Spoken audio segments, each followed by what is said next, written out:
The Story Begun by Walter Hartright. Of Clement's Inn, Teacher of Drawing. This is the story of what a woman's patience can endure, and what a man's resolution can achieve. If the machinery of the law could be depended on to fathom every case of suspicion, and to conduct every process of inquiry, with moderate assistance only from the lubricating influences of oil of gold, the events which fill these pages might have claimed their share of the public attention in a court of justice. But the law is still, in certain inevitable cases, the pre-engaged servant of the long pause, and the story is left to be told, for the first time, in this place. As the judge might once have heard it, so the reader shall hear it now. No circumstance of importance, from the beginning to the end of the disclosure, shall be related on hearsay evidence. When the writer of these introductory lines, Walter Hartright by name, happens to be more closely connected than others with the incidents to be recorded, he will describe them in his own person. When his experience fails, he will retire from the position of narrator, and his task will be continued, from the point at which he has left it off, by other persons who can speak to the circumstances under notice from their own knowledge, just as clearly and positively as he has spoken before them.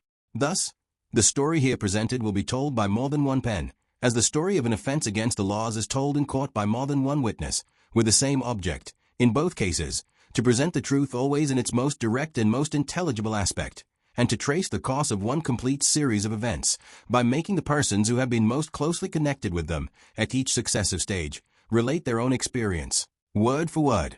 Let Walter Hartright, teacher of drawing, aged 28 years, be heard first. It was the last day of July. The long hot summer was drawing to a close, and we, the weary pilgrims of the London pavement, were beginning to think of the cloud shadows on the cornfields and the autumn breezes on the seashore. For my own poor part, the fading summer left me out of health, out of spirits, and, if the truth must be told, out of money as well. During the past year I had not managed my professional resources as carefully as usual, and my extravagance now limited me to the prospect of spending the autumn economically between my mother's cottage at Hampstead and my own chambers in town. The evening, I remember, was still and cloudy. The London air was at its heaviest. The distant hum of the street traffic was at its faintest. The small pulse of the life within me, and the great heart of the city around me, seemed to be sinking in unison, languidly and more languidly, with the sinking sun. I roused myself from the book which I was dreaming over rather than reading, and left my chambers to meet the cool night air in the suburbs. It was one of the 2 evenings in every week which I was accustomed to spend with my mother and my sister, so I turned my steps northward in the direction of Hampstead. Events which I have yet to relate make it necessary to mention in this place that my father had been dead some years at the period of which I am now writing, and that my sister Sarah and I were the sole survivors of a family of 5 children. My father was a drawing master before me. His exertions had made him highly successful in his profession, and his affectionate anxiety to provide for the future of those who were dependent on his labors had impelled him, from the time of his marriage, to devote to the ensuring of his life a much larger portion of his income than most men consider it necessary to set aside for that purpose. Thanks to his admirable prudence and self-denial, my mother and sister were left, after his death, as independent of the world as they had been during his lifetime. I succeeded to his connection, and had every reason to feel grateful for the prospect that awaited me at my starting in life. The quiet twilight was still trembling on the topmost ridges of the heath, and the view of London below me had sunk into a black gulf in the shadow of the cloudy night, when I stood before the gate of my mother's cottage.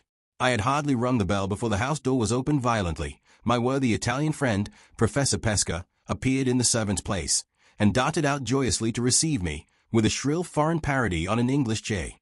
On his own account, and, I must be allowed to add, on mine also, the professor merits the honor of a formal introduction. Accident has made him the starting point of the strange family story, which it is the purpose of these pages to unfold. I had first become acquainted with my Italian friend by meeting him at certain great houses, where he taught his own language and I taught drawing. All I then knew of the history of his life was, that he had once held a situation in the University of Padua, that he had left Italy for political reasons, the nature of which he uniformly declined to mention to anyone, and that he had been for many years respectably established in London as a teacher of languages. Without being actually a dwarf, for he was perfectly well proportioned from head to foot, Pesca was, I think, the smallest human being I ever saw out of a showroom. Remarkable anywhere, by his personal appearance, he was still further distinguished among the rank and file of mankind by the harmless eccentricity of his character. The ruling idea of his life appeared to be that he was bound to show his gratitude to the country which had afforded him an asylum and a means of subsistence by doing his utmost to turn himself into an Englishman. Not content with paying the nation in general the compliment of invariably carrying an umbrella, and invariably wearing gaiters and a white hat, the professor further aspired to become an Englishman in his habits and amusements, as well as in his personal appearance. Finding us distinguished, as a nation, by our love of athletic exercises, the little man, in the innocence of his heart, devoted himself impromptu to all our English sports and pastimes whenever he had the opportunity of joining them, firmly persuaded that he could adopt our national amusements of the field by an effort of will precisely as he had adopted our national gaiters and our national white hat. I had seen him risk his limbs blindly at a fox hunt and in a cricket field, and soon afterwards I saw him risk his life, just as blindly, in the sea at Brighton. We had met there accidentally, and were bathing together. If we had been engaged in any exercise peculiar to my own nation I should, of course, have looked after Pesca carefully. But as foreigners are generally quite as well able to take care of themselves in the water as Englishmen, it never occurred to me that the art of swimming might merely add one more to the list of manly exercises which the professor believed that he could learn impromptu. Soon after we had both struck out from shore, I stopped, finding my friend did not gain on me, and turned round to look for him.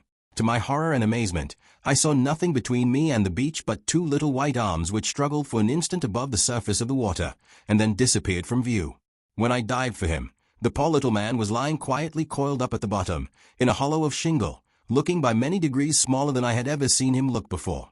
During the few minutes that elapsed while I was taking him in, the air revived him, and he ascended the steps of the machine with my assistance. With the partial recovery of his animation came the return of his wonderful delusion on the subject of swimming. As soon as his chattering teeth would let him speak, he smiled vacantly, and said he thought it must have been the cramp. When he had thoroughly recovered himself, and had joined me on the beach, his warm southern nature broke through all artificial English restraints in a moment. He overwhelmed me with the wildest expressions of affection, exclaimed passionately, in his exaggerated Italian way, that he would hold his life henceforth at my disposal, and declared that he should never be happy again until he had found an opportunity of proving his gratitude by rendering me some service which I might remember, on my side, to the end of my days. I did my best to stop the torrent of his tears and protestations by persisting in treating the whole adventure as a good subject for a joke, and succeeded at last, as I imagined, in lessening Pesca's overwhelming sense of obligation to me. Little did I think then, little did I think afterwards when our pleasant holiday had drawn to an end, that the opportunity of serving me for which my grateful companion so ardently longed was soon to come, that he was eagerly to seize it on the instant, and that by so doing he was to turn the whole current of my existence into a new channel, and to alter me to myself almost past recognition. Yet so it was. If I had not dived for Professor Pesca when he lay under water on his shingle bed, I should in all human probability never have been connected with the story which these pages will relate. I should never, perhaps, have heard even the name of the woman who has lived in all my thoughts, who has possessed herself of all my energies, who has become the one guiding influence that now directs the purpose of my life. Pesca's face and manner, on the evening when we confronted each other at my mother's gate, were more than sufficient to inform me that something extraordinary had happened. It was quite useless, however, to ask him for an immediate explanation. I could only conjecture, while he was dragging me in by both hands, that, knowing my habits, he had come to the cottage to make sure of meeting me that night, and that he had some news to tell of an unusually agreeable kind. We both bounced into the parlor in a highly abrupt and undignified manner. My mother sat by the open window laughing and fanning herself. Pesca was one of her especial favorites, and his wildest eccentricities were always pardonable in her eyes. Poor dear soul! From the first moment when she found out that the little professor was deeply and gratefully attached to her son, she opened her heart to him unreservedly, and took all his puzzling foreign peculiarities for granted, without so much as attempting to understand any one of them. My sister Sarah, with all the advantages of youth, was, strangely enough, less pliable. She did full justice to Pesca's excellent qualities of heart, but she could not accept him implicitly, as my mother accepted him, for my sake. Her insular notions of propriety rose in perpetual revolt against Pesca's constitutional contempt for appearances, and she was always more or less undisguisedly astonished at her mother's familiarity with the eccentric little foreigner. I have observed, not only in my sister's case, but in the instances of others, that we of the young generation are nothing like so hearty and so impulsive as some of our elders. I constantly see old people flushed and excited by the prospect of some anticipated pleasure, which altogether fails to ruffle the tranquility of their serene grandchildren. Are we, I wonder, quite such genuine boys and girls now as our seniors were in their time? Has the great advance in education taken rather too long a stride? And are we in these modern days just the least trifle in the world too well brought up? Without attempting to answer those questions decisively, I may at least record that I never saw my mother and my sister together in Pesca society, without finding my mother much the younger woman of the two. On this occasion, for example, while the old lady was laughing heartily over the boyish manner in which we tumbled into the parlor, Sarah was perturbedly picking up the broken pieces of a teacup, which the professor had knocked off the table in his precipitate advance to meet me at the door. "I don't know what would have happened, Walter," said my mother, "if you had delayed much longer. Pesca has been half mad with impatience, and I have been half mad with curiosity. The professor has brought some wonderful news with him, in which he says you are concerned, and he has cruelly refused to give us the smallest hint of it till his friend Walter appeared." "Very provoking. It spoils the set," murmured Sarah to herself, mournfully absorbed over the ruins of the broken cup. While these words were being spoken, Pesca, happily and fussily unconscious of the irreparable wrong which the crockery had suffered at his hands, was dragging a large armchair to the opposite end of the room, so as to command us all three, in the character of a public speaker addressing an audience. Having turned the chair with its back towards us, he jumped into it on his knees, and excitedly addressed his small congregation of three from an impromptu pulpit. "Now, my good dears," began Pesca, who always said good dears when he meant worthy friends, "listen to me. The time has come. I recite my good news. I speak at last." "Hey, hey," said my mother, humoring the joke. "The next thing he will break, mamma," whispered Sarah, "will be the back of the best armchair. I go back into my life, and I address myself to the noblest of created beings," continued Pesca, vehemently apostrophizing my unworthy self over the top rail of the chair, "who found me dead at the bottom of the sea, through cramp, and who pulled me up to the top. And what did I say when I got into my own life and my own clothes again?" "Much more than was at all necessary," I answered as doggedly as possible, for the least encouragement in connection with this subject invariably let loose the professor's emotions in a flood of tears. "I said," persisted Pesca, "that my life belonged to my dear friend, Walter, for the rest of my days, and so it does. I said that I should never be happy again till I had found the opportunity of doing a good something for Walter, and I have never been contented with myself till this most blessed day. Now," cried the enthusiastic little man at the top of his voice, "the overflowing happiness bursts out of me at every pore of my skin, like a perspiration, for on my faith, and soul, and honor, the something is done at last, and the only word to say now is, right or right." It may be necessary to explain here that Pesca prided himself on being a perfect Englishman in his language, as well as in his dress, manners, and amusements. Having picked up a few of our most familiar colloquial expressions, he scattered them about over his conversation whenever they happened to occur to him, turning them, in his high relish for their sound and his general ignorance of their sense, into compound words and repetitions of his own, and always running them into each other, as if they consisted of one long syllable. "Among the fine London houses where I teach the language of my native country," said the professor, rushing into his long-deferred explanation without another word of preface, "there's one, mighty fine, in the big place called Portland. You all know where that is?" Yes, of course.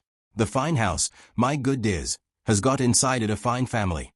A mamma, fair and fat, 3 young misses, fair and fat, 2 young misters, fair and fat, and a papa, the fairest and the fattest of all, who was a mighty merchant, up to his eyes in gold, a fine man once, but seeing that he has got a naked head and 2 chins, fine no longer at the present time. Now mind, I teach the sublime Dante to the young misses, and my soul bless my soul, it is not in human language to say how the sublime Dante puzzles the pretty heads of all 3.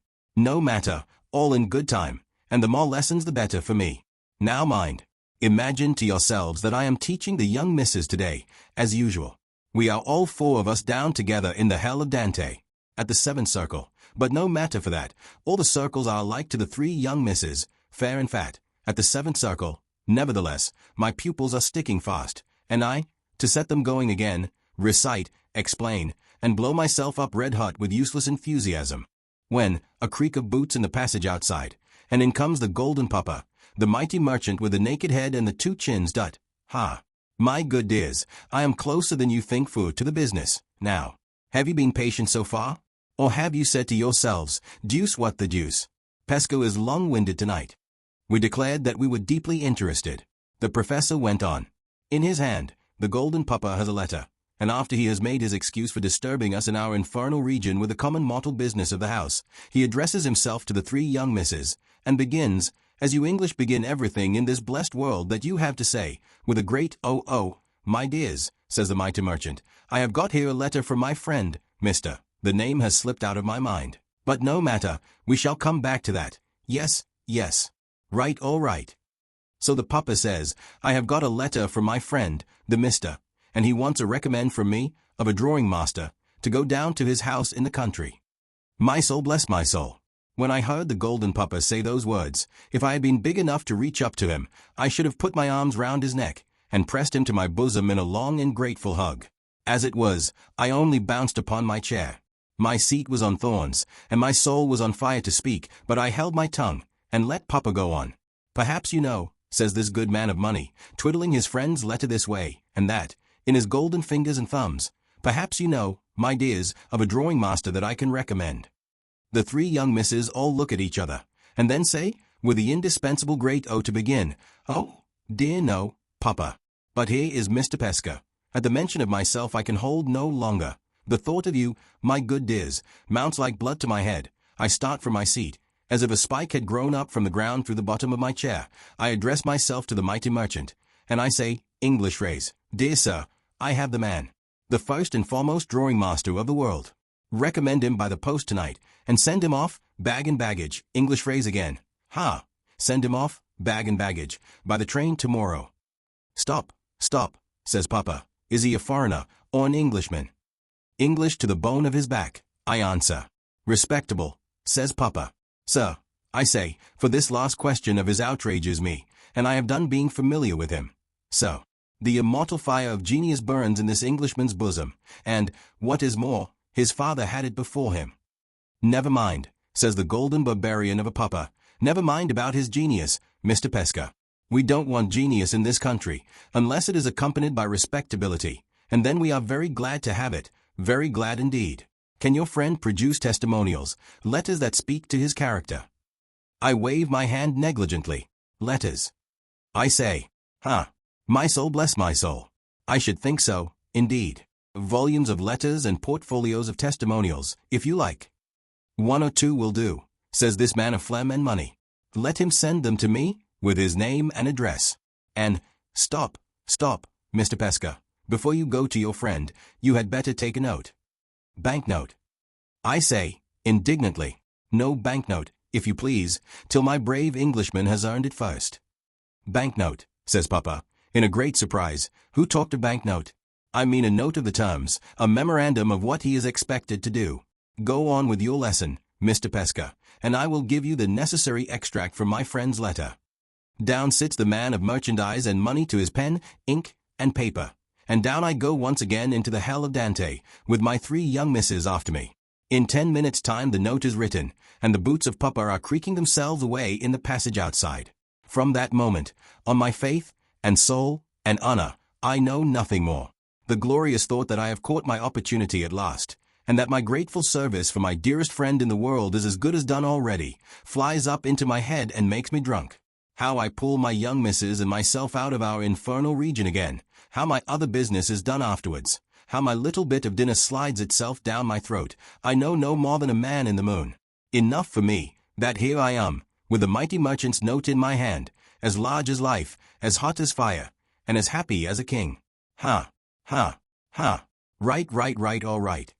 Here the professor waved the memorandum of terms over his head, and ended his long and voluble narrative with his shrill Italian parody on an English J. My mother rose the moment he had done, with flushed cheeks and brightened eyes. She caught the little man warmly, by both hands. My dear, good Pesca, she said, I never doubted your true affection for Walter, but I am more than ever persuaded of it now.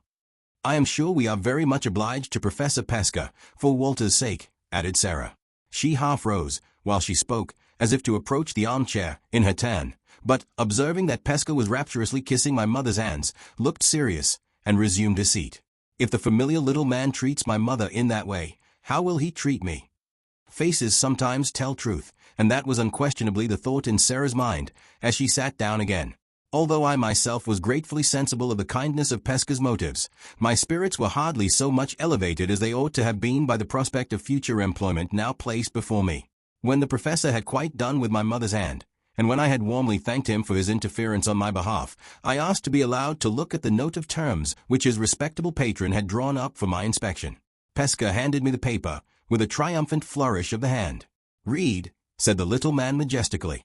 I promise you, my friend, the writing of the Golden Pupper speaks with a tongue of trumpets for itself.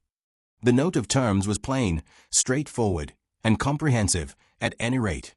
It informed me, first, that Frederick Fairlie, Esquire, of Limmeridge House, Cumberland, wanted to engage the services of a thoroughly competent drawing master, for a period of 4 months certain. Secondly, that the duties which the master was expected to perform would be of a twofold kind. He was to superintend the instruction of 2 young ladies in the art of painting in watercolors, and he was to devote his leisure time, afterwards, to the business of repairing and mounting a valuable collection of drawings, which had been suffered to fall into a condition of total neglect. Thirdly, that the terms offered to the person who should undertake and properly perform these duties were 4 guineas a week, that he was to reside at Limmeridge House, and that he was to be treated there on the footing of a gentleman. Fourthly, and lastly, that no person need think of applying for this situation unless he could furnish the most unexceptionable references to character and abilities. The references were to be sent to Mr. Fairlie's friend in London, who was empowered to conclude all necessary arrangements. These instructions were followed by the name and address of Pesca's employer in Portland Place, and there the note, or memorandum, ended. The prospect which this offer of an engagement held out was certainly an attractive one. The employment was likely to be both easy and agreeable. It was proposed to me at the autumn time of the year, when I was least occupied, and the terms, judging by my personal experience in my profession, were surprisingly liberal. I knew this. I knew that I ought to consider myself very fortunate if I succeeded in securing the offered employment, and yet, no sooner had I read the memorandum than I felt an inexplicable unwillingness within me to stir in the matter. I had never in the whole of my previous experience found my duty and my inclination so painfully and so unaccountably at variance as I found them now. "Oh, Walter, your father never had such a chance as this," said my mother, when she had read the note of terms and had handed it back to me. "Such distinguished people to know," remarked Sarah, straightening herself in the chair, "and on such gratifying terms of equality too." Yes, the terms, in every sense, are tempting enough," I replied impatiently. "But before I send in my testimonials, I should like a little time to consider." "Consider!" exclaimed my mother. "Why, Walter, what is the matter with you?" "Consider," echoed my sister. "What a very extraordinary thing to say, under the circumstances." "Consider," chimed in the professor. "What is there to consider about?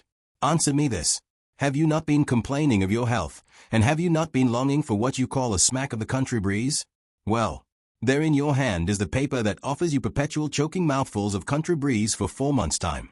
Is it not so? Ha! Again, you want money. Well, is 4 golden guineas a week nothing? My soul bless my soul.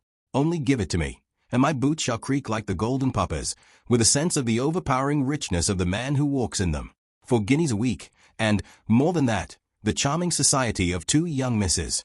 And, more than that, your bed, your breakfast, your dinner, your gorging English teas and lunches and drinks of foaming beer, all for nothing. Why, Walter, my dear good friend, deuce what the deuce, for the first time in my life I have not eyes enough in my head to look and wonder at you."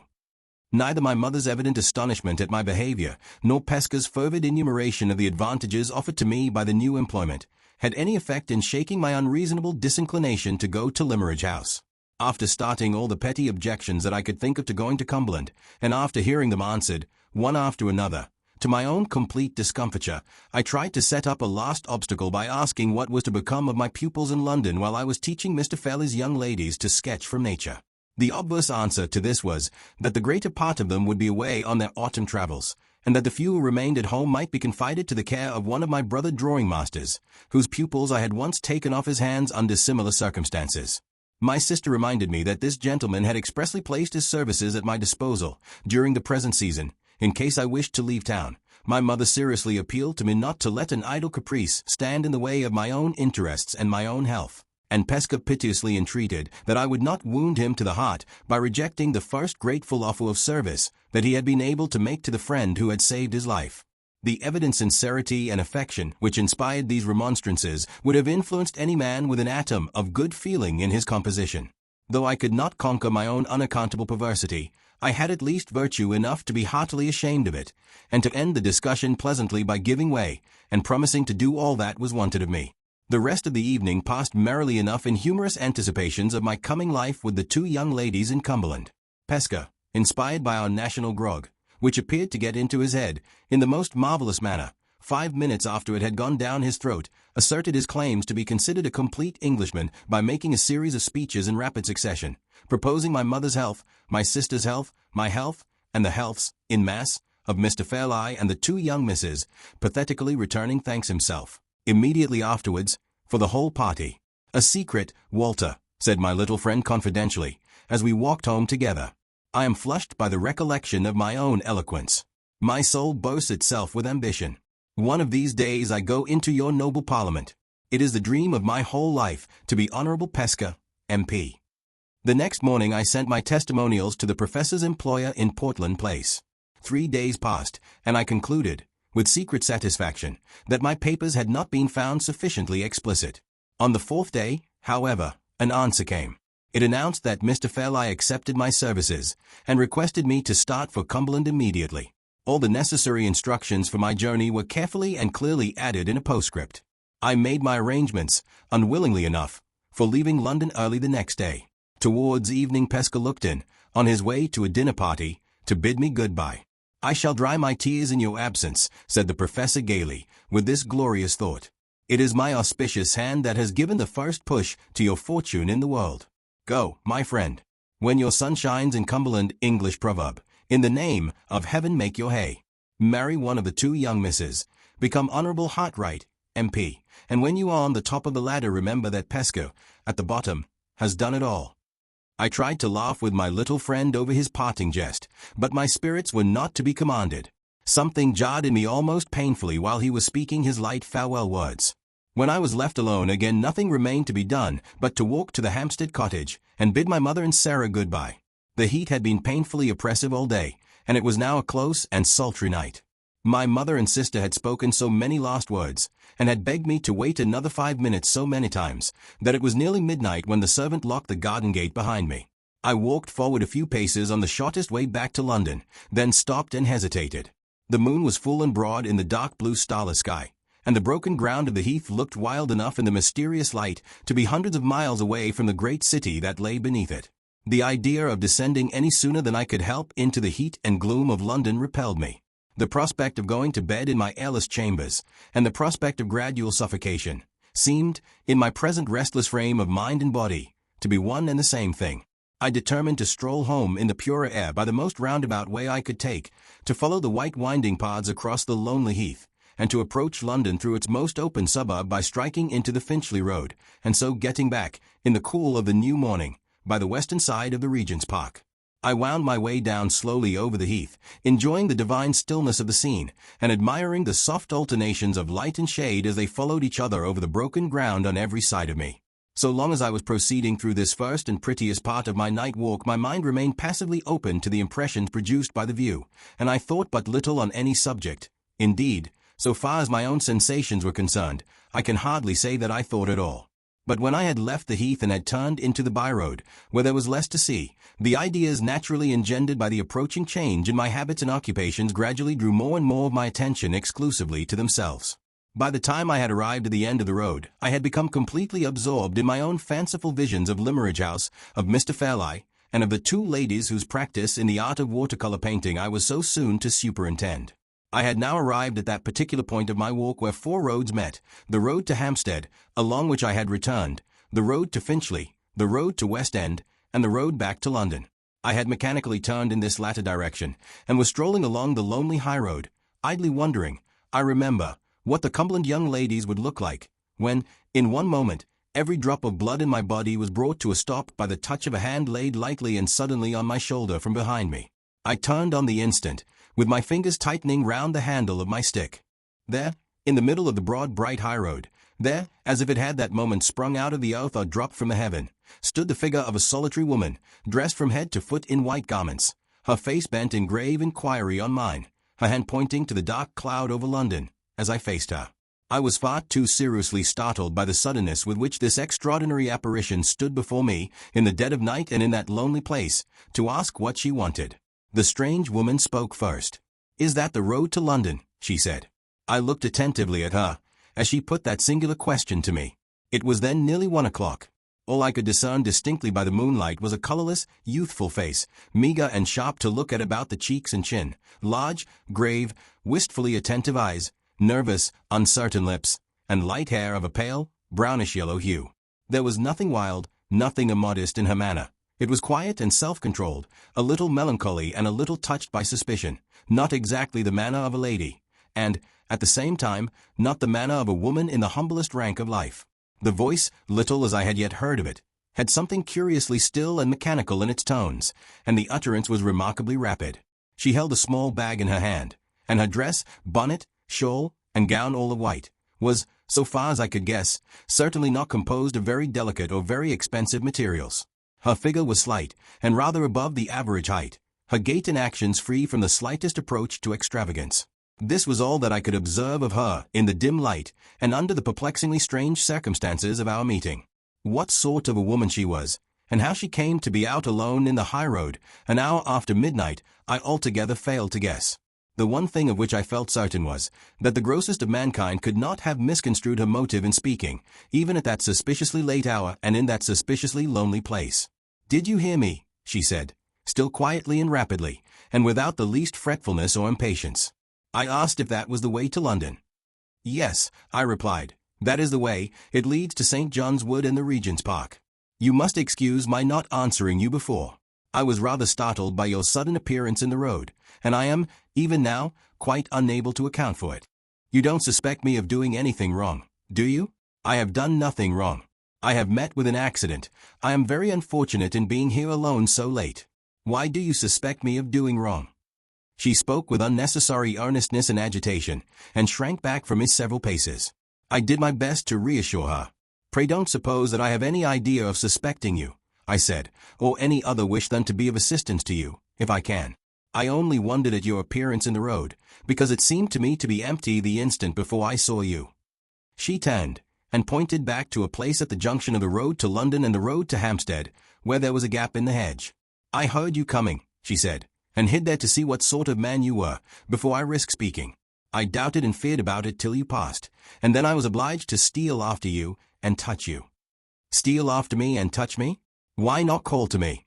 Strange, to say the least of it. May I trust you?" she asked. "You don't think the worse of me because I have met with an accident?" She stopped in confusion, shifted her bag from one hand to the other, and sighed bitterly. The loneliness and helplessness of the woman touched me. The natural impulse to assist her and to spare her got the better of the judgment, the caution, the worldly tact, which an older, wiser, and colder man might have summoned to help him in this strange emergency. "You may trust me for any harmless purpose," I said. "If it troubles you to explain your strange situation to me, don't think of returning to the subject again. I have no right to ask you for any explanations. Tell me how I can help you, and if I can, I will. You are very kind, and I am very, very thankful to have met you."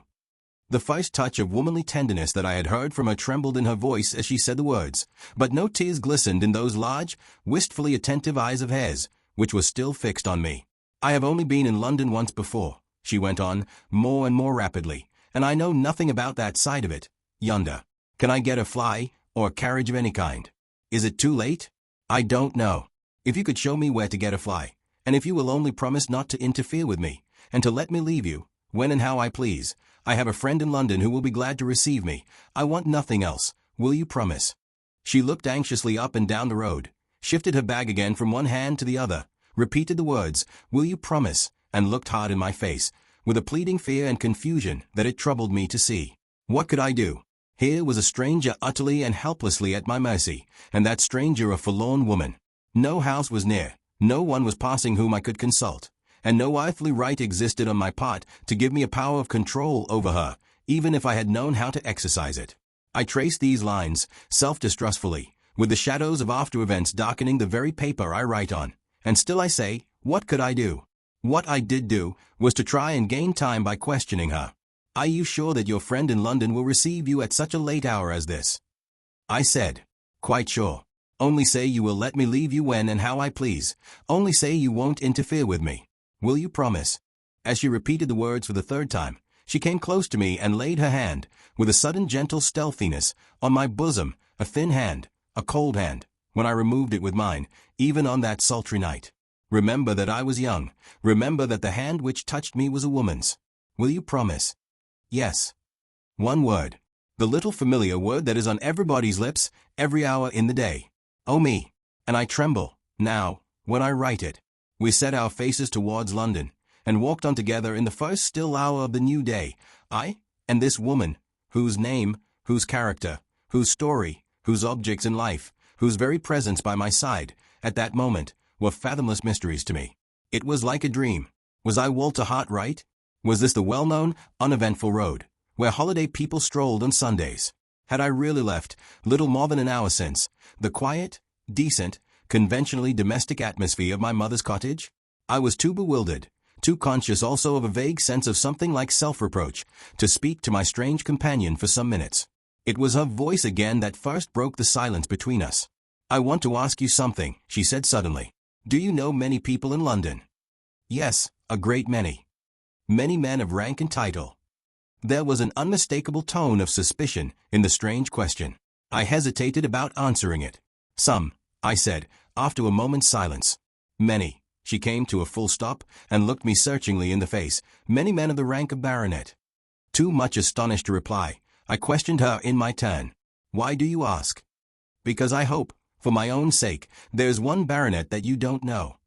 Will you tell me his name? I can't, I daren't, I forget myself when I mention it. She spoke loudly and almost fiercely, raised a clenched hand in the air, and shook it passionately. Then, on a sudden, controlled herself again, and added, in tones lowered to a whisper, tell me which of them you know. I could hardly refuse to humor her in such a trifle, and I mentioned 3 names. 2, the names of fathers of families whose daughters I taught. 1, the name of a bachelor who had once taken me a cruise in his yacht, to make sketches for him. Ah, you don't know him, she said, with a sigh of relief. Are you a man of rank and title yourself? Far from it. I am only a drawing master. As the reply passed my lips, a little bitterly, perhaps, she took my arm with the abruptness which characterized all her actions. Not a man of rank and title, she repeated to herself. Thank God. I may trust him. I had hitherto contrived to master my curiosity out of consideration for my companion, but it got the better of me now. I am afraid you have serious reason to complain of some man of rank and title. I said, I am afraid the baronet, whose name you are unwilling to mention to me, has done you some grievous wrong? Is he the cause of your being out here at this strange time of night? Don't ask me, don't make me talk of it, she answered. I'm not fit now. I have been cruelly used and cruelly wronged. You will be kinder than ever if you will walk on fast, and not speak to me. I sadly want to quiet myself, if I can. We moved forward again at a quick pace, and for half an hour, at least, not a word passed on either side. From time to time, being forbidden to make any more inquiries, I stole a look at her face. It was always the same, the lips close shut, the brow frowning, the eyes looking straight forward, eagerly and yet absently. We had reached the first houses, and were close on the new Wesleyan College, before her set features relaxed and she spoke once more. Do you live in London? She said. Yes. As I answered, it struck me that she might have formed some intention of appealing to me for assistance or advice, and that I ought to spare her a possible disappointment by warning her of my approaching absence from home. So I added, but tomorrow I shall be away from London for some time. I am going into the country. Where? She asked. North or south? North, to Cumberland. Cumberland, she repeated the word tenderly. Ah, I wish I was going there too. I was once happy in Cumberland. I tried again to lift the veil that hung between this woman and me. Perhaps you were born, I said, in the beautiful lake country. No, she answered. I was born in Hampshire, but I once went to school for a little while in Cumberland. Lakes? I don't remember any lakes. It's Limmeridge Village, and Limmeridge House, I should like to see again. It was my turn now to stop suddenly. In the excited state of my curiosity, at that moment, the chance reference to Mr. Fairley's place of residence, on the lips of my strange companion, staggered me with astonishment. Did you hear anybody calling after us? She asked, looking up and down the road affrightedly, the instant I stopped. No, no. I was only struck by the name of Limmeridge House. I heard it mentioned by some Cumberland people a few days since. Ah, not my people. Mrs. Fairley is dead, and her husband is dead, and their little girl may be married and gone away by this time. I can't say who lives at Limmeridge now. If any more are left there of that name, I only know I love them for Mrs. Fairley's sake. She seemed about to say more, but while she was speaking, we came within view of the turnpike, at the top of the Avenue Road. Her hand tightened round my arm, and she looked anxiously at the gate before us. Is the turnpike man looking out? She asked. He was not looking out. No one else was near the place when we passed through the gate. The sight of the gas lamps and houses seemed to agitate her, and to make her impatient. "This is London," she said. "Do you see any carriage I can get? I am tired and frightened. I want to shut myself in and be driven away." I explained to her that we must walk a little further to get to a cab stand, unless we were fortunate enough to meet with an empty vehicle, and then tried to resume the subject of Cumberland. It was useless. That idea of shutting herself in and being driven away had now got full possession of her mind. She could think and talk of nothing else. We had hardly proceeded a third of the way down the Avenue Road when I saw a cab draw up at a house a few doors below us on the opposite side of the way. A gentleman got out and let himself in at the garden door. I hailed the cab, as the driver mounted the box again. When we crossed the road, my companion's impatience increased to such an extent that she almost forced me to run. "It's so late," she said. "I am only in a hurry because it's so late." "I can't take you, sir, if you're not going towards Tottenham Court Road," said the driver civilly when I opened the cab door. "My horse is dead beat, and I can't get him no further than the stable." Yes, that will do for me. I'm going that way. She spoke with breathless eagerness, and pressed by me into the cab. I had assured myself that the man was sober as well as civil before I let her enter the vehicle. And now, when she was seated inside, I entreated her to let me see her set down safely at her destination. "No, she said vehemently. "I'm quite safe and quite happy now. If you are a gentleman, remember your promise. Let him drive on till I stop him." "Thank you. Oh, thank you. My hand was on the cab door. She caught it in hers, kissed it, and pushed it away. The cab drove off at the same moment. I started into the road, with some vague idea of stopping it again. I hardly knew why. Hesitated from dread of frightening and distressing her. Called, at last, but not loudly enough to attract the driver's attention. The sound of the wheels grew fainter in the distance. The cab melted into the black shadows on the road. The woman in white was gone. 10 minutes or more had passed. I was still on the same side of the way, now mechanically walking forward a few paces, now stopping again absently. At one moment I found myself doubting the reality of my own adventure. At another I was perplexed and distressed by an uneasy sense of having done wrong, which yet left me confusedly ignorant of how I could have done right. I hardly knew where I was going, or what I meant to do next. I was conscious of nothing but the confusion of my own thoughts, when I was abruptly recalled to myself, awakened, I might almost say, by the sound of rapidly approaching wheels close behind me. I was on the dark side of the road, in the thick shadow of some garden trees, when I stopped to look round. On the opposite and lighter side of the way, a short distance below me, a policeman was strolling along in the direction of the Regent's Park. The carriage passed me, an open chaise driven by 2 men. "Stop," cried one. "There's a policeman. Let's ask him."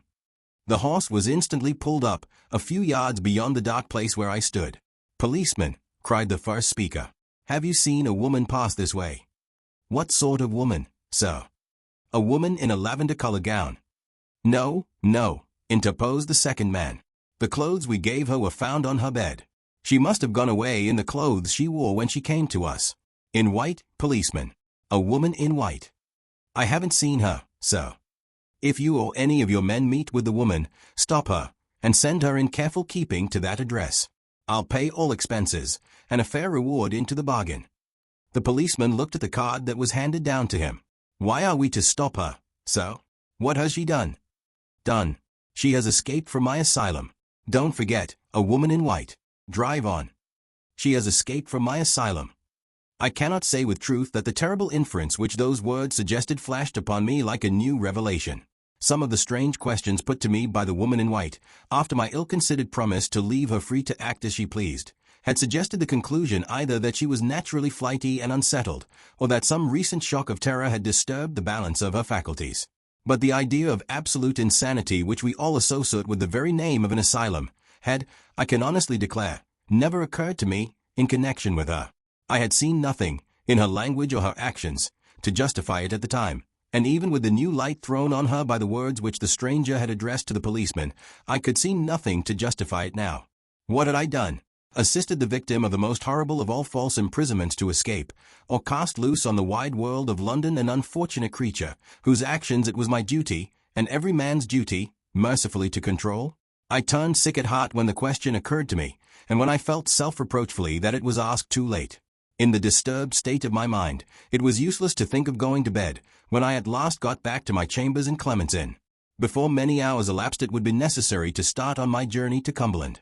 I sat down and tried, first to sketch, then to read, but the woman in white got between me and my pencil, between me and my book.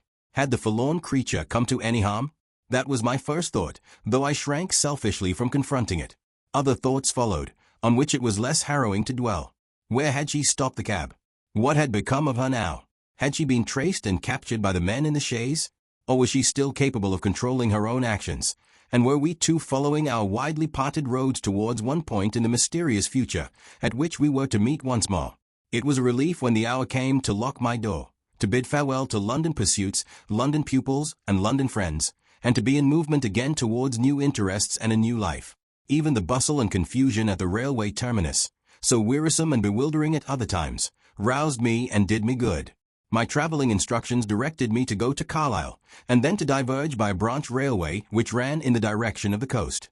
As a misfortune to begin with, our engine broke down between Lancaster and Carlisle. The delay occasioned by this accident caused me to be too late for the branch train, by which I was to have gone on immediately.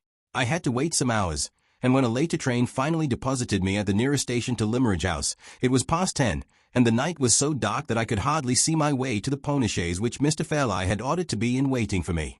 The driver was evidently discomposed by the lateness of my arrival. He was in that state of highly respectful sulkiness which is peculiar to English servants. We drove away slowly through the darkness in perfect silence. The roads were bad, and the dense obscurity of the night increased the difficulty of getting over the ground quickly. It was, by my watch, nearly an hour and a half from the time of our leaving the station, before I heard the sound of the sea in the distance, and the crunch of our wheels on a smooth gravel drive. We had passed one gate before entering the drive, and we passed another before we drew up at the house.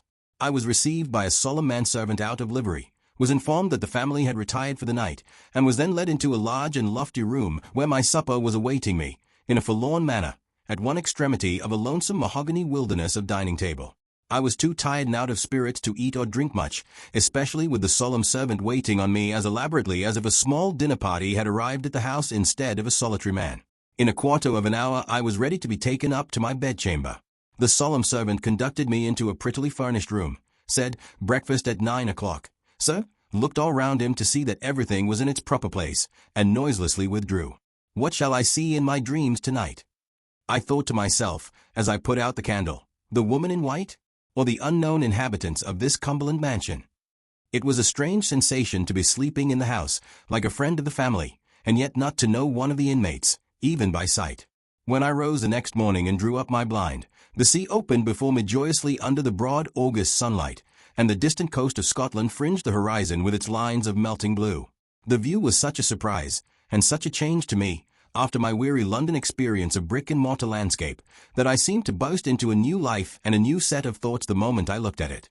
A confused sensation of having suddenly lost my familiarity with the past, without acquiring any additional clearness of idea in reference to the present or the future, took possession of my mind.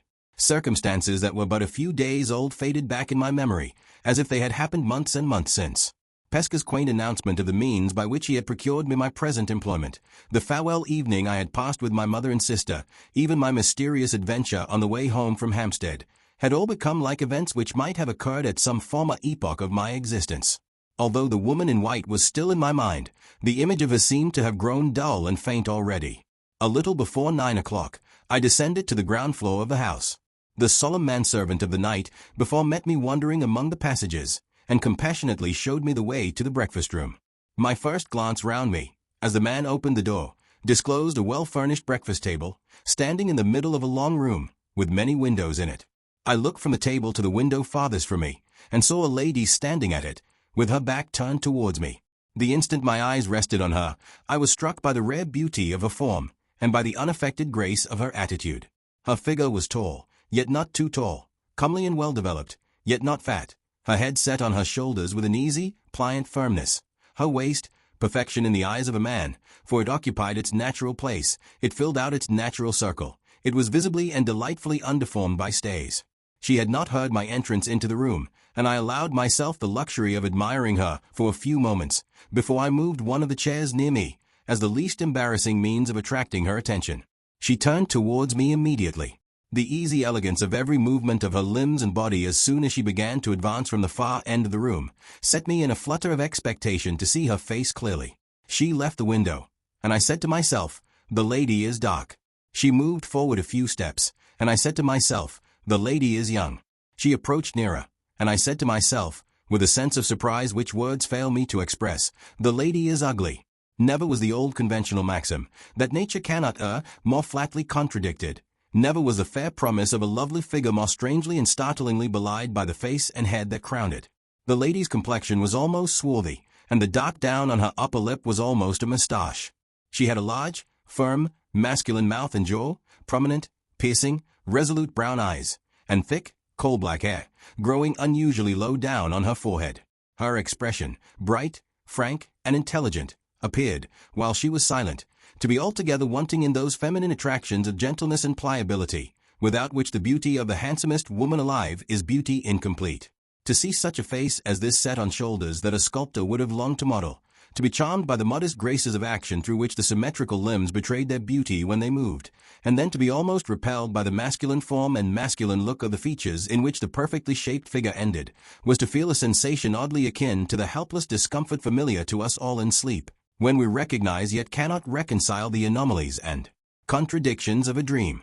Mr. Hartright, said the lady interrogatively, her dark face lighting up with a smile, and softening and growing womanly the moment she began to speak.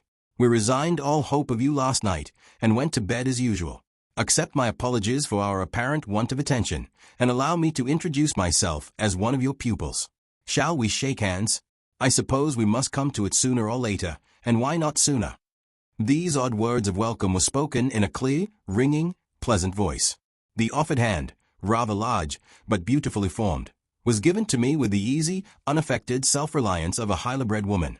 We sat down together at the breakfast table in as cordial and customary a manner as if we had known each other for years, and had met at Limmeridge House to talk over old times by previous appointment. I hope you come here good-humoredly determined to make the best of your position, continued the lady. You will have to begin this morning by putting up with no other company at breakfast than mine.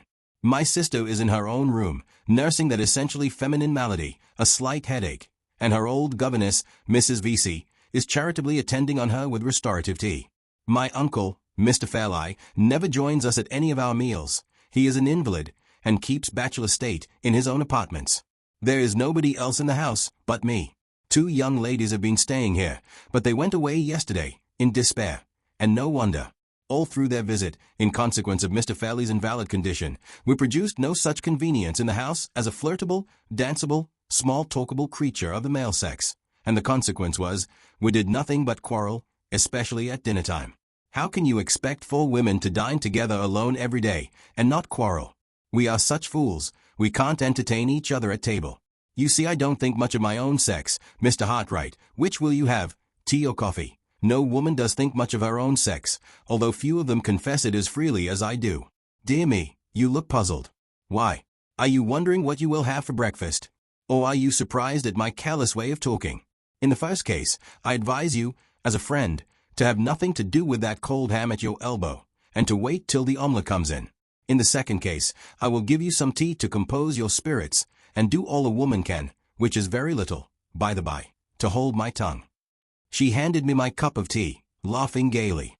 Her light flow of talk, and her lively familiarity of manner with a total stranger, were accompanied by an unaffected naturalness and an easy inborn confidence in herself and her position, which would have secured her the respect of the most audacious man breathing.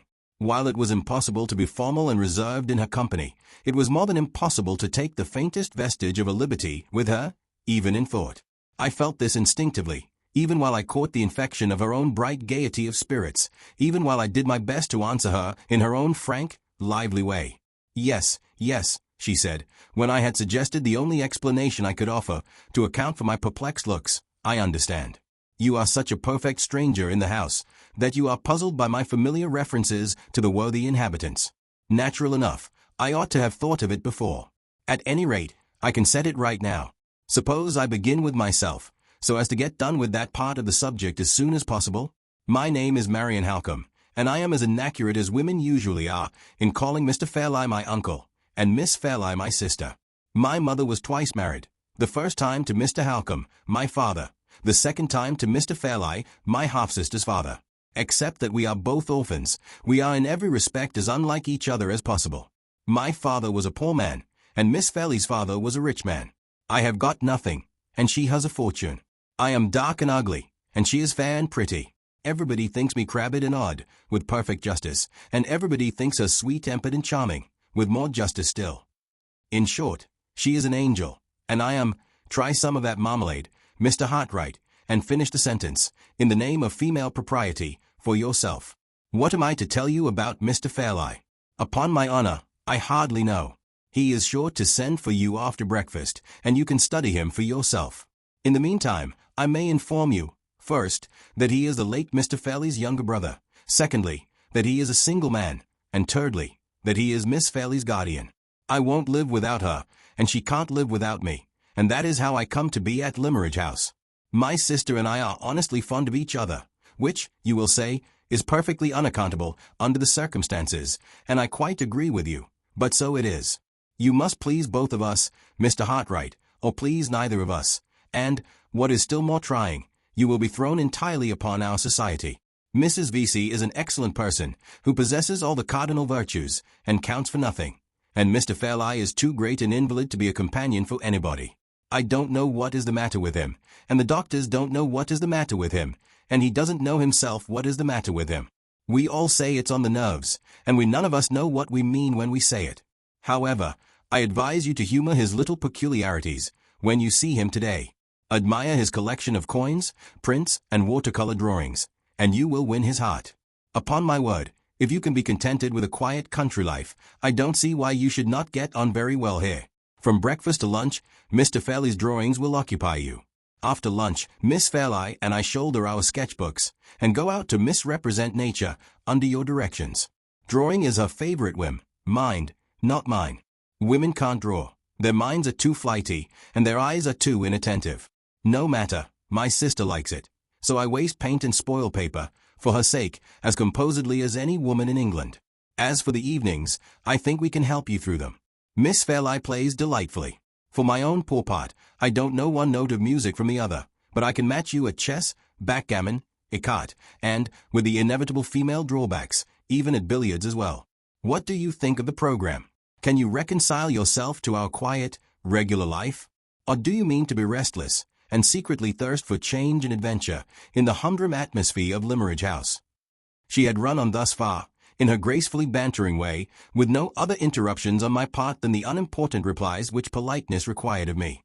The turn of the expression, however, in her last question, or rather the one chance word, adventure, lightly as it fell from her lips, recalled my thoughts to my meeting with the woman in white, and urged me to discover the connection which the stranger's own reference to Mrs. Fairlie informed me must once have existed between the nameless fugitive from the asylum and the former mistress of Limmeridge House. Even if I were the most restless of mankind, I said, I should be in no danger of thirsting after adventures for some time to come. The very night before I arrived at this house, I met with an adventure, and the wonder and excitement of it, I can assure you, Miss Halcombe, will last me for the whole term of my stay in Cumberland, if not for a much longer period. You don't say so, Mr. Hartright. May I hear it? You have a claim to hear it. The chief person in the adventure was a total stranger to me, and may perhaps be a total stranger to you, but she certainly mentioned the name of the late Mrs. Fairlie in terms of the sincerest gratitude and regard. Mentioned my mother's name. You interest me indescribably. Pray go on. I at once related the circumstances under which I had met the woman in white, exactly as they had occurred, and I repeated what she had said to me about Mrs. Fairlie and Limmeridge House, word for word. Miss Halcombe's bright, resolute eyes looked eagerly into mine, from the beginning of the narrative to the end. Her face expressed vivid interest and astonishment, but nothing more. She was evidently as far from knowing of any clue to the mystery, as I was myself. Are you quite sure of those words referring to my mother? She asked. Quite sure, I replied. Whoever she may be, the woman was once at school in the village of Limmeridge, was treated with especial kindness by Mrs. Fairlie, and, in grateful remembrance of that kindness, feels an affectionate interest in all surviving members of the family. She knew that Mrs. Fairlie and her husband were both dead, and she spoke of Miss Fairlie as if they had known each other when they were children. You said, I think, that she denied belonging to this place. Yes, she told me she came from Hampshire. And you entirely failed to find out her name. Entirely. Very strange. I think you were quite justified, Mr. Hartright, in giving the poor creature her liberty, for she seems to have done nothing in your presence to show herself unfit to enjoy it. But I wish you had been a little more resolute about finding out her name. We must really clear up this mystery, in some way. You had better not speak of it yet to Mr. Fairlie, or to my sister. They are both of them, I am certain, quite as ignorant of who the woman is, and of what her past history in connection with us can be, as I am myself. But they are also, in widely different ways, rather nervous and sensitive, and you would only fidget one and alarm the other to no purpose. As for myself, I am all aflame with curiosity, and I devote my whole energies to the business of discovery from this moment. When my mother came here, after her second marriage, she certainly established a village school, just as it exists at the present time. But the old teachers are all dead, or gone elsewhere, and no enlightenment is to be hoped for from that quarter. The only other alternative I can think of. At this point we were interrupted by the entrance of the servant, with a message from Mr. Fairlie, intimating that he would be glad to see me, as soon as I had done breakfast. "Wait in the hall," said Miss Halcombe, answering the servant for me, in her quick, ready way. "Mr. Hartright will come out directly. I was about to say," she went on, addressing me again, "that my sister and I have a large collection of my mother's letters, addressed to my father and to Hayes. In the absence of any other means of getting information, I will pass the morning in looking over my mother's correspondence with Mr. Fairlie. He was fond of London, and was constantly away from his country home, and she was accustomed, at such times, to write and report to him how things went on at Limmeridge. Her letters are full of references to the school in which she took so strong an interest, and I think it more than likely that I may have discovered something when we meet again. The luncheon hour is 2, Mr. Hartright.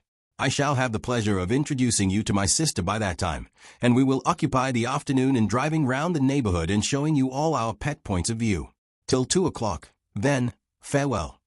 She nodded to me with a lively grace, the delightful refinement of familiarity, which characterized all that she did and all that she said, and disappeared by a door at the lower end of the room. As soon as she had left me, I turned my steps towards the hall, and followed the servant, on my way, for the first time, to the presence of Mr. Fairlie.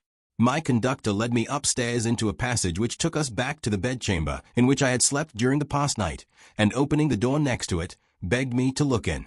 "I have my master's orders to show you your own sitting-room, sir," said the man, "and to inquire if you approve of the situation and the light."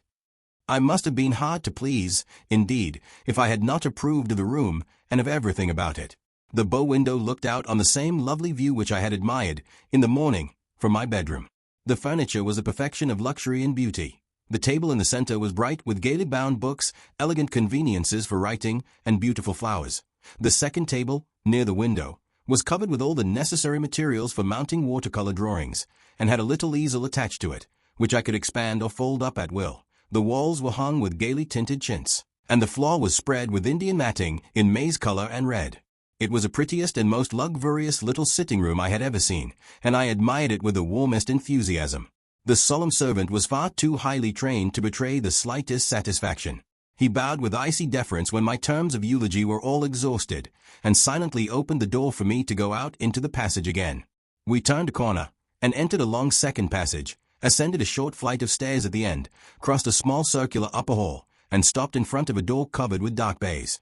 The servant opened this door, and led me on a few yards to a second, opened that also, and disclosed 2 curtains of pale sea-green silk hanging before us, raised one of them noiselessly, softly uttered the words, "Mr. Hartright," and left me. I found myself in a large, lofty room, with a magnificent carved ceiling, and with a carpet over the floor, so thick and soft that it felt like piles of velvet under my feet. One side of the room was occupied by a long bookcase of some rare inlaid wood that was quite new to me. It was not more than 6 feet high, and the top was adorned with statuettes in marble, ranged at regular distances one from the other. On the opposite side stood 2 antique cabinets, and between them, and above them, hung a picture of the Virgin and Child, protected by glass, and bearing Raphael's name on the gilt tablet at the bottom of the frame. On my right hand and on my left, as I stood inside the door, were chiffoniers and little stands in buhl and marqueterie, loaded with figures and dressed in china, with rare vases, ivory ornaments, and toys and curiosities that sparkled at all points with gold, silver, and precious stones. At the lower end of the room, opposite to me, the windows were concealed and the sunlight was tempered by large blinds of the same pale sea-green color as the curtains over the door. The light thus produced was deliciously soft, mysterious, and subdued. It fell equally upon all the objects in the room, It helped to intensify the deep silence and the air of profound seclusion that possessed the place, and it surrounded, with an appropriate halo of repose, the solitary figure of the master of the house, leaning back, listlessly composed, in a large easy-chair, with a reading easel fastened on one of its arms, and a little table on the other. If a man's personal appearance, when he is out of his dressing room, and when he has passed 40, can be accepted as a safe guide to his time of life, which is more than doubtful, Mr. Fairley's age, when I saw him, might have been reasonably computed at over 50 and under 60 years. His beadless face was thin, worn, and transparently pale, but not wrinkled. His nose was high and hooked. His eyes were of a dim grayish blue, large, prominent, and rather red round the rims of the eyelids. His hair was scanty, soft to look at, and of that light sandy color which is the last to disclose its own changes towards gray. He was dressed in a dark frock coat of some substance much thinner than cloth, and in waistcoat and trousers of spotless white. His feet were effeminately small, and were clad in buff-colored silk stockings, and little womanish bronze leather slippers. 2 rings adorned his white delicate hands, the value of which even my inexperienced observation detected to be all but priceless. Upon the whole, he had a frail, languidly fretful, over-refined look, something singularly and unpleasantly delicate in its association with a man, and, at the same time, something which could by no possibility have looked natural and appropriate if it had been transferred to the personal appearance of a woman. My morning's experience of Miss Alcombe had predisposed me to be pleased with everybody in the house, but my sympathies shut themselves up resolutely at the first sight of Mr. Fairlie. On approaching nearer to him, I discovered that he was not so entirely without occupation as I had at first supposed. Placed amid the other rare and beautiful objects on a large round table near him was a dwarf cabinet in ebony and silver, containing coins of all shapes and sizes, set out in little drawers lined with dark purple velvet. One of these drawers lay on the small table attached to his chair, and near it were some tiny jeweler's brushes, a wash leather stump, and a little bottle of liquid, all waiting to be used in various ways for the removal of any accidental impurities which might be discovered on the coins. His frail white fingers were listlessly toying with something which looked, to my uninstructed eyes, like a dirty pewter metal with ragged edges, when I advanced within a respectful distance of his chair, and stopped to make my bow. "So glad to possess you at Limmeridge, Mr. Hartright," he said in a querulous, croaking voice, which combined, in anything but an agreeable manner, a discordantly high tone with a drowsily languid utterance. "Pray sit down, and don't trouble yourself to move the chair, please. In the wretched state of my nerves, movement of any kind is exquisitely painful to me. Have you seen your studio? Will it do? I have just come from seeing the room, Mr. Fairlie, and I assure you—" He stopped me in the middle of the sentence, by closing his eyes, and holding up one of his white hands imploringly. I paused in astonishment, and the croaking voice honored me with this explanation. "Pray excuse me, but could you contrive to speak in a lower key? In the wretched state of my nerves, loud sound of any kind is indescribable torture to me. You will pardon an invalid? I only say to you what the lamentable state of my health obliges me to say to everybody." "Yes. And you really like the room?" "I could wish for nothing prettier and nothing more comfortable," I answered, dropping my voice, and beginning to discover already that Mr. Fairlie's selfish affectation and Mr. Fairlie's wretched nerves meant one and the same thing. "So glad. You will find your position here, Mr. Hartright, properly recognized. There is none of the horrid English barbarity of feeling about the social position of an artist in this house. So much of my early life has been passed abroad that I have quite cast my insular skin in that respect. I wish I could say the same of the gentry, detestable word, but I suppose I must use it, of the gentry in the neighborhood. They are sad Goths in art, Mr. Hartright. People, I do assure you, who would have opened their eyes in astonishment if they had seen Charles V pick up Titian's brush for him. Do you mind putting this tray of coins back in the cabinet and giving me the next one to it? In the wretched state of my nerves, exertion of any kind is unspeakably disagreeable to me. Yes, thank you." As a practical commentary on the liberal social theory, which he had just favored me by illustrating, Mr. Fairlie's cool request rather amused me. I put back one drawer and gave him the other, with all possible politeness. He began trifling with the new set of coins and the little brushes immediately, languidly looking at them and admiring them all the time he was speaking to me. "1,000 thanks and 1,000 excuses. Do you like coins?" "Yes. So glad we have another taste in common besides our taste for art. Now, about the pecuniary arrangements between us, do tell me, are they satisfactory?" "Most satisfactory, Mr. Fairlie." "So glad. And what next?" "Ah, I remember. Yes. In reference to the consideration which you are good enough to accept for giving me the benefit of your accomplishments in art, my steward will wait on you at the end of the first week, to ascertain your wishes. And what next? Curious, is it not?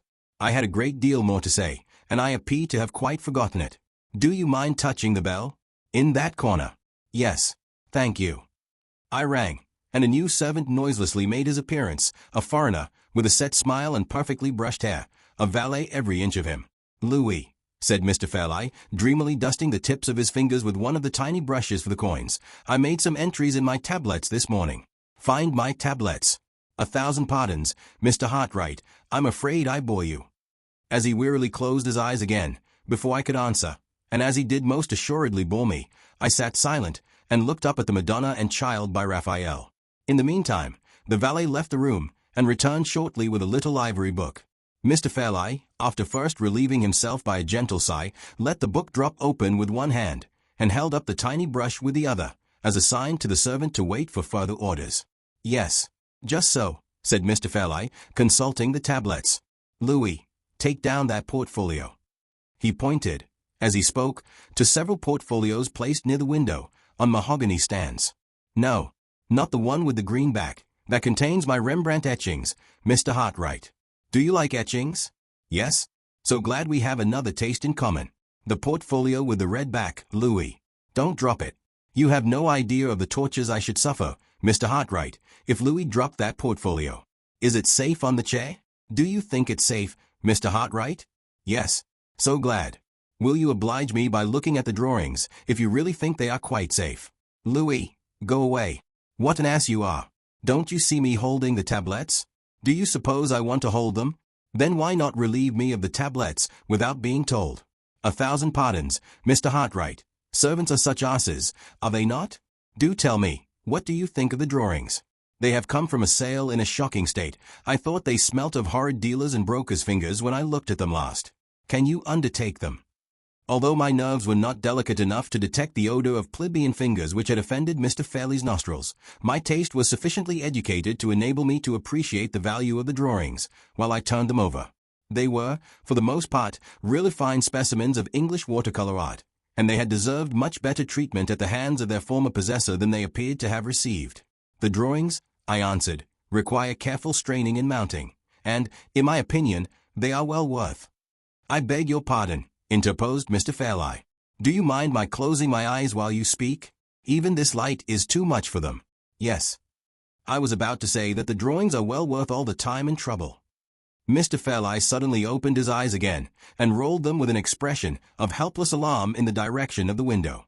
I entreat you to excuse me, Mr. Hartright, he said in a feeble flutter. But surely I hear some horrid children in the garden, my private garden, below. I can't say, Mr. Fairlie. I heard nothing myself. Oblige me, you have been so very good in humoring my poor nerves. Oblige me by lifting up a corner of the blind. Don't let the sun in on me, Mr. Hartright. Have you got the blind up? Yes? Then will you be so very kind as to look into the garden and make quite sure? I complied with this new request. The garden was carefully walled in, all round. Not a human creature, large or small, appeared in any part of the sacred seclusion. I reported that gratifying fact to Mr. Fairlie. 1,000 thanks. My fancy, I suppose. There are no children, thank heaven, in the house, but the servants, persons born without nerves, will encourage the children from the village. Such brats, oh, dear me, such brats. Shall I confess it, Mr. Hartright, I sadly want a reform in the construction of children. Nature's only idea seems to be to make them machines for the production of incessant noise. Surely our delightful Raffaello's conception is infinitely preferable. He pointed to the picture of the Madonna, the upper part of which represented the conventional cherubs of Italian art, celestially provided with sitting accommodation for their chins, on balloons of buff-colored cloud. Quite a model family, said Mr. Fairlie, leering at the cherubs. Such nice round faces, and such nice soft wings, and nothing else. No doty little legs to run about on, and no noisy little lungs to scream with. How immeasurably superior to the existing construction. I will close my eyes again, if you will allow me. And you really can manage the drawings? So glad. Is there anything else to settle? If there is, I think I have forgotten it. Shall we ring for Louis again? Being, by this time, quite as anxious, on my side, as Mr. Fairlie evidently was on his. To bring the interview to a speedy conclusion, I thought I would try to render the summoning of the servant unnecessary by offering the requisite suggestion on my own responsibility. The only point, Mr. Fairlie, that remains to be discussed, I said, refers, I think, to the instruction in sketching which I am engaged to communicate to the two young ladies. Ah, just so, said Mr. Fairlie. I wish I felt strong enough to go into that part of the arrangement, but I don't. The ladies who profit by your kind services, Mr. Hartright, must settle, and decide, and so on, for themselves. My niece is fond of your charming art. She knows just enough about it to be conscious of her own sad defects. Please take pains with her. Yes. Is there anything else? No. We quite understand each other, don't we? I have no right to detain you any longer from your delightful pursuit, have I? So pleasant to have settled everything, such a sensible relief to have done business. Do you mind ringing for Louis to carry the portfolio to your own room? I will carry it there myself, Mr. Fairlie, if you will allow me. Will you really? Are you strong enough? How nice to be so strong. Are you sure you won't drop it? So glad to possess you at Limmeridge, Mr. Hartright. I am such a sufferer that I hardly dare hope to enjoy much of your society.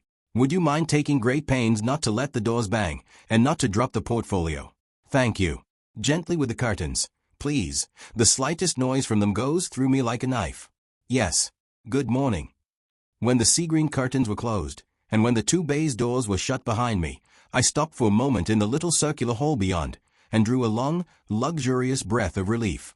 It was like coming to the surface of the water after deep diving, to find myself once more on the outside of Mr. Fairlie's room.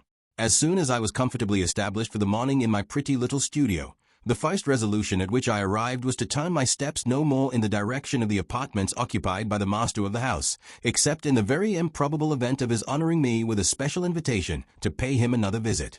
Having settled this satisfactory plan of future conduct in reference to Mr. Fairlie, I soon recovered the serenity of temper of which my employer's haughty familiarity and impudent politeness had, for the moment, deprived me. The remaining hours of the morning passed away pleasantly enough, in looking over the drawings, arranging them in sets, trimming their ragged edges, and accomplishing the other necessary preparations in anticipation of the business of mounting them. I ought, perhaps, to have made more progress than this, but, as the luncheon time drew near, I grew restless and unsettled, and felt unable to fix my attention on work, even though that work was only of the humble manual kind. At 2 o'clock I descended again to the breakfast room, a little anxiously. Expectations of some interest were connected with my approaching reappearance in that part of the house. My introduction to Miss Fairlie was now close at hand, and, if Miss Halcombe's search through her mother's letters had produced the result which she anticipated, the time had come for clearing up the mystery of the woman in white.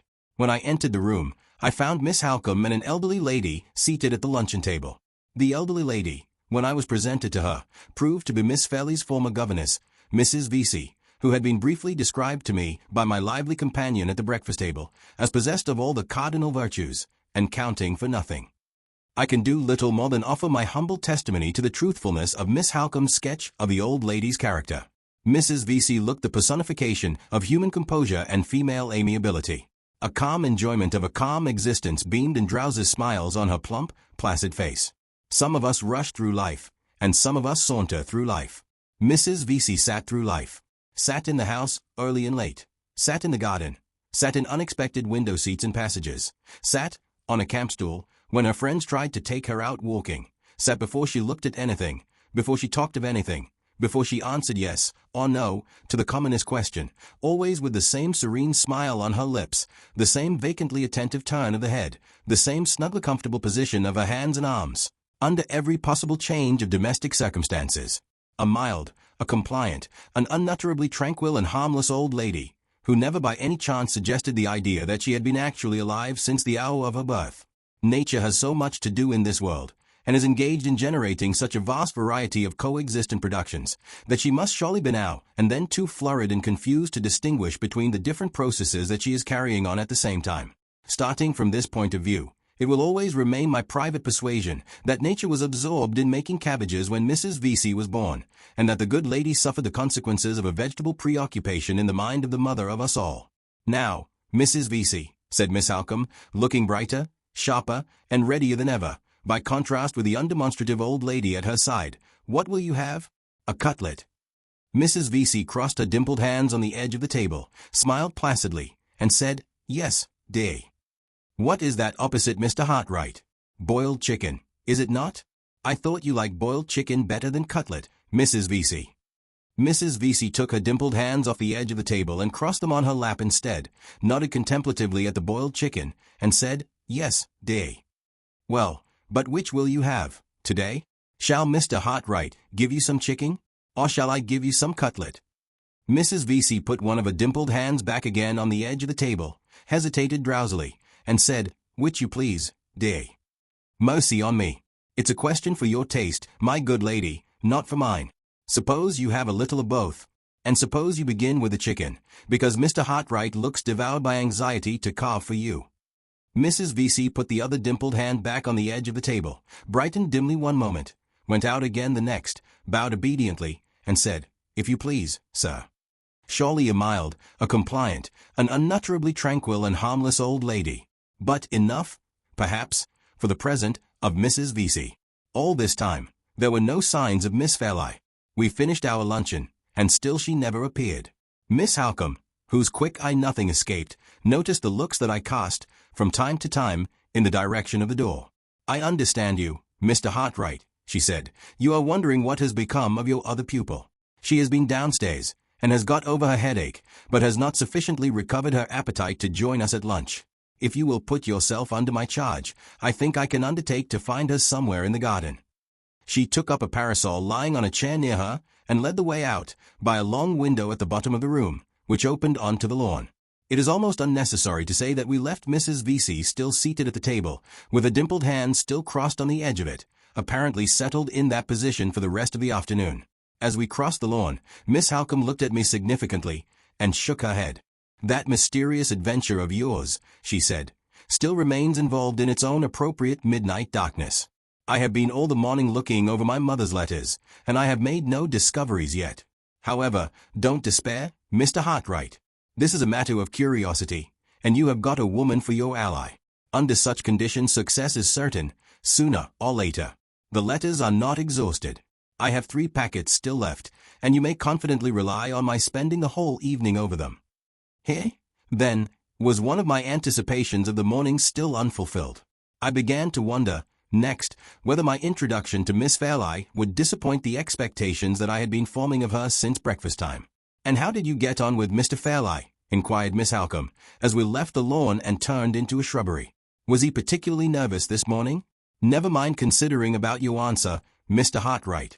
The mere fact of your being obliged to consider is enough for me. I see in your face that he was particularly nervous, and, as I am amiably unwilling to throw you into the same condition, I ask no more." We turned off into a winding path while she was speaking, and approached a pretty summer house, built of wood, in the form of a miniature Swiss chalet. The one room of the summer house, as we ascended the steps of the door, was occupied by a young lady.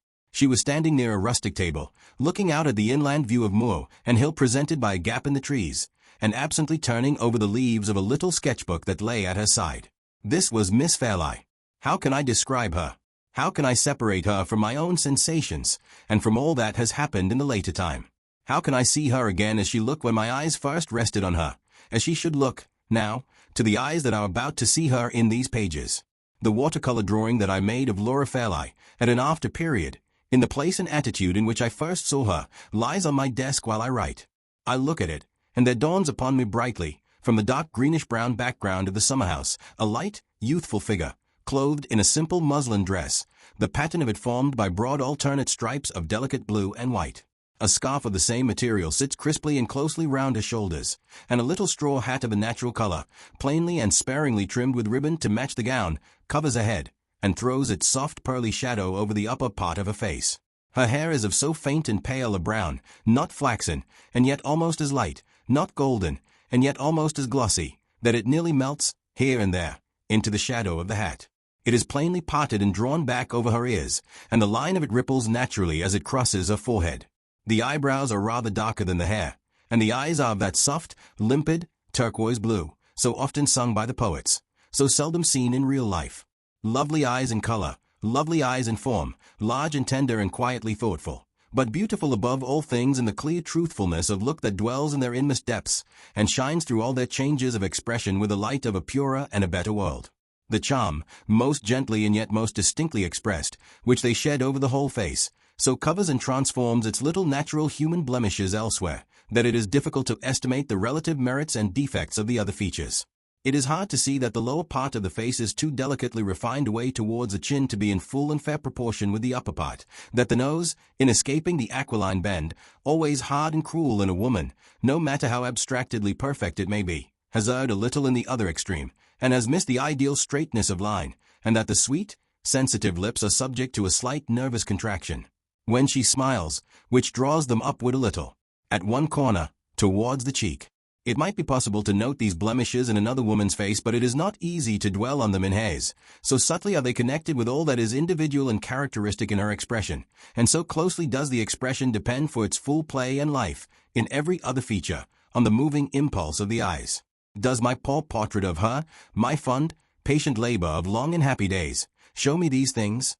Ah, how few of them are in the dim mechanical drawing, and how many in the mind with which I regard it. A fair, delicate girl, in a pretty light dress, trifling with the leaves of a sketchbook, while she looks up from it with truthful, innocent blue eyes. That is all the drawing can say, all, perhaps, that even the deeper reach of thought and pen can say in their language, either. The woman who first gives life, light, and form to our shadowy conceptions of beauty, fills a void in our spiritual nature that has remained unknown to us till she appeared. Sympathies that lie too deep for words, too deep almost for thoughts, are touched, at such times, by other charms than those which the senses feel and which the resources of expression can realize. The mystery which underlies the beauty of women is never raised above the reach of all expression until it has claimed kindred with a deeper mystery in our own souls. Then, and then only, has it passed beyond the narrow region on which light falls, in this world, from the pencil and the pen. Think of her as you thought of the first woman who quickened the pulses within you that the rest of her sex had no art to stay. Let the kind, candid blue eyes meet yours, as they met mine, with the one matchless look which we both remember so well. Let her voice speak the music that you once loved best, attuned as sweetly to your ear as to mine.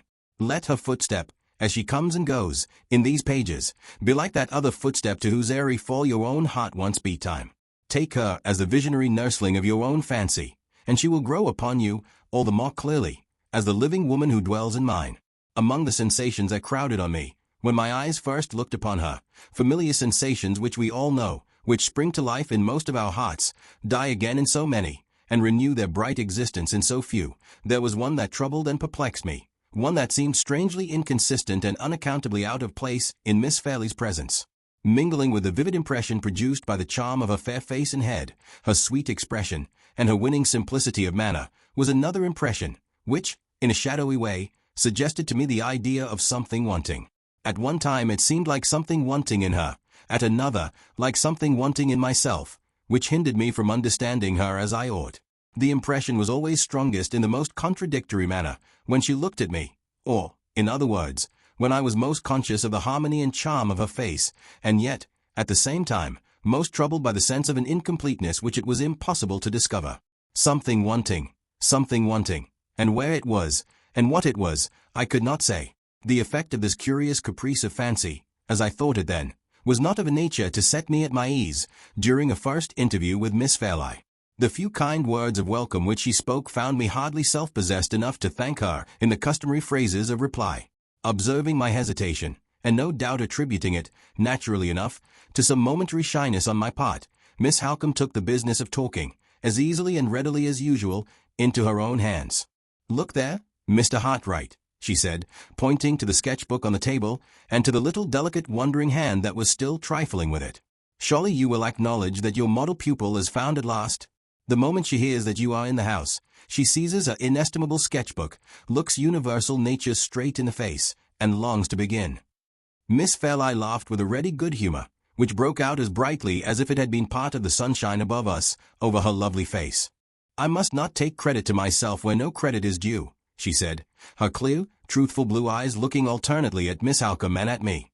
"Fond as I am of drawing, I am so conscious of my own ignorance that I am more afraid than anxious to begin. Now I know you are here, Mr. Hartright, I find myself looking over my sketches, as I used to look over my lessons when I was a little girl, and when I was sadly afraid that I should turn out not fit to be heard. She made the confession very prettily and simply, and, with quaint, childish earnestness, drew the sketchbook away close to her own side of the table. Miss Halcombe cut the knot of the little embarrassment forthwith, in her resolute, downright way. Good, bad, or indifferent, she said, the pupil's sketches must pass through the fiery ordeal of the master's judgment, and there's an end of it. Suppose we take them with us in the carriage, Laura, and let Mr. Hartright see them, for the first time, under circumstances of perpetual jolting and interruption? If we can only confuse him all through the drive, between nature as it is, when he looks up at the view, and nature as it is not when he looks down again at our sketchbooks, we shall drive him into the last desperate refuge of paying us compliments, and shall slip through his professional fingers with our pet feathers of vanity all unruffled. I hope Mr. Hartright will pay me no compliments, said Miss Fairlie, as we all left the summer house. May I venture to inquire why you express that hope? I asked. Because I shall believe all that you say to me, she answered simply. In those few words she unconsciously gave me the key to her whole character, to that generous trust in others which, in her nature, grew innocently out of the sense of her own truth. I only knew it intuitively then. I know it by experience now. We merely waited to rouse good Mrs. Vesey from the place which she still occupied at the deserted luncheon table, before we entered the open carriage for our promised drive. The old lady and Miss Halcombe occupied the back seat, and Miss Fairlie and I sat together in front, with the sketchbook open between us, fairly exhibited at last to my professional eyes. All serious criticism on the drawings, even if I had been disposed to volunteer it, was rendered impossible by Miss Halcombe's lively resolution to see nothing but the ridiculous side of the fine arts, as practiced by herself, her sister, and ladies in general. I can remember the conversation that passed far more easily than the sketches that I mechanically looked over. That part of the talk, especially, in which Miss Fairlie took any share, is still as vividly impressed on my memory as if I had heard it only a few hours ago. Yes, let me acknowledge that on this first day I let the charm of her presence lure me from the recollection of myself and my position. The most trifling of the questions that she put to me, on the subject of using her pencil and mixing her colors, the slightest alterations of expression in the lovely eyes that looked into mine with such an earnest desire to learn all that I could teach, and to discover all that I could show, attracted more of my attention than the finest view we passed through, or the grandest changes of light and shade, as they flowed into each other over the waving moorland and the level beach. At any time, and under any circumstances of human interest, is it not strange to see how little real hold the objects of the natural world amid which we live can gain on our hearts and minds? We go to nature for comfort in trouble, and sympathy in joy, only in books. Admiration of those beauties of the inanimate world, which modern poetry so largely and so eloquently describes, is not, even in the best of us, one of the original instincts of our nature. As children, we none of us possess it. No uninstructed man or woman possesses it. Those whose lives are most exclusively passed amid the ever-changing wonders of sea and land are also those who are most universally insensible to every aspect of nature not directly associated with the human interest of their calling. Our capacity of appreciating the beauties of the earth we live on is, in truth, one of the civilized accomplishments which we all learn as an art, and, more, that very capacity is rarely practiced by any of us except when our minds are most indolent and most unoccupied. How much share have the attractions of nature ever had in the pleasurable or painful interests and emotions of ourselves or our friends? What space do they ever occupy in the thousand little narratives of personal experience which pass every day by word of mouth from one of us to the other? All that our minds can compass, all that our hearts can learn, can be accomplished with equal certainty, equal profit, and equal satisfaction to ourselves, in the poorest as in the richest prospect that the face of the earth can show. There is surely a reason for this want of inborn sympathy between the creature and the creation around it, a reason which may perhaps be found in the widely differing destinies of man and his earthly sphere. The grandest mountain prospect that the eye can range over is appointed to annihilation. The smallest human interest that the pure heart can feel is appointed to immortality. We had been out nearly 3 hours, when the carriage again passed through the gates of Limmeridge House. On our way back I had let the ladies settle for themselves the first point of view which they were to sketch, under my instructions, on the afternoon of the next day. When they withdrew to dress for dinner, and when I was alone again in my little sitting room, my spirits seemed to leave me on a sudden. I felt ill at ease and dissatisfied with myself, I hardly knew why. Perhaps I was now conscious for the first time of having enjoyed our drive too much in the character of a guest, and too little in the character of a drawing-master. Perhaps that strange sense of something wanting, either in Miss Fairlie or in myself, which had perplexed me when I was first introduced to her, haunted me still. Anyhow, it was a relief to my spirits when the dinner hour called me out of my solitude, and took me back to the society of the ladies of the house. I was struck, on entering the drawing-room, by the curious contrast, rather in material than in color, of the dresses which they now wore. While Mrs. Vesey and Miss Halcombe were richly clad, each in the manner most becoming to her age, the first in silver gray, and the second in that delicate primrose-yellow color which matches so well with a dark complexion and black hair, Miss Fairlie was unpretendingly and almost Polly dressed in plain white muslin. It was spotlessly pure, it was beautifully put on, but still it was the sort of dress which the wife or daughter of a poor man might have worn, and it made her, so far as externals went, look less affluent in circumstances than her own governess. At a later period, when I learned to know more of Miss Fairlie's character, I discovered that this curious contrast, on the wrong side, was due to her natural delicacy of feeling and natural intensity of aversion to the slightest personal display of her own wealth. Neither Mrs. Vesey nor Miss Halcombe could ever induce her to let the advantage in dress desert the two ladies who were poor, to lean to the side of the one lady who was rich. When the dinner was over, we returned together to the drawing-room. Although Mr. Fairlie, emulating the magnificent condescension of the monarch who had picked up Titian's brush for him, had instructed his butler to consult my wishes in relation to the wine that I might prefer after dinner, I was resolute enough to resist the temptation of sitting in solitary grandeur among bottles of my own choosing, and sensible enough to ask the ladies' permission to leave the table with them habitually. On the civilized foreign plan, during the period of my residence at Limmeridge House, the drawing-room, to which we had now withdrawn for the rest of the evening, was on the ground floor, and was of the same shape and size as the breakfast-room. Large glass doors at the lower end opened onto a terrace, beautifully ornamented along its whole length with a profusion of flowers. The soft, hazy twilight was just shading leaf and blossom alike into harmony with its own sober hues as we entered the room, and the sweet evening scent of the flowers met us with its fragrant welcome through the open glass doors. Good Mrs. Vesey, always the first of the party to sit down, took possession of an armchair in a corner, and dozed off comfortably to sleep. At my request, Miss Fairlie placed herself at the piano. As I followed her to a seat near the instrument, I saw Miss Halcombe retire into a recess of one of the side windows, to proceed with the search through her mother's letters by the last quiet rays of the evening light. How vividly that peaceful home picture of the drawing-room comes back to me while I write. From the place where I sat I could see Miss Halcombe's graceful figure, half of it in soft light, half in mysterious shadow, bending intently over the letters in her lap, while, nearer to me, the fair profile of the player at the piano was just delicately defined against the faintly deepening background of the inner wall of the room.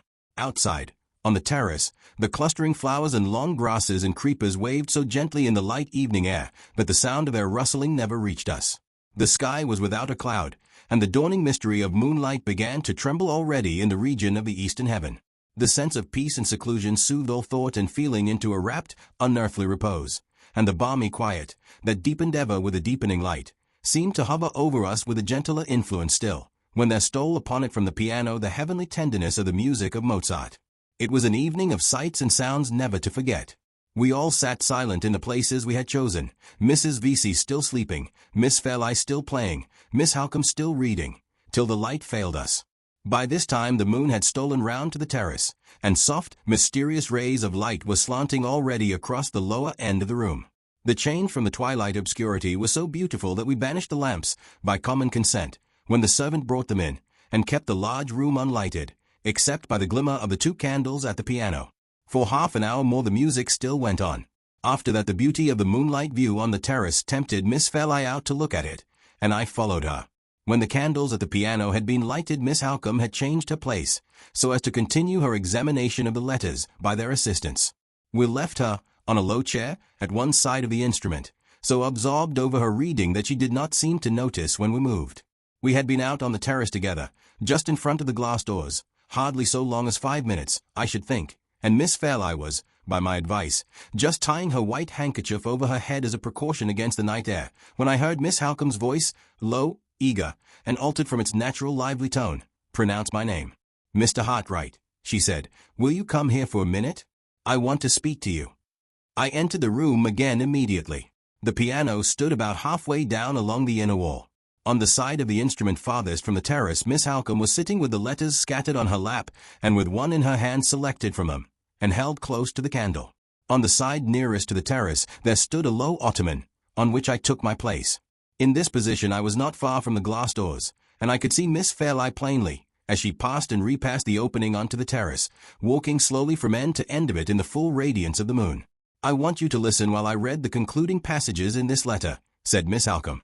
"Tell me if you think they throw any light upon your strange adventure on the road to London. The letter is addressed by my mother to her second husband, Mr. Fairlie, and the date refers to a period of between 11 and 12 years since. At that time Mr. and Mrs. Fairlie and my half-sister Laura had been living for years in this house, and I was away from them completing my education at a school in Paris." She looked and spoke earnestly, and, as I thought, a little uneasily as well. At the moment when she raised the letter to the candle before beginning to read it, Miss Fairlie passed us on the terrace, looked in for a moment, and seeing that we were engaged, slowly walked on. Miss Halcombe began to read as follows. "You will be tired, my dear Philip, of hearing perpetually about my schools and my scholars. Lay the blame, pray, on the dull uniformity of life at Limmeridge, and not on me. Besides, this time I have something really interesting to tell you about a new scholar. You know old Mrs. Kemp at the village shop? Well, after years of ailing, the doctor has at last given her up, and she is dying slowly day by day. Her only living relation, a sister, arrived last week to take care of her. This sister comes all the way from Hampshire. Her name is Mrs. Catterick. 4 days ago Mrs. Catterick came here to see me, and brought her only child with her, a sweet little girl about a year older than our darling Laura." As the last sentence fell from the reader's lips, Miss Fairlie passed us on the terrace once more. She was softly singing to herself one of the melodies which she had been playing earlier in the evening. Miss Halcombe waited till she had passed out of sight again, and then went on with the letter. "Mrs. Catterick is a decent, well-behaved, respectable woman, middle-aged, and with the remains of having been only moderately, nice-looking. There is something in her manner and in her appearance, however, which I can't make out. She is reserved about herself to the point of downright secrecy, and there is a look in her face, I can't describe it, which suggests to me that she has something on her mind. She is altogether what you would call a walking mystery. Her errand at Limmeridge House, however, was simple enough. When she left Hampshire to nurse her sister, Mrs. Kemp, through her last illness, she had been obliged to bring her daughter with her, through having no one at home to take care of the little girl. Mrs. Kemp may die in a week's time, or may linger on for months, and Mrs. Catterick's object was to ask me to let her daughter, and have the benefit of attending my school, subject to the condition of her being removed from it to go home again with her mother, after Mrs. Kemp's death. I consented at once, and when Laura and I went out for our walk, we took the little girl, who was just 11 years old, to the school that very day. Once more Miss Fairlie's figure, bright and soft in its snowy muslin dress, her face prettily framed by the white folds of the handkerchief which she had tied under her chin, passed by us in the moonlight. Once more Miss Halcombe waited till she was out of sight, and then went on. "I have taken a violent fancy, Philip, to my new scholar, for a reason which I mean to keep till the last for the sake of surprising you. Her mother having told me as little about the child as she told me of herself, I was left to discover, which I did on the first day, when we tried her at lessons, that the poor little thing's intellect is not developed as it ought to be at her age. Seeing this I had her up to the house the next day, and privately arranged with the doctor to come, and watch her and question her, and tell me what he thought. His opinion is that she will grow out of it. But he says a careful bringing up at school is a matter of great importance just now, because her unusual slowness in acquiring ideas implies an unusual tenacity in keeping them, when they are once received into her mind. Now, my love, you must not imagine, in your offhand way, that I have been attaching myself to an idiot. This poor little Catterick is a sweet, affectionate, grateful girl, and says the quaintest, prettiest things, as you shall judge by an instance, in the most oddly sudden, surprised, half-frightened way. Although she is dressed very neatly, her clothes show a sad want of taste in color and pattern. So I arranged, yesterday, that some of our darling Laura's old white frocks and white hats should be altered for Catterick, explaining to her that little girls of her complexion looked neater and better all in white than in anything else. She hesitated and seemed puzzled for a minute, then flushed up, and appeared to understand. Her little hand clasped mine suddenly. She kissed it, Philip, and said, "Oh, so earnestly, I will always wear white as long as I live. It will help me to remember you, and to think that I am pleasing you still, when I go away and see you no more." This is only one specimen of the quaint things she says so prettily. Poor little soul! She shall have a stock of white frocks, made with good deep tucks, to let out for her as she grows. Miss Halcombe paused, and looked at me across the piano. "Did the forlorn woman whom you met in the highroad seem young?" she asked. "Young enough to be 2 or 3 and 20? "Yes, Miss Halcombe, as young as that. And she was strangely dressed, from head to foot, all in white. All in white. While the answer was passing my lips, Miss Fairlight glided into view on the terrace for the third time. Instead of proceeding on her walk, she stopped, with her back turned towards us, and, leaning on the balustrade of the terrace, looked down into the garden beyond. My eyes fixed upon the white gleam of a muslin gown and headdress in the moonlight, and a sensation, for which I can find no name, a sensation that quickened my pulse, and raised a fluttering at my heart, began to steal over me. All in white. Miss Halcombe repeated. The most important sentences in the letter, Mr. Hartright, are those at the end, which I will read to you immediately. But I can't help dwelling a little upon the coincidence of the white costume of the woman you met, and the white frocks which produced that strange answer from my mother's little scholar. The doctor may have been wrong when he discovered the child's defects of intellect, and predicted that she would grow out of them.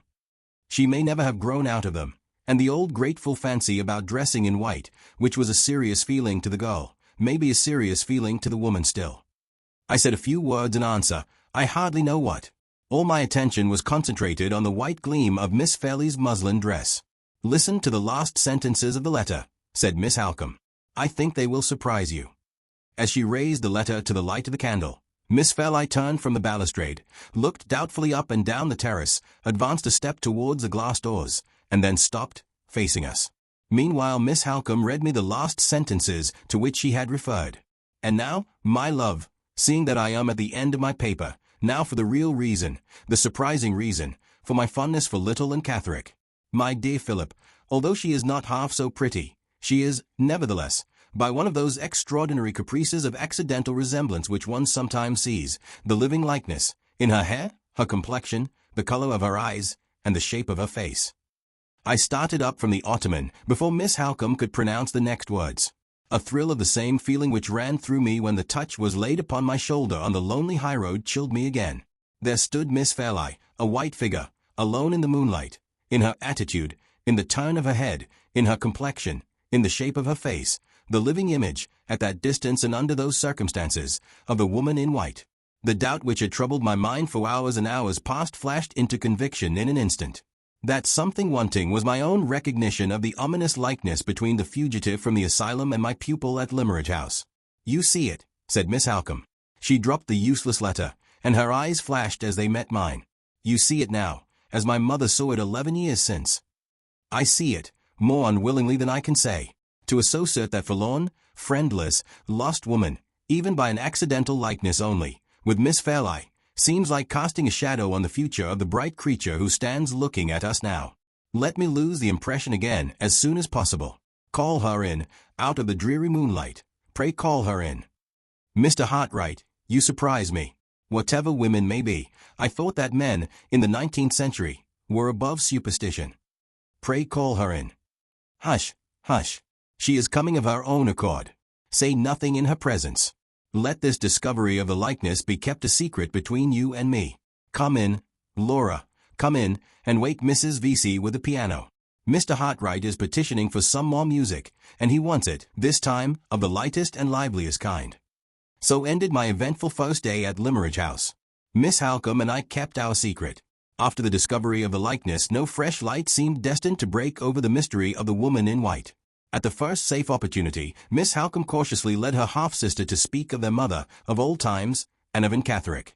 Miss Fairlie's recollections of the little scholar at Limmeridge were, however, only of the most vague and general kind. She remembered the likeness between herself and her mother's favorite pupil, as something which had been supposed to exist in past times, but she did not refer to the gift of the white dresses, or to the singular form of words in which the child had artlessly expressed her gratitude for them.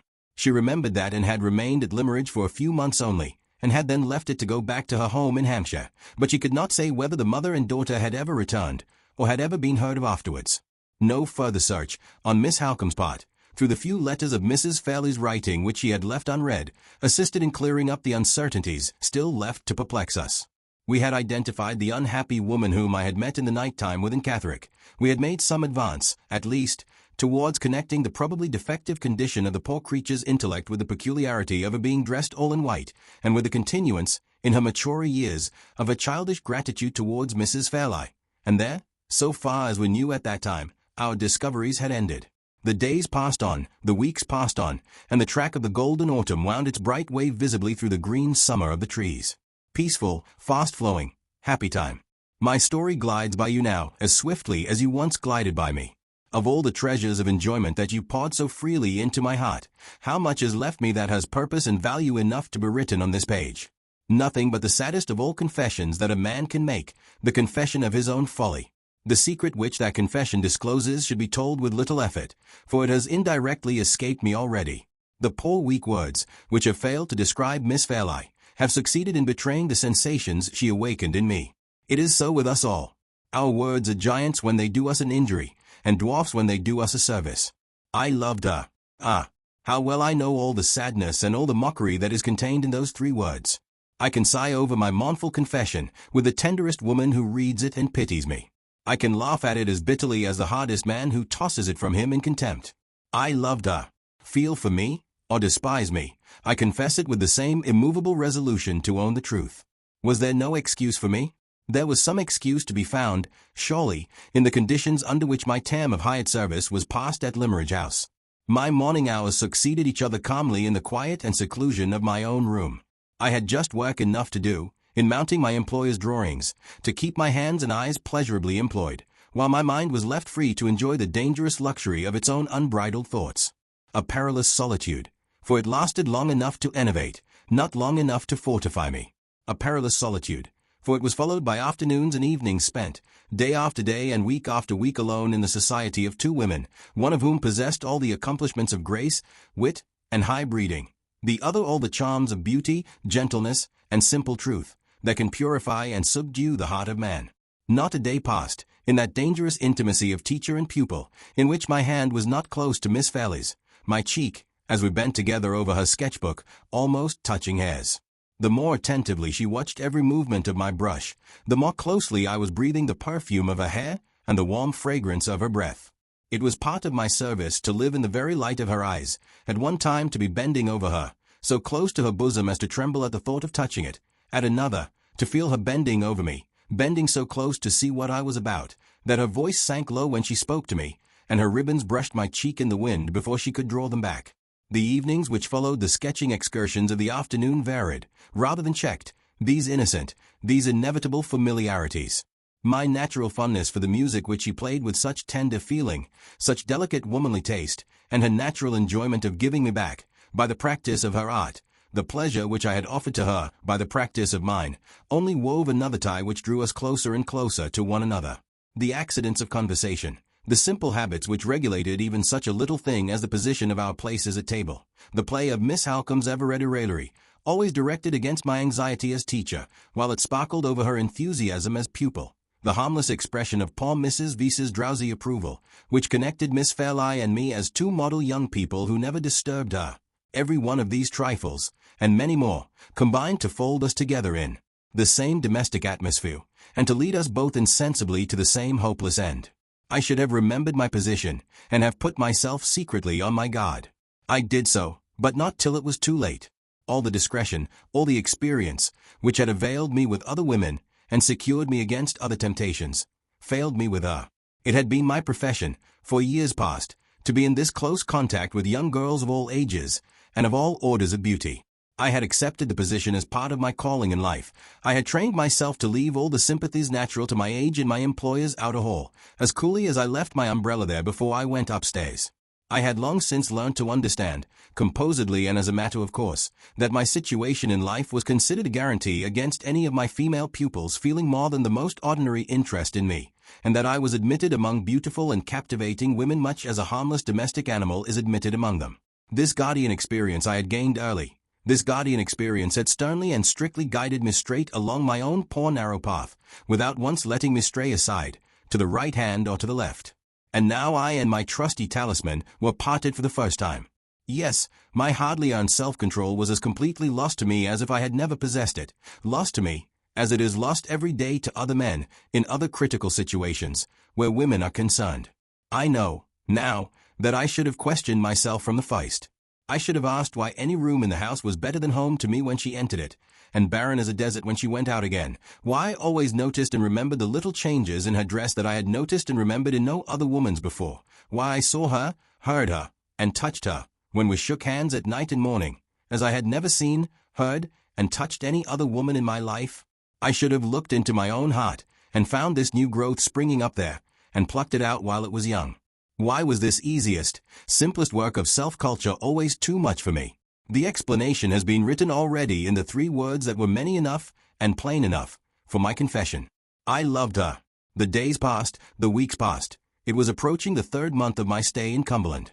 The delicious monotony of life in our calm seclusion flowed on with me, like a smooth stream with a swimmer who glides down the current.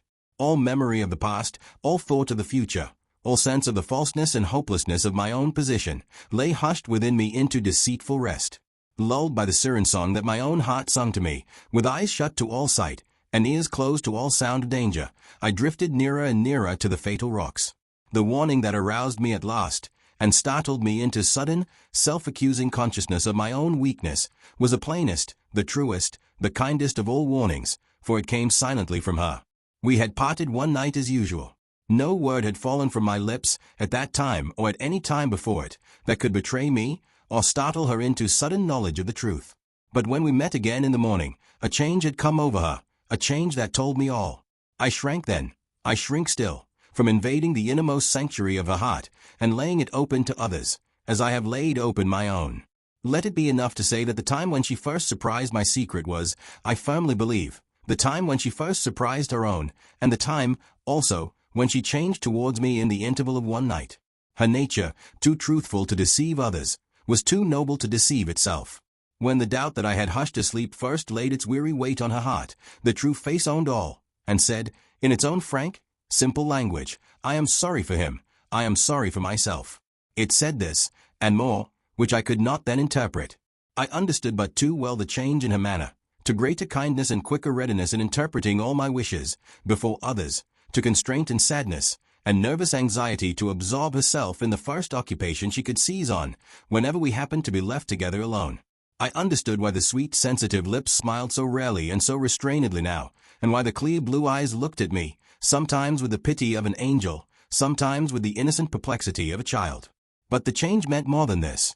There was a coldness in her hand, there was an unnatural immobility in her face, there was in all her movements the mute expression of constant fear and clinging self-reproach. The sensations that I could trace to herself and to me, the unacknowledged sensations that we were feeling in common, were not these. There were certain elements of the change in her that were still secretly drawing us together, and others that were, as secretly, beginning to drive us apart. In my doubt and perplexity, in my vague suspicion of something hidden which I was left to find by my own unaided efforts, I examined Miss Halcombe's looks and manner for enlightenment. Living in such intimacy as ours, no serious alteration could take place in any one of us which did not sympathetically affect the others. The change in Miss Fairlie was reflected in her half-sister.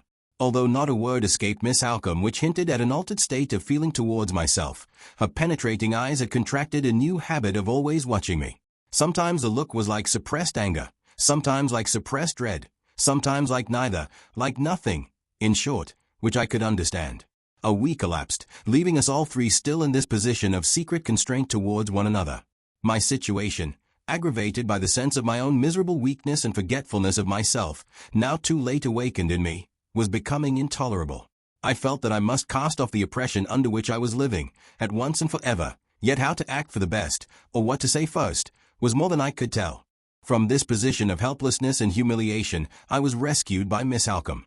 Her lips told me the bitter, the necessary, the unexpected truth. Her hearty kindness sustained me under the shock of hearing it. Her sense and courage turned to its right use an event which threatened the worst that could happen, to me and to others, in Limmeridge House. It was on a Thursday in the week, and nearly at the end of the 3rd month of my sojourn in Cumberland. In the morning, when I went down into the breakfast room at the usual hour, Miss Halcombe, for the first time since I had known her, was absent from her customary place at the table. Miss Fairlie was out on the lawn.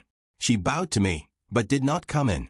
Not a word had dropped from my lips, or from hers, that could unsettle either of us, and yet the same unacknowledged sense of embarrassment made us shrink alike from meeting one another alone. She waited on the lawn, and I waited in the breakfast room, till Mrs. Vesey or Miss Halcombe came in. How quickly I should have joined her, How readily we should have shaken hands and glided into our customary talk only a fortnight ago. In a few minutes Miss Halcombe entered. She had a preoccupied look, and she made her apologies for being late rather absently. "I have been detained," she said, "by a consultation with Mr. Fairlie on a domestic matter which he wished to speak to me about."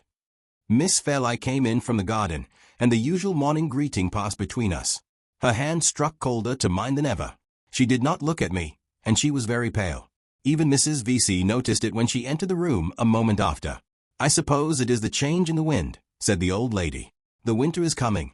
Ah, my love, the winter is coming soon." In her heart and in mine it had come already. Our morning meal, once so full of pleasant good-humored discussion of the plans for the day, was short and silent.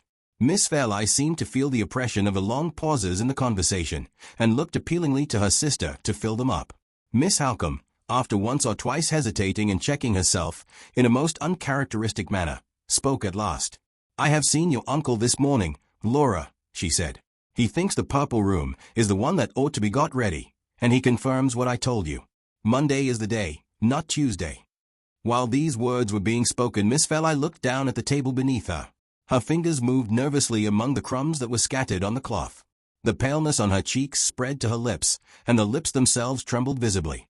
I was not the only person present who noticed this. Miss Halcombe saw it, too, and at once set us the example of rising from table. Mrs. V.C. and Miss Fairlie left the room together. The kind, sorrowful blue eyes looked at me, for a moment, with the prescient sadness of a coming and a long farewell. I felt the answering pang in my own heart, the pang that told me I must lose her soon, and love her the more unchangeably for the loss. I turned towards the garden when the door had closed on her.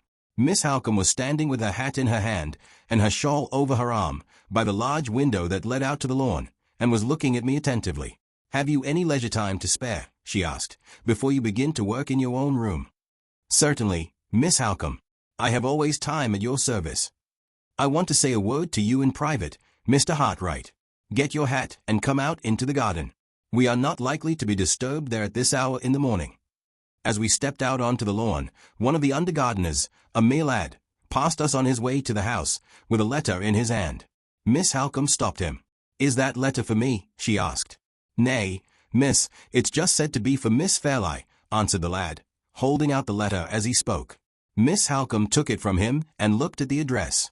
"A strange handwriting," she said to herself. "Who can Laura's correspondent be? Where did you get this?" she continued, addressing the gardener. "Well, miss," said the lad, "I just got it from a woman." "What woman?" "A woman well stricken in age." "Oh, an old woman. Anyone you knew?"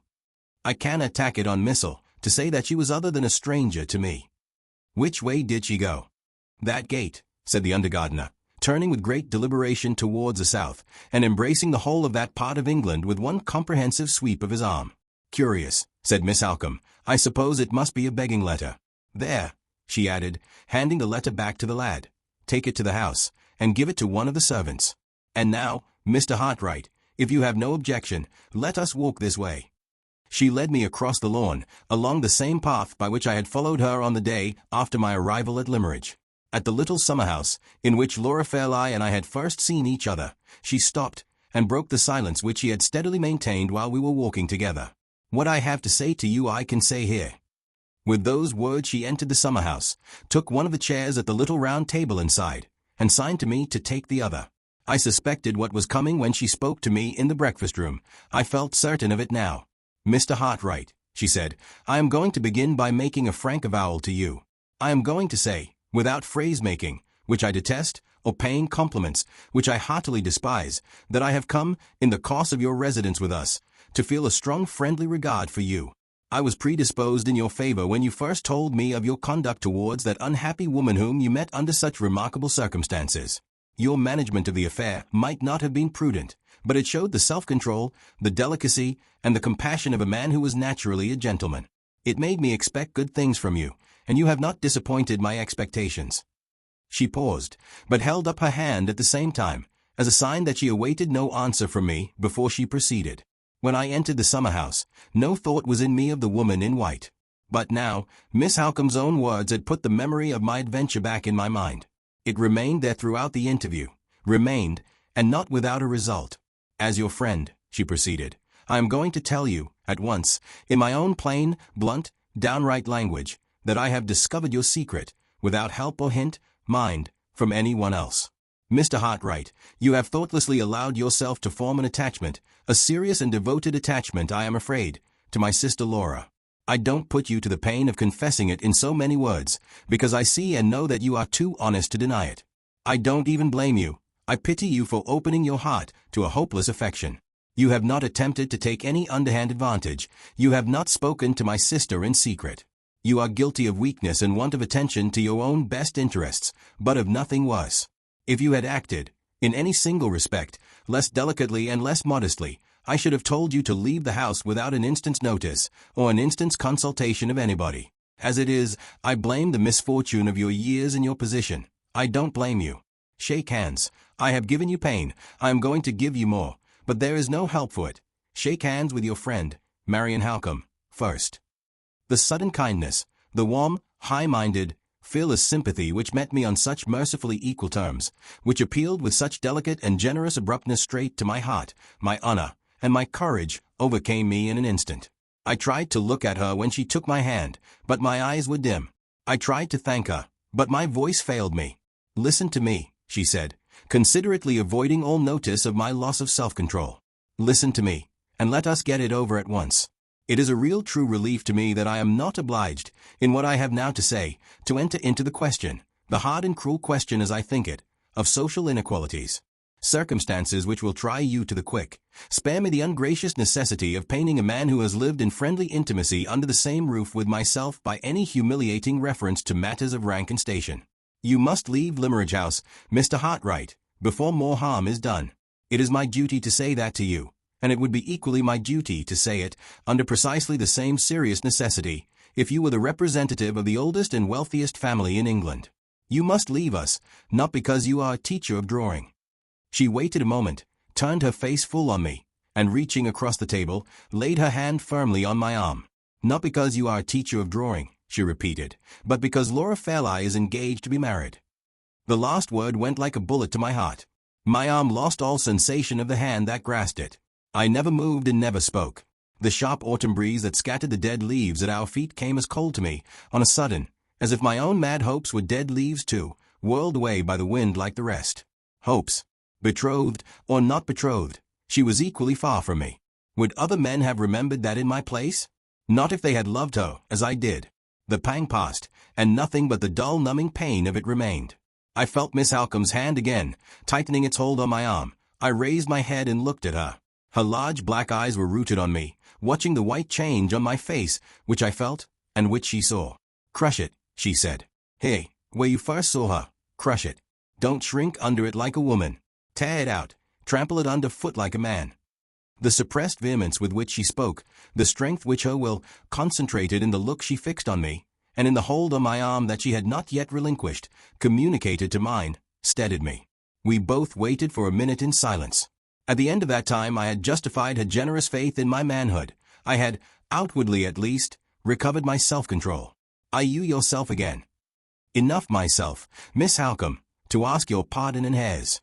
Enough myself to be guided by your advice, and to prove my gratitude in that way, if I can prove it in no other. You have proved it already, she answered, by those words. Mr. Hartright, concealment is at an end between us. I cannot affect to hide from you what my sister has unconsciously shown to me. You must leave us for her sake, as well as for your own. Your presence here, your necessary intimacy with us, harmless as it has been, God knows, in all other respects, has unsteadied her and made her wretched. I, who love her better than my own life, I, who have learnt to believe in that pure, noble, innocent nature as I believe in my religion, know but too well the secret misery of self-reproach that she has been suffering since the first shadow of a feeling disloyal to her marriage engagement entered her heart in spite of her. I don't say, it would be useless to attempt to say it after what has happened, that her engagement has ever had a strong hold on her affections. It is an engagement of honor, not of love. Her father sanctioned it on his deathbed, 2 years since. She herself neither welcomed it nor shrank from it. She was content to make it. Till you came here she was in the position of hundreds of other women, who marry men without being greatly attracted to them or greatly repelled by them, and who learn to love them, when they don't learn to hate, after marriage, instead of before. I hope more earnestly than words can say, and you should have the self-sacrificing courage to hope too, that the new thoughts and feelings which have disturbed the old calmness and the old content have not taken root too deeply to be ever removed. Your absence, if I had less belief in your honor, and your courage, and your sense, I should not trust to them as I am trusting now. Your absence will help my efforts, and time will help us all three. It is something to know that my first confidence in you was not all misplaced. It is something to know that you will not be less honest, less manly, less considerate towards the pupil whose relation to yourself you have had the misfortune to forget, than towards the stranger and the outcast whose appeal to you was not made in vain. Again the chance reference to the woman in white. Was there no possibility of speaking of Miss Fairlie and of me, without raising the memory of Aunt Catherick, and setting her between us like a fatality that it was hopeless to avoid? Tell me what apology I can make to Mr. Fairlie for breaking my engagement, I said. Tell me when to go, after that apology is accepted. I promise implicit obedience to you, and to your advice. Time is every way of importance, she answered. You heard me refer this morning to Monday next, and to the necessity of setting the Purple Room in order. The visitor whom we expect on Monday. I could not wait for her to be more explicit. Knowing what I knew now, the memory of Miss Fairlie's look and manner at the breakfast table told me that the expected visitor at Limmeridge House was her future husband. I tried to force it back, but something rose within me at that moment stronger than my own will, and I interrupted Miss Halcombe. Let me go today, I said bitterly. The sooner the better. No, not today, she replied. The only reason you can assign to Mr. Fairlie for your departure, before the end of your engagement, must be that an unforeseen necessity compels you to ask his permission to return at once to London. You must wait till tomorrow to tell him that, at the time when the post comes in, because he will then understand the sudden change in your plans, by associating it with the arrival of a letter from London. It is miserable and sickening to descend to deceit, even of the most harmless kind, but I know Mr. Fairlie, and if you once excite his suspicions that you are trifling with him, he will refuse to release you. Speak to him on Friday morning. Occupy yourself afterwards, for the sake of your own interest with your employer, in leaving your unfinished work in as little confusion as possible, and quit this place on Saturday. It will be time enough then, Mr. Hartright, for you, and for all of us. Before I could assure her that she might depend on my acting in the strictest accordance with her wishes, we were both startled by advancing footsteps in the shrubbery. Someone was coming from the house to seek for us. I felt the blood rush into my cheeks and then leave them again. Could the third person who was fast approaching us, at such a time and under such circumstances, be Miss Fairlie? It was a relief. So sadly, so hopelessly was my position towards her changed already. It was absolutely a relief to me, when the person who had disturbed us appeared at the entrance of the summer-house, and proved to be only Miss Fairlie's maid. Could I speak to you for a moment, miss? Said the girl, in rather a flurried, unsettled manner. Miss Halcombe descended the steps into the shrubbery, and walked aside a few paces with the maid. Left by myself, my mind reverted, with a sense of forlorn wretchedness which it is not in any word that I can find to describe, to my approaching return to the solitude and the despair of my lonely London home. Thoughts of my kind old mother, and of my sister, who had rejoiced with her so innocently over my prospects in Cumberland, thoughts whose long banishment from my heart it was now my shame and my reproach to realize for the first time, came back to me with a loving mournfulness of old, neglected friends. My mother and my sister, what would they feel when I returned to them from my broken engagement, with the confession of my miserable secret, they who had parted from me so hopefully on that last happy night in the Hampstead cottage? And Catherick again. Even the memory of the farewell evening with my mother and my sister could not return to me now unconnected with that other memory of the moonlight walk back to London. What did it mean? Were that woman and I to meet once more? It was possible, at the least. Did she know that I lived in London? Yes. I had told her so, either before or after that strange question of hers, when she had asked me so distrustfully if I knew many men of the rank of baronet. Either before or after, my mind was not calm enough, then, to remember which. A few minutes elapsed before Miss Halcombe dismissed the maid and came back to me. She, too, looked flurried and unsettled now. We have arranged all that is necessary, Mr. Hartright, she said. We have understood each other, as friends should, and we may go back at once to the house. To tell you the truth, I am uneasy about Laura.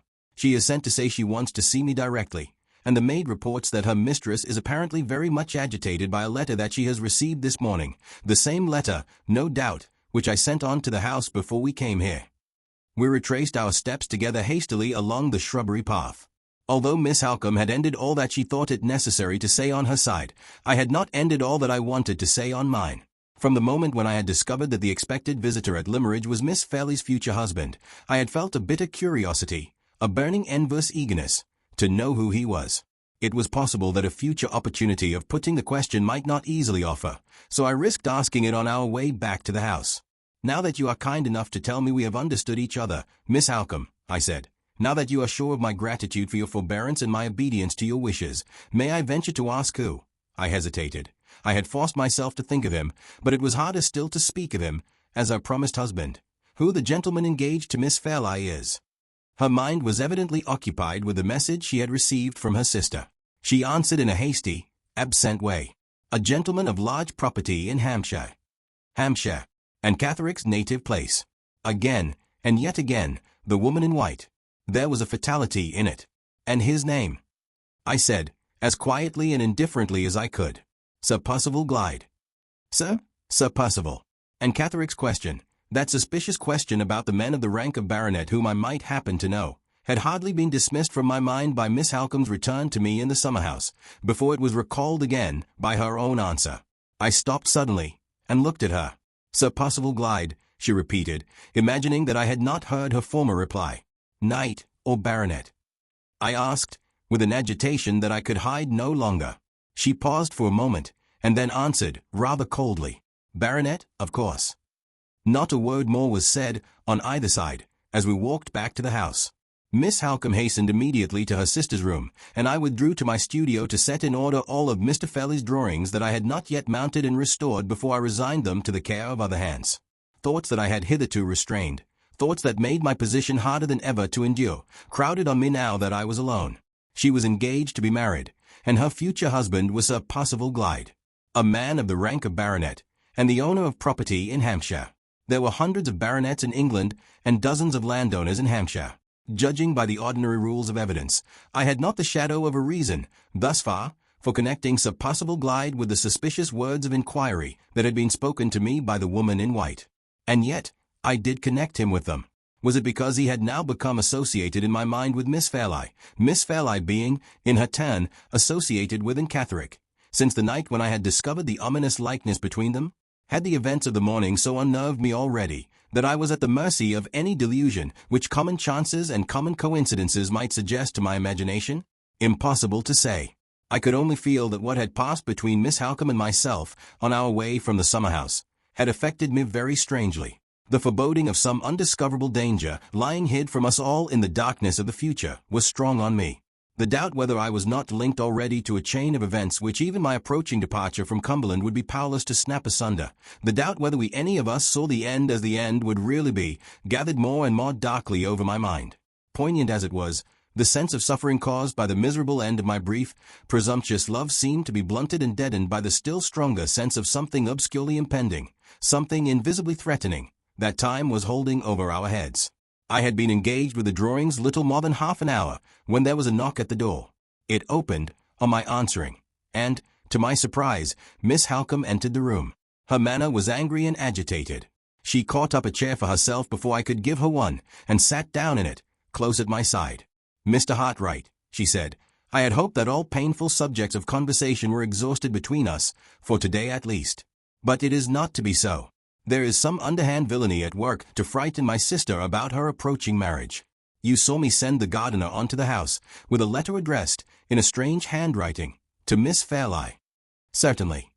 "The letter is an anonymous letter, a vile attempt to injure Sir Percival Glyde in my sister's estimation. It has so agitated and alarmed her that I have had the greatest possible difficulty in composing her spirits sufficiently to allow me to leave her room and come here. I know this is a family matter on which I ought not to consult you, and in which you can feel no concern or interest." "I beg your pardon, Miss Halcombe. I feel the strongest possible concern and interest in anything that affects Miss Fairley's happiness or yours." "I am glad to hear you say so. You are the only person in the house, or out of it, who can advise me. Mr. Fairley, in his state of health and with his horror of difficulties and mysteries of all kinds, is not to be thought of. The clergyman is a good, weak man, who knows nothing out of the routine of his duties, and our neighbors are just the sort of comfortable, jog-trot acquaintances whom one cannot disturb in times of trouble and danger. What I want to know is this: ought I at once to take such steps as I can to discover the writer of the letter? Or ought I to wait, and apply to Mr. Fairley's legal adviser tomorrow? It is a question, perhaps a very important one, of gaining or losing a day. Tell me what you think, Mr. Hartright. If necessity had not already obliged me to take you into my confidence under very delicate circumstances, even my helpless situation would, perhaps, be no excuse for me. But as things I cannot surely be wrong, after all that has passed between us, in forgetting that you are a friend of only 3 months' standing. She gave me the letter. It began abruptly, without any preliminary form of address, as follows. Do you believe in dreams? I hope, for your own sake, that you do. See what Scripture says about dreams and their fulfillment. Genesis XL. 8. Xli. 25, Daniel 4. 18-25, and take the warning I send you before it is too late. Last night I dreamed about you, Miss Fairlie. I dreamed that I was standing inside the communion rails of a church, I on one side of the altar table, and the clergyman, with his surplice and his prayer book, on the other. After a time there walked towards us, down the aisle of the church, a man and a woman, coming to be married. You were the woman. You looked so pretty and innocent in your beautiful white silk dress, and your long white lace veil, that my heart felt for you, and the tears came into my eyes. They were tears of pity, young lady, that heaven blesses, and instead of falling from my eyes like the everyday tears that we all of us shed, they turned into 2 rays of light which slanted nearer and nearer to the man standing at the altar with you, till they touched his breast. The 2 rays sprang in arches like 2 rainbows between me and him. I looked along them, and I saw down into his inmost heart. The outside of the man you were marrying was fair enough to see. He was neither tall nor short. He was a little below the middle size. A light, active, high-spirited man, about 45 years old, to look at. He had a pale face, and was bald over the forehead, but had dark hair on the rest of his head. His beard was shaven on his chin, but was let to grow, of a fine rich brown, on his cheeks and his upper lip. His eyes were brown too, and very bright. His nose straight and handsome and delicate enough to have done for a woman's. His hands the same. He was troubled from time to time with a dry hacking cough, and when he put up his white right hand to his mouth, he showed the red scar of an old wound across the back of it. Have I dreamt of the right man? You know best, Miss Fairlie, and you can say if I was deceived or not. Read next, what I saw beneath the outside. I entreat you, read, and profit. I looked along the 2 rays of light, and I saw down into his inmost heart. It was black as night, and on it were written, in the red flaming letters which are the handwriting of the fallen angel, without pity and without remorse. He has strewn with misery the paths of others, and he will live to strew with misery the path of this woman by his side. I read that, and then the rays of light shifted and pointed over his shoulder, and there, behind him, stood a fiend laughing. And the rays of light shifted once more, and pointed over your shoulder, and there behind you, stood an angel weeping. And the rays of light shifted for the 3rd time, and pointed straight between you and that man. They widened and widened, thrusting you both asunder, one from the other. And the clergyman looked for the marriage service in vain. It was gone out of the book, and he shut up the leaves, and put it from him in despair. And I woke with my eyes full of tears and my heart beating, for I believe in dreams. Believe too, Miss Fairlie, I beg of you, for your own sake, believe as I do. Joseph and Daniel, and others in Scripture, believed in dreams. Inquire into the past life of that man with the scar on his hand, before you say the words that make you his miserable wife. I don't give you this warning on my account, but on yours. I have an interest in your well-being that will live as long as I draw breath. Your mother's daughter has a tender place in my heart, for your mother was my first, my best, my only friend. There the extraordinary letter ended, without signature of any sort.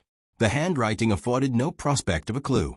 It was traced on ruled lines, in the cramped, conventional, copybook character technically termed small hand. It was feeble and faint, and defaced by blots, but had otherwise nothing to distinguish it. That is not an illiterate letter, said Miss Alcombe, and at the same time, it is surely too incoherent to be the letter of an educated person in the higher ranks of life. The reference to the bridal dress and veil, and other little expressions, seemed to point to it as the production of some woman. What do you think, Mr. Hartright? I think so too. It seems to me to be not only the letter of a woman, but of a woman whose mind must be deranged, suggested Miss Halcombe. It struck me in that light too. I did not answer. While I was speaking, my eyes rested on the last sentence of the letter. Your mother's daughter has a tender place in my heart, for your mother was my first, my best, my only friend. Those words and the doubt which had just escaped me as to the sanity of the writer of the letter, acting together on my mind, suggested an idea, which I was literally afraid to express openly, or even to encourage secretly. I began to doubt whether my own faculties were not in danger of losing their balance. It seemed almost like a monomania to be tracing back everything strange that happened, everything unexpected that was said, always to the same hidden source and the same sinister influence. I resolved, this time, in defense of my own courage and my own sense, to come to no decision that plain fact did not warrant, and to turn my back resolutely on everything that tempted me in the shape of surmise. If we have any chance of tracing the person who has written this, I said, returning the letter to Miss Halcombe, there can be no harm in seizing our opportunity the moment it offers. I think we ought to speak to the gardener again about the elderly woman who gave him the letter, and then to continue our inquiries in the village. But first let me ask a question. You mentioned just now the alternative of consulting Mr. Fairley's legal adviser tomorrow.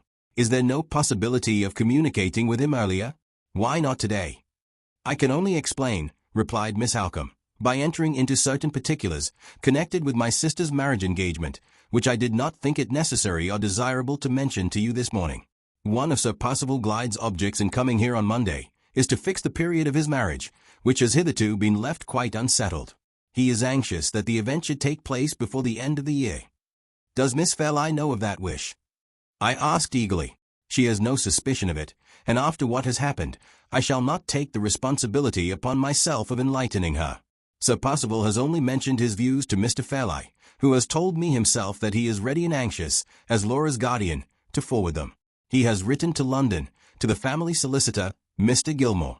Mr. Gilmore happens to be away in Glasgow on business, and he has replied by proposing to stop at Limmeridge House on his way back to town. He will arrive tomorrow, and will stay with us a few days, so as to allow Sir Percival time to plead his own cause. If he succeeds, Mr. Gilmore will then return to London, taking with him his instructions for my sister's marriage settlement. You understand now, Mr. Hartright, why I speak of waiting to take legal advice until tomorrow. Mr. Gilmore is the old and tried friend of 2 generations of Fairless, and we can trust him, as we could trust no one else. The marriage settlement. The mere hearing of those 2 words stung me with a jealous despair that was poison to my higher and better instincts.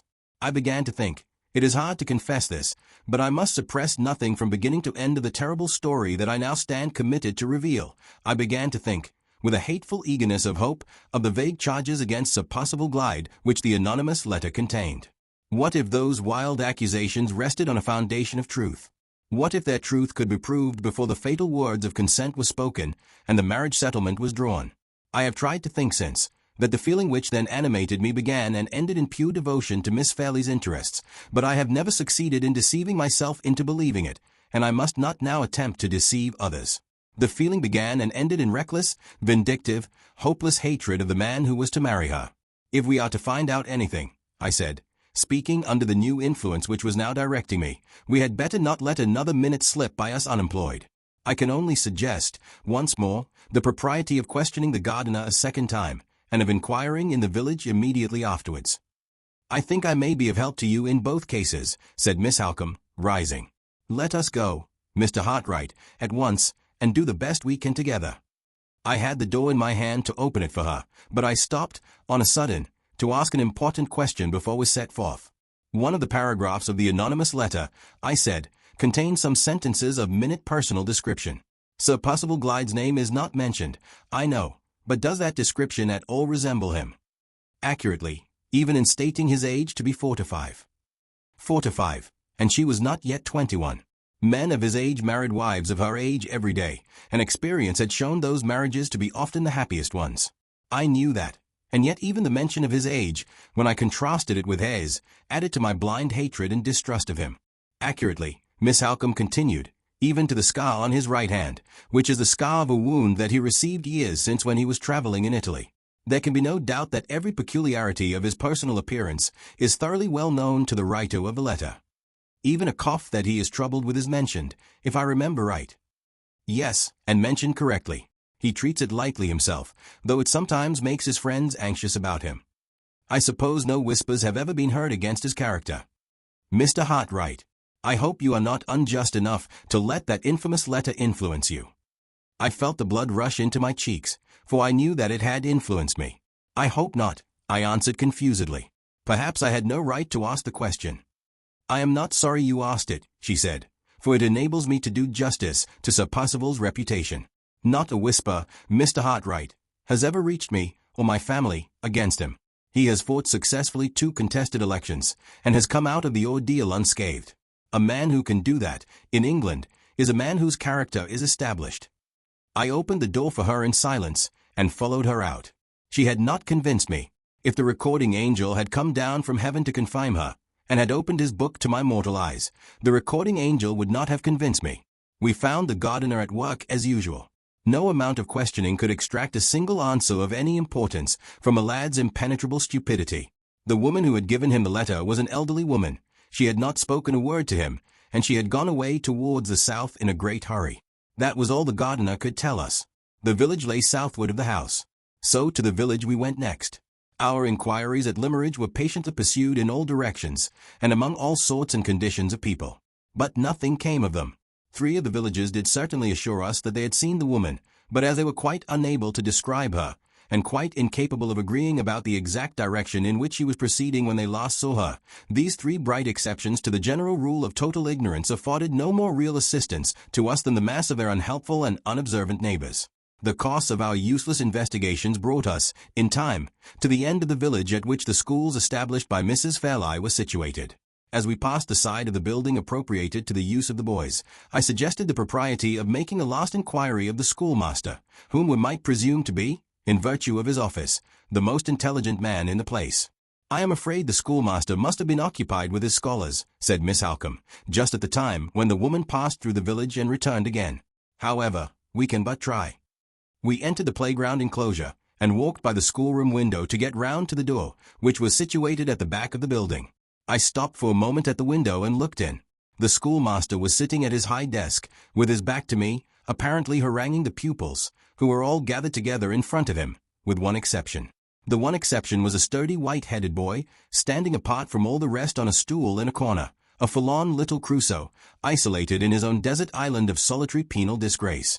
The door, when we got round to it, was ajar, and the schoolmaster's voice reached us plainly, as we both stopped for a minute under the porch. "Now, boys," said the voice, "mind what I tell you. If I hear another word spoken about ghosts in this school, it will be the worse for all of you. There are no such things as ghosts, and therefore any boy who believes in ghosts believes in what can't possibly be, and a boy who belongs to Limmeridge School and believes in what can't possibly be, sets up his back against reason and discipline, and must be punished accordingly. You all see Jacob Postlethwaite standing up on the stool there in disgrace. He has been punished, not because he said he saw a ghost last night, but because he is too impudent and too obstinate to listen to reason, and because he persists in saying he saw the ghost after I have told him that no such thing can possibly be. If nothing else will do, I mean to cane the ghost out of Jacob Postlethwaite, and if the thing spreads among any of the rest of you, I mean to go a step farther, and cane the ghost out of the whole school." "We seem to have chosen an awkward moment for our visit," said Miss Halcombe, pushing open the door at the end of the schoolmaster's address, and leading the way in. Our appearance produced a strong sensation among the boys. They appeared to think that we had arrived for the express purpose of seeing Jacob Postlethwaite caned. "Go home, all of you, to dinner," said the schoolmaster, "except Jacob. Jacob must stop where he is, and the ghost may bring him his dinner, if the ghost pleases." Jacob's fortitude deserted him at the double disappearance of his schoolfellows and his prospect of dinner. He took his hands out of his pockets, looked hard at his knuckles, raised them with great deliberation to his eyes, and when they got there, ground them round and round slowly, accompanying the action by short spasms of sniffing, which followed each other at regular intervals, the nasal minute guns of juvenile distress. "We came here to ask you a question, Mr. Dempster," said Miss Halcombe, addressing the schoolmaster, "and we little expected to find you occupied in exorcising a ghost. What does it all mean? What has really happened?" "That wicked boy has been frightening the whole school, Miss Halcombe, by declaring that he saw a ghost yesterday evening," answered the master, "and he still persists in his absurd story, in spite of all that I can say to him." "Most extraordinary," said Miss Halcombe. "I should not have thought it possible that any of the boys had imagination enough to see a ghost. This is a new accession indeed to the hard labor of forming the youthful mind at Limmeridge, and I heartily wish you well through it, Mr. Dempster. In the meantime, let me explain why you see me here, and what it is I want." She then put the same question to the schoolmaster, which we had asked already of almost every one else in the village. It was met by the same discouraging answer. Mr. Dempster had not set eyes on the stranger of whom we were in search. "We may as well return to the house, Mr. Hartright," said Miss Halcombe. "The information we want is evidently not to be found." She had bowed to Mr. Dempster, and was about to leave the schoolroom, when the forlorn position of Jacob Postlethwaite, piteously sniffing on the stool of penitence, attracted her attention as she passed him, and made her stop good-humoredly to speak a word to the little prisoner before she opened the door. "You foolish boy," she said, "why don't you beg Mr. Dempster's pardon, and hold your tongue about the ghost?" But I saw T. Gayest," persisted Jacob Postlethwaite, with a stare of terror and a burst of tears. "Stuff and nonsense. You saw nothing of the kind. Ghost indeed. What ghost?" "I beg your pardon, Miss Halcombe," interposed the schoolmaster a little uneasily, "but I think you had better not question the boy. The obstinate folly of his story is beyond all belief, and you might lead him into ignorantly." "Ignorantly what?" inquired Miss Halcombe sharply. "Ignorantly shocking your feelings," said Mr. Dempster, looking very much discomposed. "Upon my word, Mr. Dempster, you pay my feelings a great compliment in thinking them weak enough to be shocked by such an urchin as that." She turned with an air of satirical defiance to little Jacob, and began to question him directly. "Come," she said, "I mean to know all about this. You naughty boy, when did you see the ghost?" "Yesterday, at the gloaming," replied Jacob. "Oh, you saw it yesterday evening, in the twilight? And what was it like?" "All in white, as a Gayest should be," answered the ghost seer, with a confidence beyond his years. "And where was it?" "Away yonder, in T Kirkyard, where a Gayest ought to be." "As a Gayest should be, where a Gayest ought to be. Why, you little fool, you talk as if the manners and customs of ghosts had been familiar to you from your infancy. You have got your story at your fingers' ends, at any rate. I suppose I shall hear next that you can actually tell me whose ghost it was." "But I just can," replied Jacob, nodding his head with an air of gloomy triumph. Mr. Dempster had already tried several times to speak while Miss Halcombe was examining his pupil, and he now interposed resolutely enough to make himself heard. "Excuse me, Miss Halcombe," he said, "if I venture to say that you are only encouraging the boy by asking him these questions." "I will merely ask one more, Mr. Dempster, and then I shall be quite satisfied." "Well," she continued, turning to the boy, "and whose ghost was it?" "T. Gayest of Mistress Fairlie," answered Jacob in a whisper. The effect which this extraordinary reply produced on Miss Halcombe fully justified the anxiety which the schoolmaster had shown to prevent her from hearing it.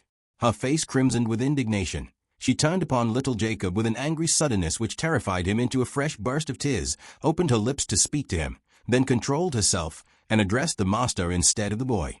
"It is useless," she said, "to hold such a child as that responsible for what he says. I have little doubt that the idea has been put into his head by others. If there are people in this village, Mr. Dempster, who have forgotten the respect and gratitude due from every soul in it to my mother's memory, I will find them out, and if I have any influence with Mr. Fairlie, they shall suffer for it." "I hope, indeed, I am sure, Miss Halcombe, that you are mistaken," said the schoolmaster. "The matter begins and ends with the boy's own perversity and folly. He saw, or thought he saw, a woman in white, yesterday evening, as he was passing the churchyard, and the figure, real or fancied, was standing by the marble cross, which he and every one else in Limmeridge knows to be the monument over Mrs. Fairlie's grave. These two circumstances are surely sufficient to have suggested to the boy himself the answer which has so naturally shocked you." Although Miss Halcombe did not seem to be convinced, she evidently felt that the schoolmaster's statement of the case was too sensible to be openly combated. She merely replied by thanking him for his attention, and by promising to see him again when her doubts were satisfied. This said, she bowed, and led the way out of the schoolroom. Throughout the whole of this strange scene I had stood apart, listening attentively, and drawing my own conclusions. As soon as we were alone again, Miss Halcombe asked me if I had formed any opinion on what I had heard. "A very strong opinion," I answered. "The boy's story, as I believe, has a foundation in fact. I confess I am anxious to see the monument over Mrs. Fairlie's grave, and to examine the ground about it." "You shall see the grave." She paused after making that reply, and reflected a little as we walked on. "What has happened in the schoolroom," she resumed, "has so completely distracted my attention from the subject of the letter, that I feel a little bewildered when I try to return to it. Must we give up all idea of making any further inquiries, and wait to place the thing in Mr. Gilmore's hands tomorrow?" "By no means, Miss Halcombe. What has happened in the schoolroom encourages me to persevere in the investigation." "Why does it encourage you?" "Because it strengthens a suspicion I felt when you gave me the letter to read. I suppose you had your reasons, Mr. Hartright, for concealing that suspicion from me till this moment. I was afraid to encourage it in myself. I thought it was utterly preposterous. I distrusted it as the result of some perversity in my own imagination. But I can do so no longer. Not only the boy's own answers to your questions, but even a chance expression that dropped from the schoolmaster's lips in explaining his story, have forced the idea back into my mind. Events may yet prove that idea to be a delusion, Miss Halcombe, but the belief is strong in me, at this moment, that the fancied ghost in the churchyard, and the writer of the anonymous letter, are one and the same person. She stopped, turned pale, and looked me eagerly in the face. What person? The schoolmaster unconsciously told you. When he spoke of the figure that the boy saw in the churchyard, he called it a woman in white. Not in Catherick. Yes, and Catherick.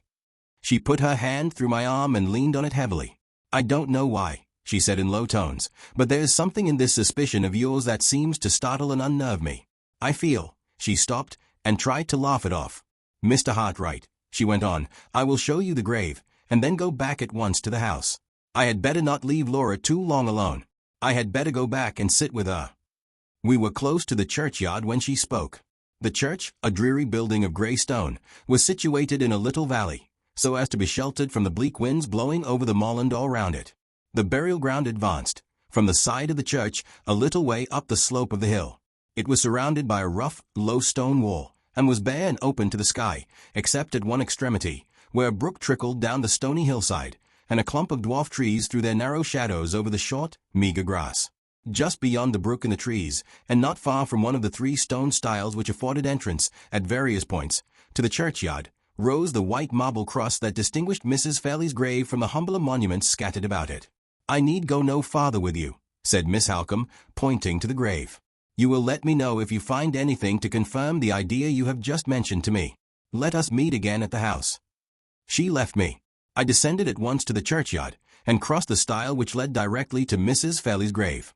The grass about it was too short, and the ground too hard, to show any marks of footsteps.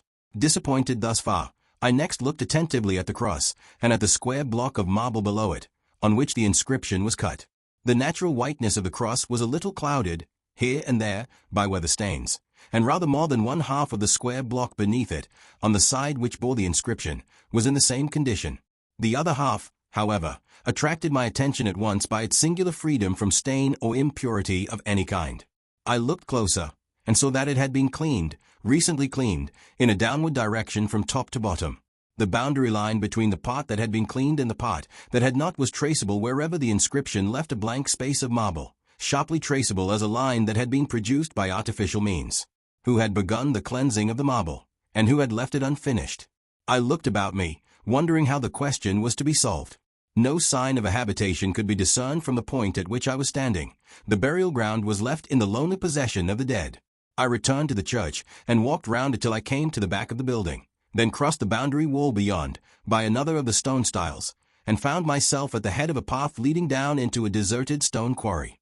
Against one side of the quarry a little 2-room cottage was built, and just outside the door an old woman was engaged in washing.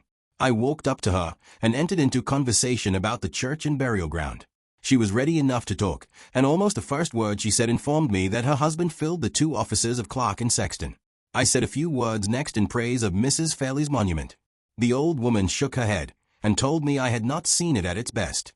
It was her husband's business to look after it, but he had been so ailing and weak for months and months past, that he had hardly been able to crawl into church on Sundays to do his duty, and the monument had been neglected in consequence. He was getting a little better now, and in a week or 10 days' time he hoped to be strong enough to set to work and clean it. This information, extracted from a long rambling answer in the broadest Cumberland dialect, told me all that I most wanted to know. I gave the poor woman a trifle, and returned at once to Limmeridge House. The partial cleansing of the monument had evidently been accomplished by a strange hand. Connecting what I had discovered, thus far, with what I had suspected after hearing the story of the ghost seen at twilight, I wanted nothing more to confirm my resolution to watch Mrs. Fairley's grave, in secret, that evening, returning to it at sunset, and waiting within sight of it till the night fell. The work of cleansing the monument had been left unfinished, and the person by whom it had been begun might return to complete it. On getting back to the house, I informed Miss Halcombe of what I intended to do. She looked surprised and uneasy while I was explaining my purpose, but she made no positive objection to the execution of it. She only said, "I hope it may end well." Just as she was leaving me again, I stopped her to inquire, as calmly as I could, after Miss Fairley's health. She was in better spirits, and Miss Halcombe hoped she might be induced to take a little walking exercise while the afternoon sun lasted. I returned to my own room to resume setting the drawings in order. It was necessary to do this, and doubly necessary to keep my mind employed on anything that would help to distract my attention from myself and from the hopeless future that lay before me. From time to time I paused in my work to look out of window and watch the sky as the sun sank nearer and nearer to the horizon. On one of those occasions I saw a figure on the broad gravel walk under my window. It was Miss Fairley. I had not seen her since the morning, and I had hardly spoken to her then. Another day at Limmeridge was all that remained to me, and after that day my eyes might never look on her again. This thought was enough to hold me at the window. I had sufficient consideration for her to arrange the blind so that she might not see me if she looked up, but I had no strength to resist the temptation of letting my eyes, at least, follow her as far as they could on her walk. She was dressed in a brown cloak, with a plain black silk gown under it. On her head was the same simple straw hat which she had worn on the morning when we first met. A veil was attached to it now which hid her face from me. By her side trotted a little Italian greyhound, the pet companion of all her walks, smartly dressed in a scarlet cloth wrapper, to keep the sharp air from his delicate skin. She did not seem to notice the dog. She walked straight forward, with her head drooping a little, and her arms folded in her cloak. The dead leaves, which had whirled in the wind before me when I had heard of her marriage engagement in the morning, whirled in the wind before her, and rose and fell and scattered themselves at her feet as she walked on in the pale waning sunlight. The dog shivered and trembled, and pressed against her dress impatiently for notice and encouragement. But she never heeded him. She walked on, farther and farther away from me, with the dead leaves whirling about her on the path, walked on, till my aching eyes could see her no more, and I was left alone again with my own heavy heart. In another hour's time I had done my work, and the sunset was at hand. I got my hat and coat in the hall, and slipped out of the house without meeting anyone. The clouds were wild in the western heaven, and the wind blew chill from the sea. Far as the shore was, the sound of the surf swept over the intervening moorland, and beat drearily in my ears when I entered the churchyard. Not a living creature was in sight. The place looked lonelier than ever as I chose my position, and waited and watched, with my eyes on the white cross that rose over Mrs. Fairley's grave. The exposed situation of the churchyard had obliged me to be cautious in choosing the position that I was to occupy. The main entrance to the church was on the side next to the burial ground, and the door was screened by a porch walled in on either side. After some little hesitation, caused by natural reluctance to conceal myself, indispensable as that concealment was to the object in view, I had resolved on entering the porch. A loophole window was pierced in each of its side walls. Through one of these windows I could see Mrs. Fairley's grave. The other looked towards the stone quarry in which the sexton's cottage was built. Before me, fronting the porch entrance, was a patch of bare burial ground, a line of low stone wall, and a strip of lonely brown hill, with the sunset clouds sailing heavily over it before the strong, steady wind. No living creature was visible or audible. No bird flew by me, no dog barked from the sexton's cottage. The pauses in the dull beating of the surf were filled up by the dreary rustling of the dwarf trees near the grave, and the cold faint bubble of the brook over its stony bed. A dreary scene and a dreary hour. My spirits sank fast as I counted out the minutes of the evening in my hiding place under the church porch. It was not twilight yet. The light of the setting sun still lingered in the heavens, and little more than the first half hour of my solitary watch had elapsed, when I heard footsteps and a voice. The footsteps were approaching from the other side of the church, and the voice was a woman's. "Don't you fret, my dear, about the letter," said the voice. I gave it to the lad quite safe, and the lad he took it from me without a word. He went his way and I went mine, and not a living soul followed me afterwards, that I'll warrant. These words strung up my attention to a pitch of expectation that was almost painful. There was a pause of silence, but the footsteps still advanced. In another moment 2 persons, both women, passed within my range of view from the porch window. They were walking straight towards the grave, and therefore they had their backs turned towards me. One of the women was dressed in a bonnet and shawl. The other wore a long traveling cloak of a dark blue color, with the hood drawn over her head. A few inches of her gown were visible below the cloak. My heart beat fast as I noted the color. It was white. After advancing about halfway between the church and the grave they stopped, and the woman in the cloak turned her head towards her companion. But her side face, which a bonnet might now have allowed me to see, was hidden by the heavy, projecting edge of the hood. "Mind you keep that comfortable warm cloak on," said the same voice which I had already heard, the voice of the woman in the shawl. "Mrs. Todd is right about your looking too particular, yesterday, all in white." I'll walk about a little while you're here, churchyards being not at all in my way, whatever they may be in yours. Finish what you want to do before I come back, and let us be sure and get home again before night." With those words she turned about, and retracing her steps, advanced with her face towards me. It was the face of an elderly woman, brown, rugged, and healthy, with nothing dishonest or suspicious in the look of it. Close to the church she stopped to pull her shawl closer around her. "Queer," she said to herself, "always queer, with her whims and her ways, ever since I can remember her. Harmless, though, as harmless, poor soul, as a little child." She sighed, looked about the burial ground nervously, shook her head, as if the dreary prospect by no means pleased her, and disappeared round the corner of the church. I doubted for a moment whether I ought to follow and speak to her or not. My intense anxiety to find myself face to face with her companion helped me to decide in the negative.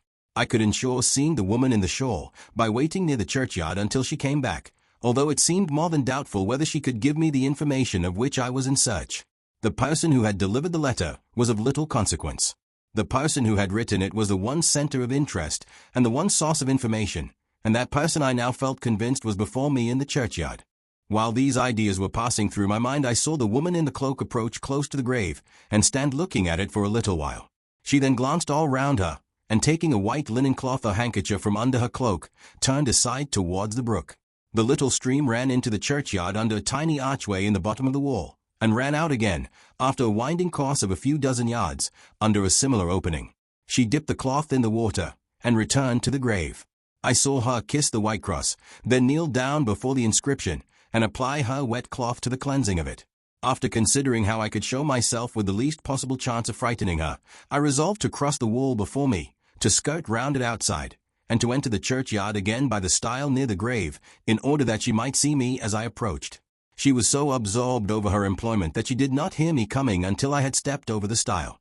Then she looked up, started to her feet with a faint cry, and stood facing me in speechless and motionless terror. "Don't be frightened," I said. "Surely you remember me." I stopped while I spoke, then advanced a few steps gently, then stopped again, and so approached by little and little till I was close to her. If there had been any doubt still left in my mind, it must have been now set at rest. There, speaking affrightedly for itself, there was the same face confronting me over Mrs. Fell's grave which had first looked into mine on the high road by night. "You remember me," I said. "We met very late, and I helped you to find the way to London. Surely you have not forgotten that." Her features relaxed, and she drew a heavy breath of relief. I saw the new life of recognition stirring slowly under the death-like stillness which fear had set on her face. "Don't attempt to speak to me just yet," I went on. "Take time to recover yourself. Take time to feel quite certain that I am a friend." "You are very kind to me," she murmured. "As kind now as you were then." She stopped, and I kept silence on my side. I was not granting time for composure to her only, I was gaining time also for myself. Under the wild evening light, that woman and I were met together again, a grave between us, the dead about us, the lonesome hills closing us round on every side. The time, the place, the circumstances under which we now stood face to face in the evening stillness of that dreary valley, the lifelong interest which might hang suspended on the next chance words that passed between us, the sense that, for aught I knew to the contrary, the whole future of Laura Fairley's life might be determined, for good or for evil, by my winning or losing the confidence of the forlorn creature who stood trembling by her mother's grave, all threatened to shake the steadiness and the self-control on which every inch of the progress I might yet make now depended. I tried hard, as I felt this, to possess myself of all my resources. I did my utmost to turn the few moments for reflection to the best account. "Are you calmer now?" I said, as soon as I thought it time to speak again. "Can you talk to me without feeling frightened, and without forgetting that I am a friend?"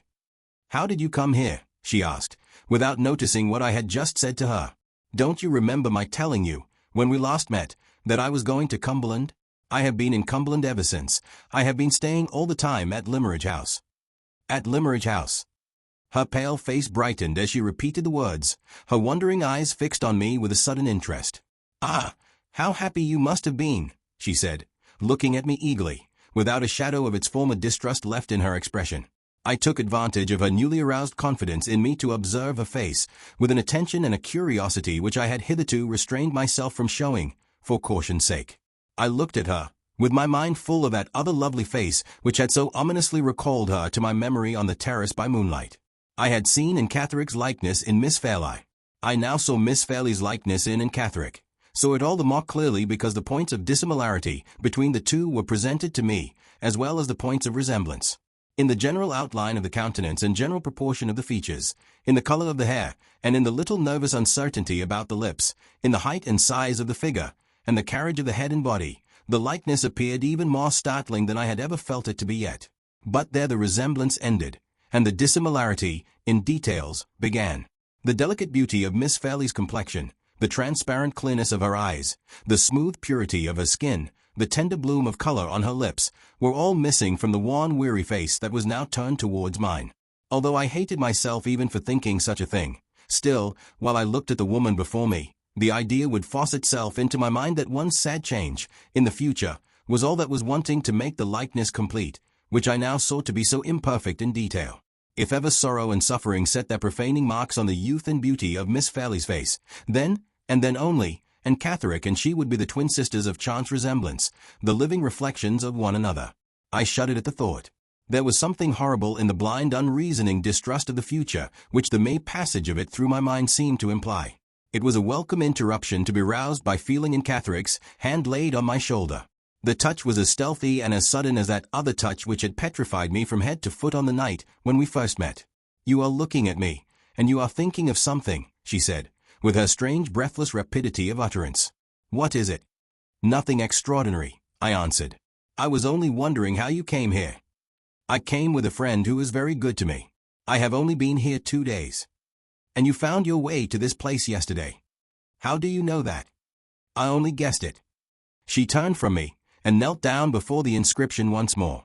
"Where should I go if not here?" she said. "The friend who was better than a mother to me is the only friend I have to visit at Limmeridge. Oh, it makes my heart ache to see a stain on her tomb.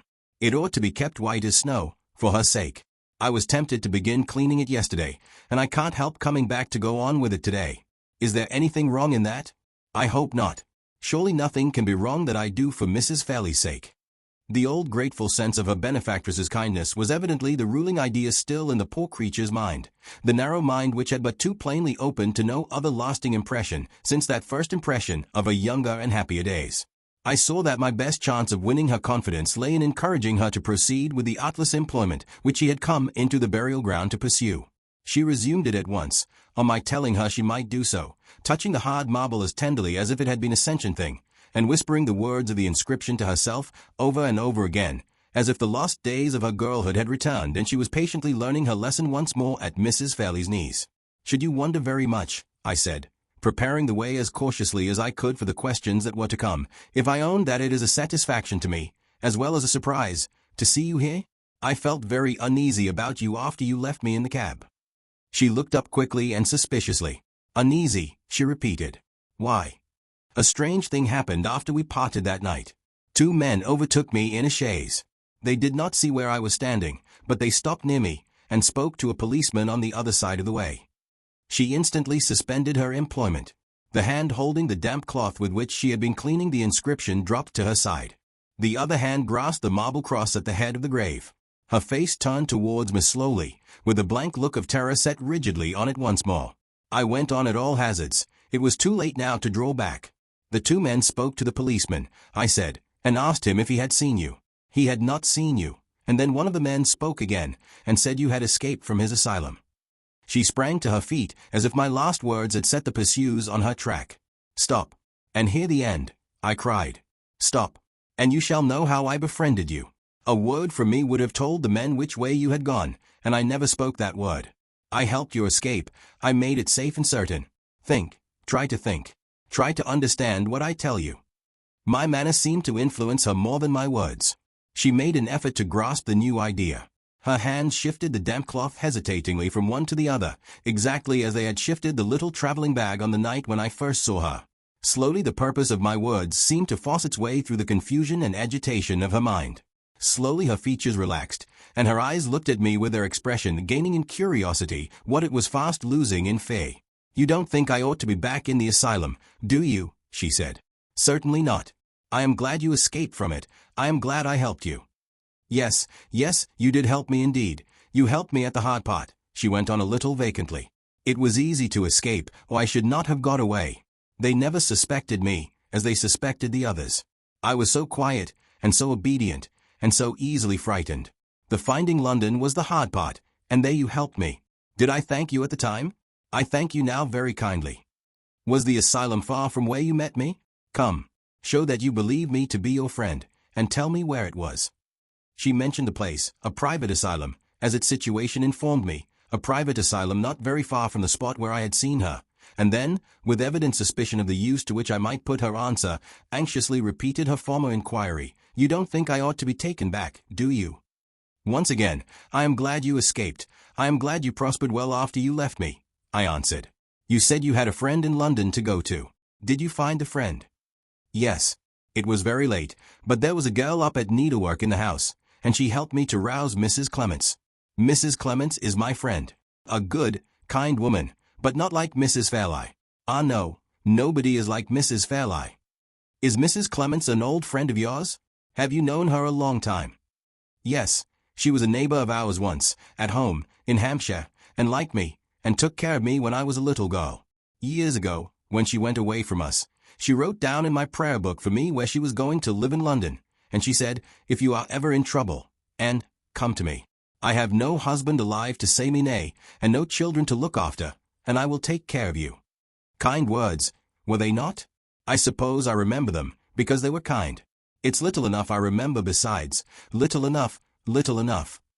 Had you no father or mother to take care of you? Father, I never saw him, I never heard mother speak of him. Father, ah, dear, he is dead, I suppose. And your mother? I don't get on well with her. We are a trouble and a fear to each other.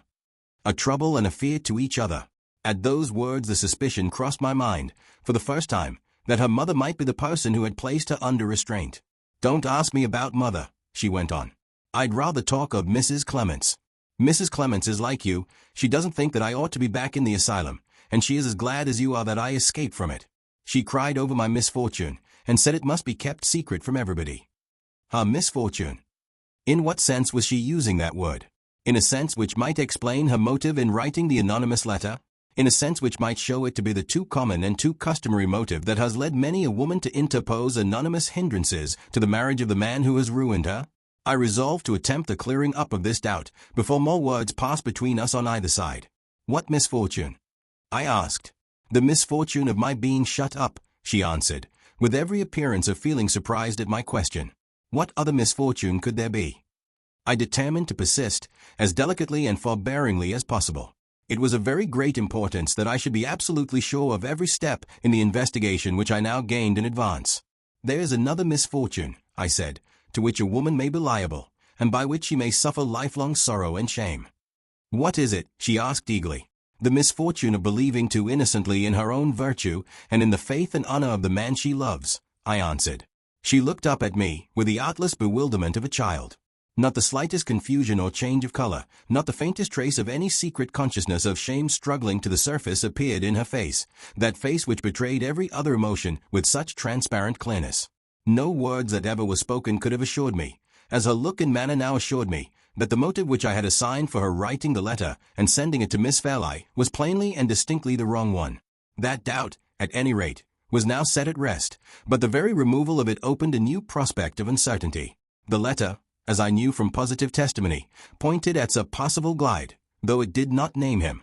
She must have had some strong motive, originating in some deep sense of injury, for secretly denouncing him to Miss Fairlie in such terms as she had employed, and that motive was unquestionably not to be traced to the loss of her innocence and her character. Whatever wrong he might have inflicted on her was not of that nature. Of what nature could it be? I don't understand you, she said, after evidently trying hard, and trying in vain, to discover the meaning of the words I had last said to her. Never mind, I answered. Let us go on with what we were talking about. Tell me how long you stayed with Mrs. Clements in London, and how you came here. How long? She repeated. I stayed with Mrs. Clements till we both came to this place 2 days ago. You are living in the village, then? I said. It is strange I should not have heard of you, though you have only been here 2 days. No, not in the village. 3 miles away at a farm.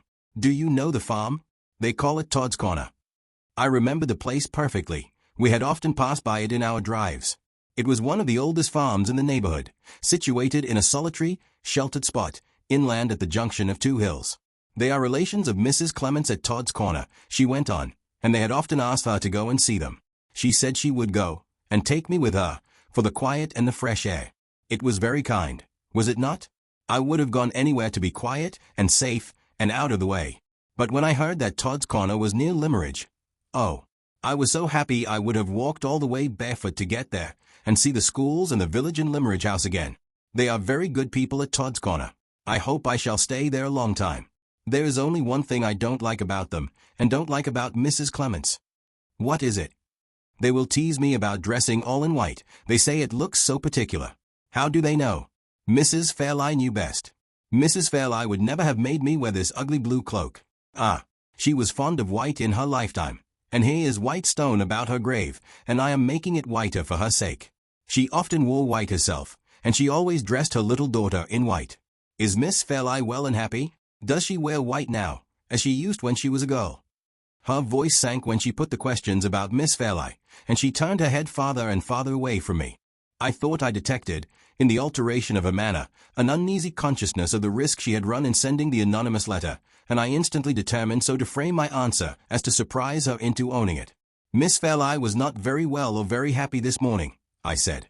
She murmured a few words, but they were spoken so confusedly, and in such a low tone, that I could not even guess at what they meant. Did you ask me why Miss Fairlie was neither well nor happy this morning? I continued. No, she said quickly and eagerly. Oh no, I never asked that.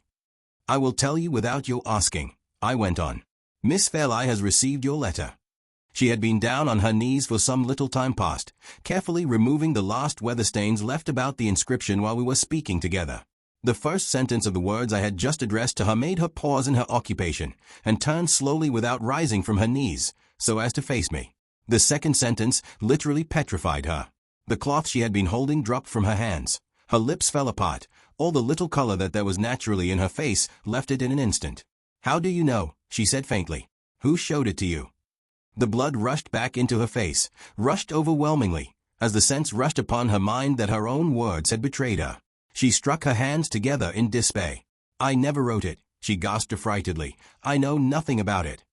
Yes, I said, you wrote it, and you know about it. It was wrong to send such a letter. It was wrong to frighten Miss Fairlie. If you had anything to say that it was right and necessary for her to hear, you should have gone yourself to Limmeridge House. You should have spoken to the young lady with your own lips.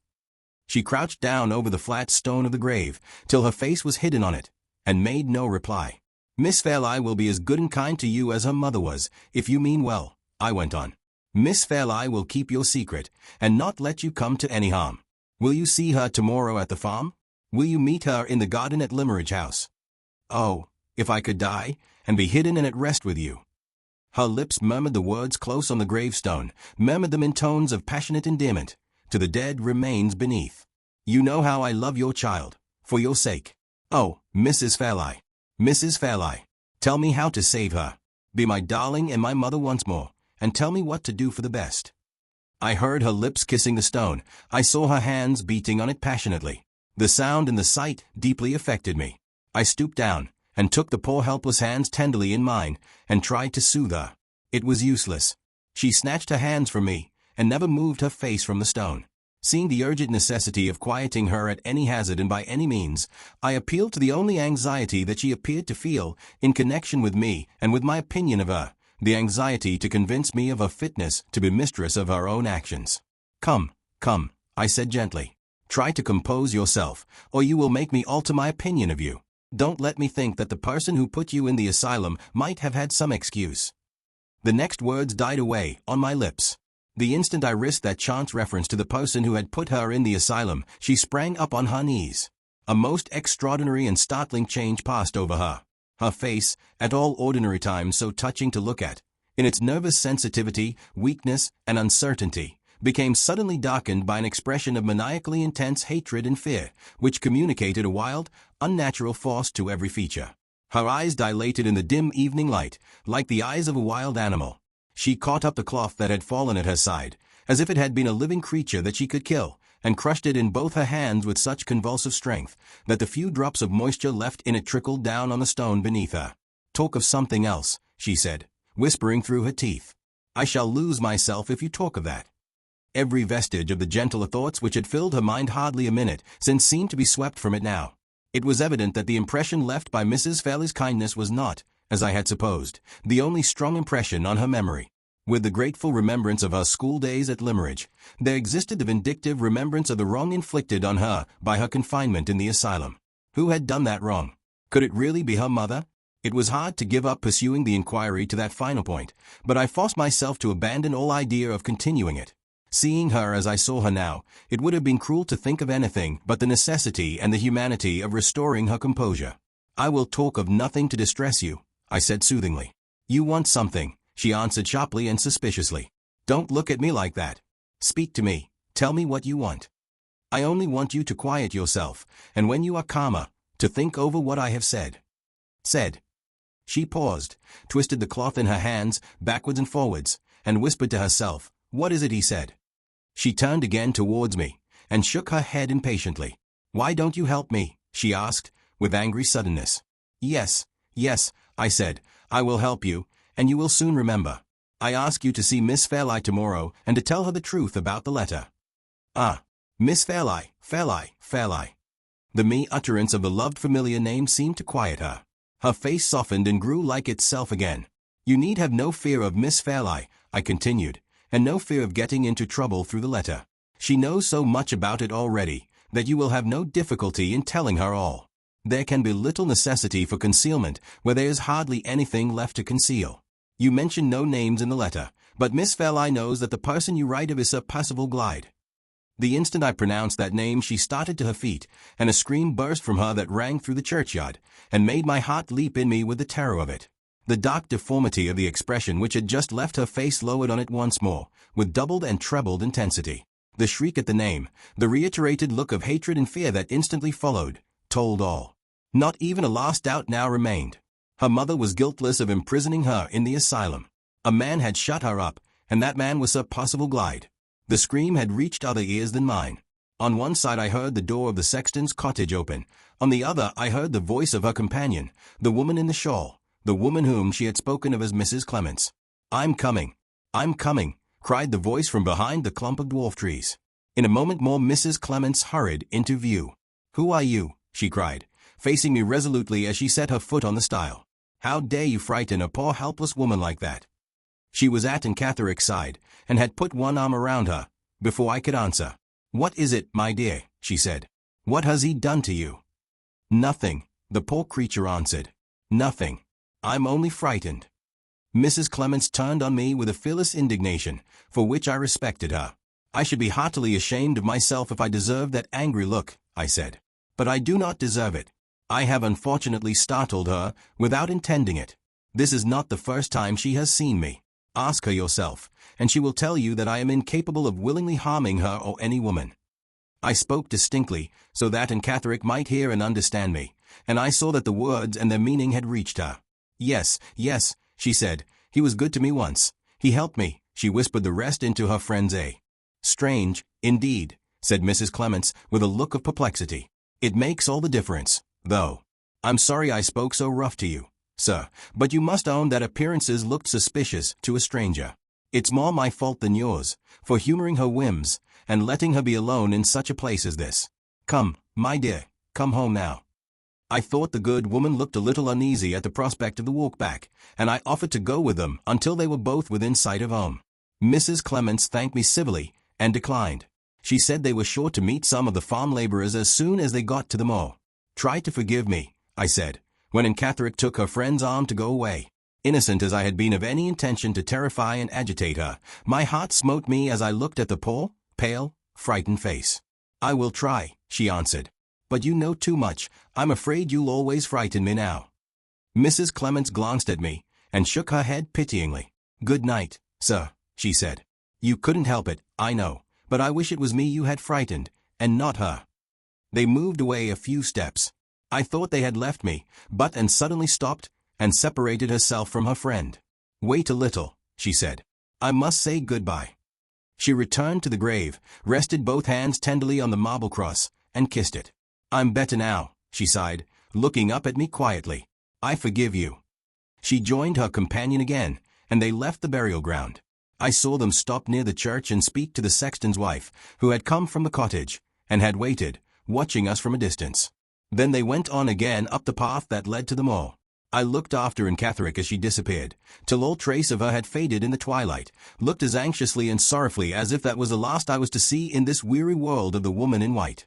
Half an hour later I was back at the house, and was informing Miss Halcombe of all that had happened. She listened to me from beginning to end with a steady, silent attention, which, in a woman of her temperament and disposition, was the strongest proof that could be offered of the serious manner in which my narrative affected her. "My mind misgives me," was all she said when I had done.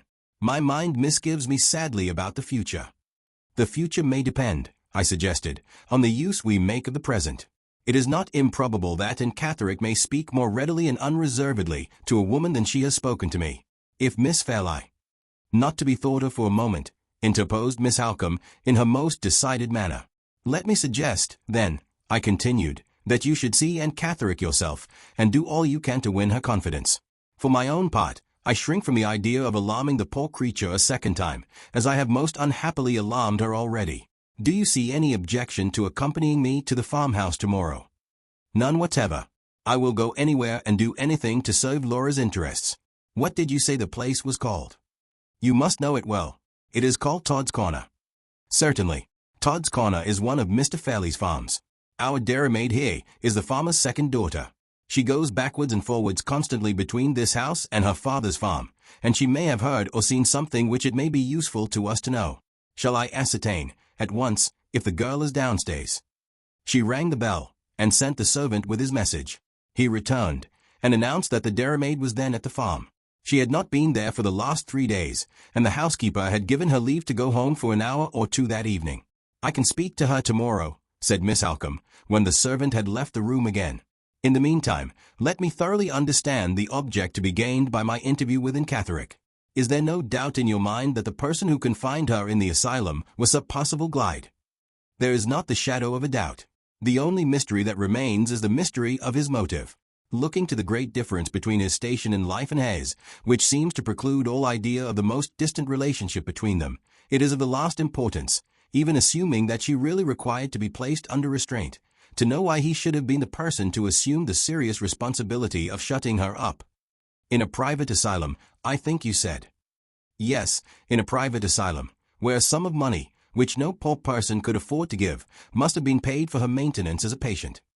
"I see where the doubt lies, Mr. Hartright, and I promise you that it shall be set at rest, whether Aunt Catherine assists us tomorrow or not. Sir Percival Glyde shall not be long in this house without satisfying Mr. Gilmore, and satisfying me.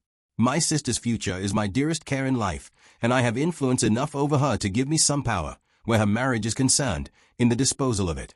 We parted for the night. After breakfast the next morning, an obstacle, which the events of the evening before had put out of my memory, interposed to prevent our proceeding immediately to the farm. This was my last day at Limmeridge House, and it was necessary, as soon as the post came in, to follow Miss Halcombe's advice, and to ask Mr. Fairlie's permission to shorten my engagement by a month, in consideration of an unforeseen necessity for my return to London. Fortunately for the probability of this excuse, so far as appearances were concerned, the post brought me 2 letters from London friends that morning. I took them away at once to my own room, and sent the servant with a message to Mr. Fairlie, requesting to know when I could see him on a matter of business. I awaited the man's return, free from the slightest feeling of anxiety about the manner in which his master might receive my application. With Mr. Fairlie's leave or without it, I must go.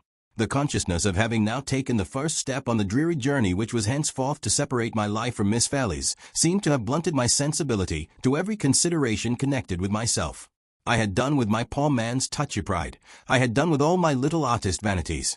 No insolence of Mr. Fairlie's, if he chose to be insolent, could wound me now. The servant returned with a message for which I was not unprepared. Mr. Fairlie regretted that the state of his health, on that particular morning, was such as to preclude all hope of his having the pleasure of receiving me. He begged, therefore, that I would accept his apologies, and kindly communicate what I had to say in the form of a letter. Similar messages to this had reached me, at various intervals, during my 3 months' residence in the house. Throughout the whole of that period Mr. Fairlie had been rejoiced to possess me, but had never been well enough to see me for a second time. The servant took every fresh batch of drawings that I mounted and restored back to his master with my respects, and returned empty-handed with Mr. Fairley's kind compliments, best thanks, and sincere regrets, that the state of his health still obliged him to remain a solitary prisoner in his own room. A more satisfactory arrangement to both sides could not possibly have been adopted. It would be hard to say which of us, under the circumstances, felt the most grateful sense of obligation to Mr. Fairley's accommodating nerves. I sat down at once to write the letter, expressing myself in it as civilly, as clearly, and as briefly as possible. Mr. Fairley did not hurry his reply. Nearly an hour elapsed before the answer was placed in my hands. It was written with beautiful regularity and neatness of character, in violet-colored ink, on notepaper as smooth as ivory and almost as thick as cardboard, and it addressed me in these terms. Mr. Fairley's compliments to Mr. Hartright. Mr. Fairley is more surprised and disappointed than he can say, in the present state of his health, by Mr. Hartright's application. Mr. Fairley is not a man of business, but he has consulted his steward, who is, and that person confirms Mr. Fairley's opinion that Mr. Hartright's request to be allowed to break his engagement cannot be justified by any necessity whatever, excepting perhaps a case of life and death. If the highly appreciative feeling towards art and its professors, which it is the consolation and happiness of Mr. Fairley's suffering existence to cultivate, could be easily shaken, Mr. Hartright's present proceeding would have shaken it. It has not done so, except in the instance of Mr. Hartright himself. Having stated his opinion, so far, that is to say, as acute nervous suffering will allow him to state anything, Mr. Fairley has nothing to add but the expression of his decision, in reference to the highly irregular application that has been made to him. Perfect repose of body and mind being to the last degree important in his case, Mr. Fairley will not suffer Mr. Hartright to disturb that repose by remaining in the house under circumstances of an essentially irritating nature to both sides. Accordingly, Mr. Fairley waives his right of refusal, purely with a view to the preservation of his own tranquility, and informs Mr. Hartright that he may go. I folded the letter up, and put it away with my other papers. The time had been when I should have resented it as an insult. I accepted it now as a written release from my engagement. It was off my mind, it was almost out of my memory, when I went downstairs to the breakfast room, and informed Miss Halcombe that I was ready to walk with her to the farm. "Has Mr. Fairley given you a satisfactory answer?" she asked as we left the house. "He has allowed me to go, Miss Halcombe." She looked up at me quickly, and then, for the first time since I had known her, took my arm of her own accord. No words could have expressed so delicately that she understood how the permission to leave my employment had been granted, and that she gave me her sympathy, not as my superior, but as my friend. I had not felt the man's insolent letter, but I felt deeply the woman's atoning kindness. On our way to the farm we arranged that Miss Halcombe was to enter the house alone, and that I was to wait outside, within call. We adopted this mode of proceeding from an apprehension that my presence, after what had happened in the churchyard the evening before, might have the effect of renewing in Catherick's nervous dread, and of rendering her additionally distrustful of the advances of a lady who was a stranger to her. Miss Halcombe left me, with the intention of speaking, in the first instance, to the farmer's wife, of whose friendly readiness to help her in any way she was well assured, while I waited for her, in the near neighborhood of the house. I had fully expected to be left alone for some time. To my surprise, however, little more than 5 minutes had elapsed before Miss Halcombe returned. "Does and Catherick refuse to see you?" I asked in astonishment. "And Catherick is gone," replied Miss Halcombe. "Gone." "Gone with Mrs. Clements. They both left the farm at 8 o'clock this morning." I could say nothing. I could only feel that our last chance of discovery had gone with them. "All that Mrs. Todd knows about her guests, I know," Miss Halcombe went on, "and it leaves me, as it leaves her, in the dark. They both came back safe last night, after they left you, and they passed the first part of the evening with Mr. Todd's family as usual. Just before supper time, however, and Catherick startled them all by being suddenly seized with faintness. She had had a similar attack, of a less alarming kind, on the day she arrived at the farm, and Mrs. Todd had connected it, on that occasion, with something she was reading at the time in our local newspaper, which lay on the farm table, and which she had taken up only a minute or two before. Does Mrs. Todd know what particular passage in the newspaper affected her in that way?" I inquired. "No," replied Miss Halcombe. She had looked it over, and had seen nothing in it to agitate anyone. I asked leave, however, to look it over in my turn, and at the very first page I opened I found that the editor had enriched his small stock of news by drawing upon our family affairs, and had published my sister's marriage engagement, among his other announcements, copied from the London papers, of marriages in high life. I concluded at once that this was the paragraph which had so strangely affected in Catterick, and I thought I saw in it, also, the origin of the letter which she sent to our house the next day. There can be no doubt in either case. But what did you hear about her second attack of faintness yesterday evening? Nothing. The cause of it is a complete mystery. There was no stranger in the room. The only visitor was our dairymaid, who, as I told you, is one of Mr. Todd's daughters, and the only conversation was the usual gossip about local affairs. They heard her cry out, and saw her turn deadly pale, without the slightest apparent reason. Mrs. Todd and Mrs. Clements took her upstairs, and Mrs. Clements remained with her. They were heard talking together until long after the usual bedtime, and early this morning Mrs. Clements took Mrs. Todd aside, and amazed her beyond all power of expression by saying that they must go.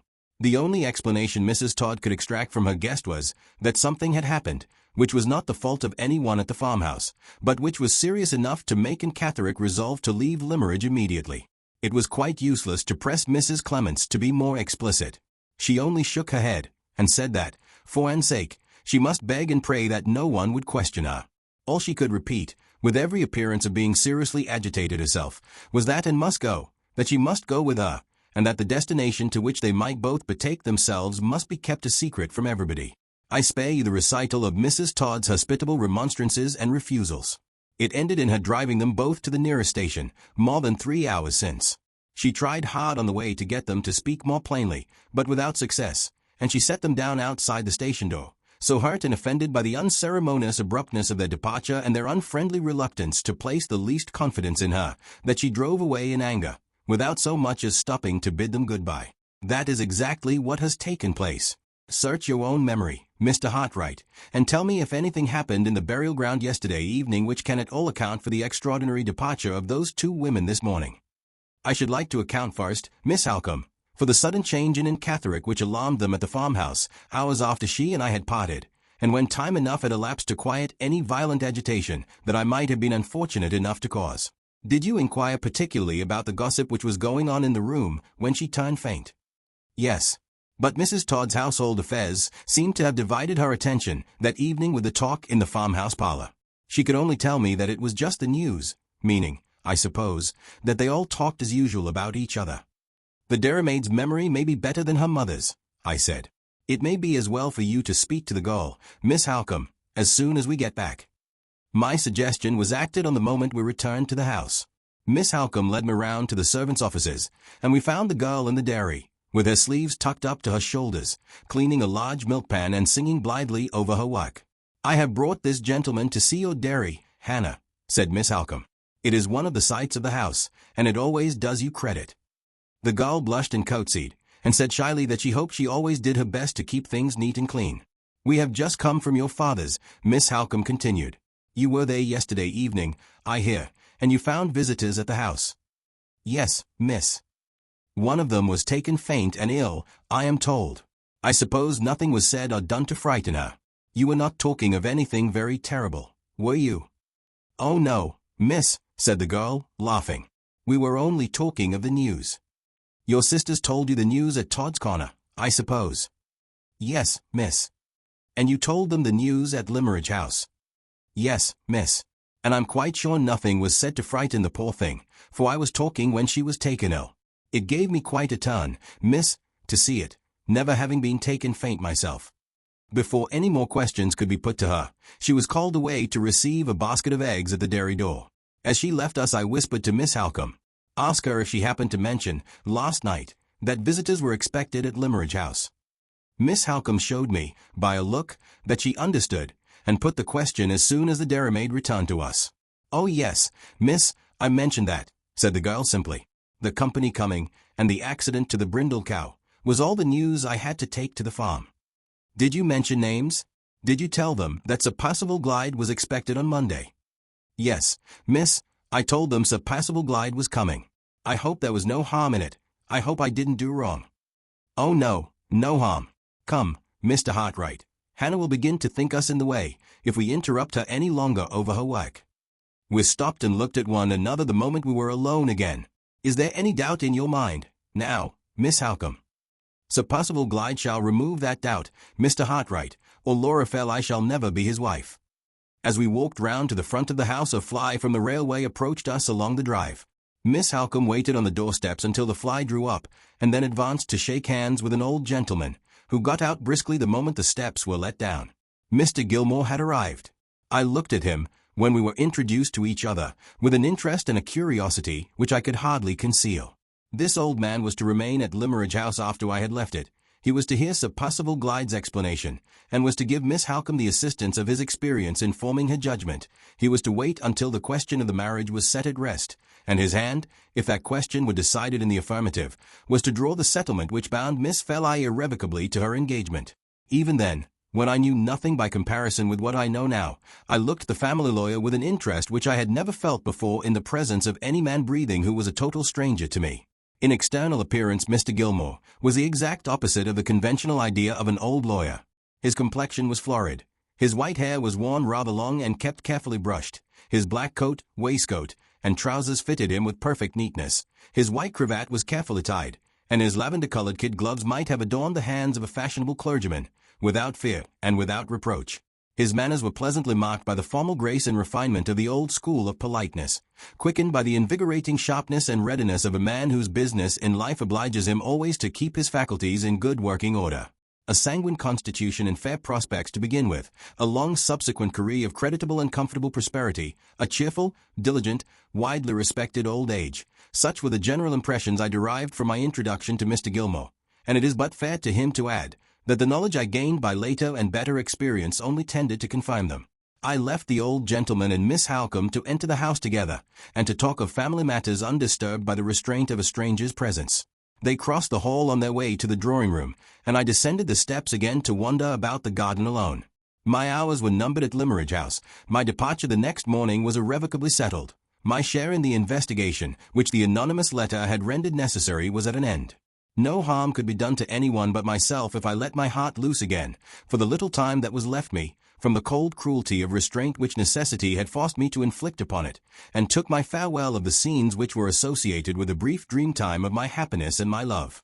I turned instinctively to the walk beneath my study window, where I had seen her the evening before with her little dog, and followed the path which her dear feet had trodden so often, till I came to the wicket gate that led into her rose garden. The winter banners spread drearily over it now. The flowers that she had taught me to distinguish by their names, the flowers that I had taught her to paint from, were gone, and the tiny white paths that led between the beds were damp and green already. I went on to the avenue of trees, where we had breathed together the warm fragrance of August evenings, where we had admired together the myriad combinations of shade and sunlight that dappled the ground at our feet. The leaves fell about me from the groaning branches, and the earthy decay in the atmosphere chilled me to the bones. A little farther on, and I was out of the grounds, and following the lane that wound gently upward to the nearest hills. The old felled tree by the wayside, on which we had sat to rest, was sodden with rain, and the tuft of ferns and grasses which I had drawn for her, nestling under the rough stone wall in front of us, had turned to a pool of water, stagnating round an island of draggled weeds. I gained the summit of the hill, and looked at the view which we had so often admired in the happier time. It was cold and barren. It was no longer the view that I remembered. The sunshine of her presence was far from me. The charm of her voice no longer murmured in my ear. She had talked to me, on the spot from which I now looked down, of her father, who was her last surviving parent, had told me how fond of each other they had been, and how sadly she missed him still when she entered certain rooms in the house, and when she took up forgotten occupations and amusements with which he had been associated. Was the view that I had seen, while listening to those words, the view that I saw now, standing on the hilltop by myself? I turned and left it. I wound my way back again, over the moor, and round the sandhills, down to the beach. There was the white rage of the surf, and the multitudinous glory of the leaping waves. But where was the place on which she had once drawn idle figures with her parasol in the sand, the place where we had sat together, while she talked to me about myself and my home, while she asked me a woman's minutely observant questions about my mother and my sister, and innocently wondered whether I should ever leave my lonely chambers and have a wife and a house of my own? Wind and wave had long since smoothed out the trace of her which she had left in those marks on the sand. I looked over the wide monotony of the seaside prospect, and the place in which we two had idled away the sunny hours was as lost to me as if I had never known it, as strange to me as if I stood already on a foreign shore. The empty silence of the beach struck cold to my heart. I returned to the house and the garden, where traces were left to speak of her at every turn. On the West Terrace walk I met Mr. Gilmore. He was evidently in search of me, for he quickened his pace when we caught sight of each other. The state of my spirits little fitted me for the society of a stranger, but the meeting was inevitable, and I resigned myself to make the best of it. "You are the very person I wanted to see," said the old gentleman. "I had 2 words to say to you, my dear sir, and if you have no objection, I will avail myself of the present opportunity. To put it plainly, Miss Halcombe and I have been talking over family affairs which are the cause of my being here, and in the course of our conversation, she was naturally led to tell me of this unpleasant matter connected with the anonymous letter, and of the share which you have most creditably and properly taken in the proceedings so far. That share, I quite understand, gives you an interest which you might not otherwise have felt, in knowing that the future management of the investigation which you have begun will be placed in safe hands. My dear sir, make yourself quite easy on that point. It will be placed in my hands. You are, in every way, Mr. Gilmore, much fitter to advise and to act in the matter than I am. Is it an indiscretion on my part to ask if you have decided yet on a course of proceeding? So far as it is possible to decide, Mr. Hartright, I have decided. I mean to send a copy of the letter, accompanied by a statement of the circumstances, to Sir Percival Glyde's solicitor in London, with whom I have some acquaintance. The letter itself I shall keep here to show to Sir Percival as soon as he arrives. The tracing of the 2 women I have already provided for, by sending one of Mr. Fairley's servants, a confidential person, to the station to make inquiries. The man has his money and his directions, and he will follow the women in the event of his finding any clue. This is all that can be done until Sir Percival comes on Monday. I have no doubt myself that every explanation which can be expected from a gentleman and a man of honor, he will readily give. Sir Percival stands very high, sir, an eminent position, a reputation above suspicion. I feel quite easy about results. Quite easy, I am rejoiced to assure you. Things of this sort happen constantly in my experience. Anonymous letters, unfortunate woman, sad state of society. I don't deny that there are peculiar complications in this case, but the case itself is, most unhappily, common. I am afraid, Mr. Gilmore, I have the misfortune to differ from you in the view I take of the case. Just so, my dear sir, just so. I am an old man, and I take the practical view. You are a young man, and you take the romantic view. Let us not dispute about our views. I live professionally in an atmosphere of disputation, Mr. Hartright, and I am only too glad to escape from it, as I am escaping here. We will wait for events. Yes, we will wait for events. Charming place this. Good shooting.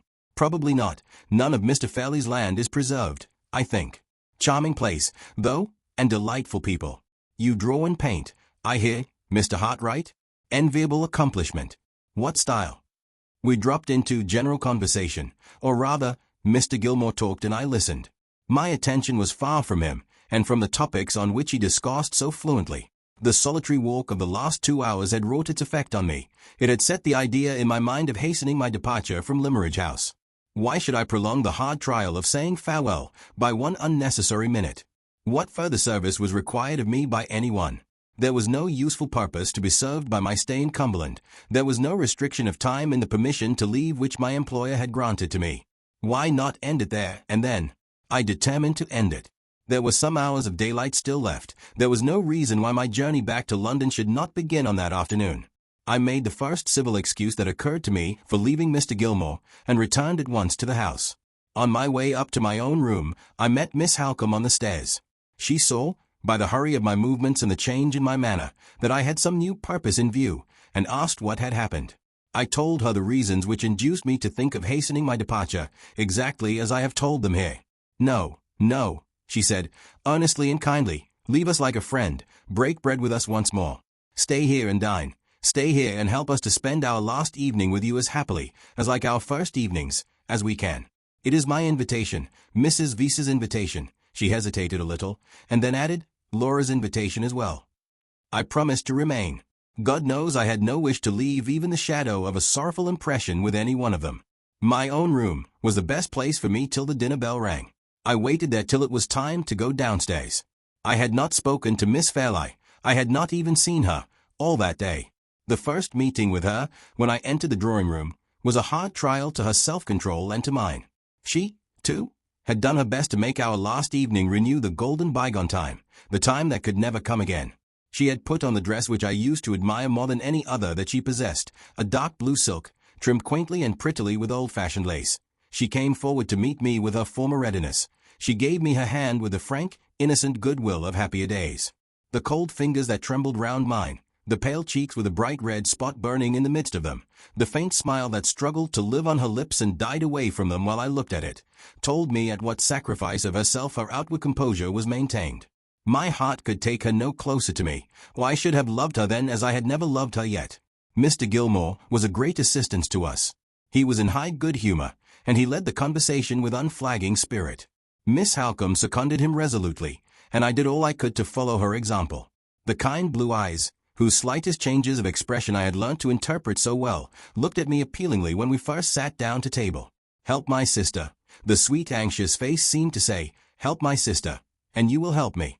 We got through the dinner, to all outward appearance at least, happily enough. When the ladies had risen from table, and Mr. Gilmore and I were left alone in the dining room, a new interest presented itself to occupy our attention, and to give me an opportunity of quieting myself by a few minutes of needful and welcome silence. The servant who had been dispatched to trace and Catherine and Mrs. Clements returned with his report, and was shown into the dining room immediately. "Well," said Mr. Gilmore, "what have you found out?"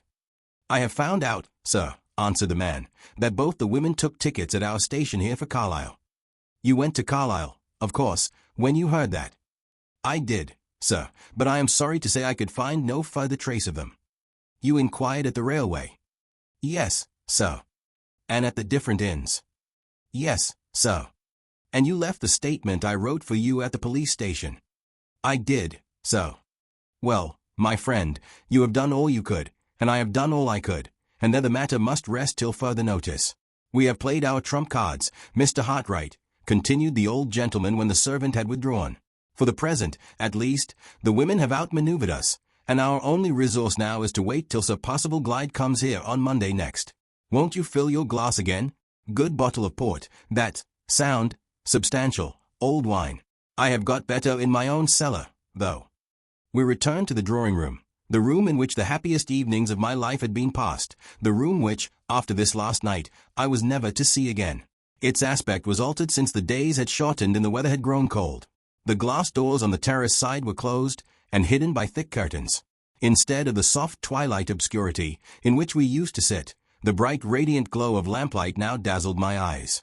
All was changed, indoors and out all was changed. Miss Halcombe and Mr. Gilmore sat down together at the card table. Mrs. Vesey took her customary chair. There was no restraint on the disposal of their evening, and I felt the restraint on the disposal of mine all the more painfully from observing it. I saw Miss Fairlie lingering near the music stand. The time had been when I might have joined her there.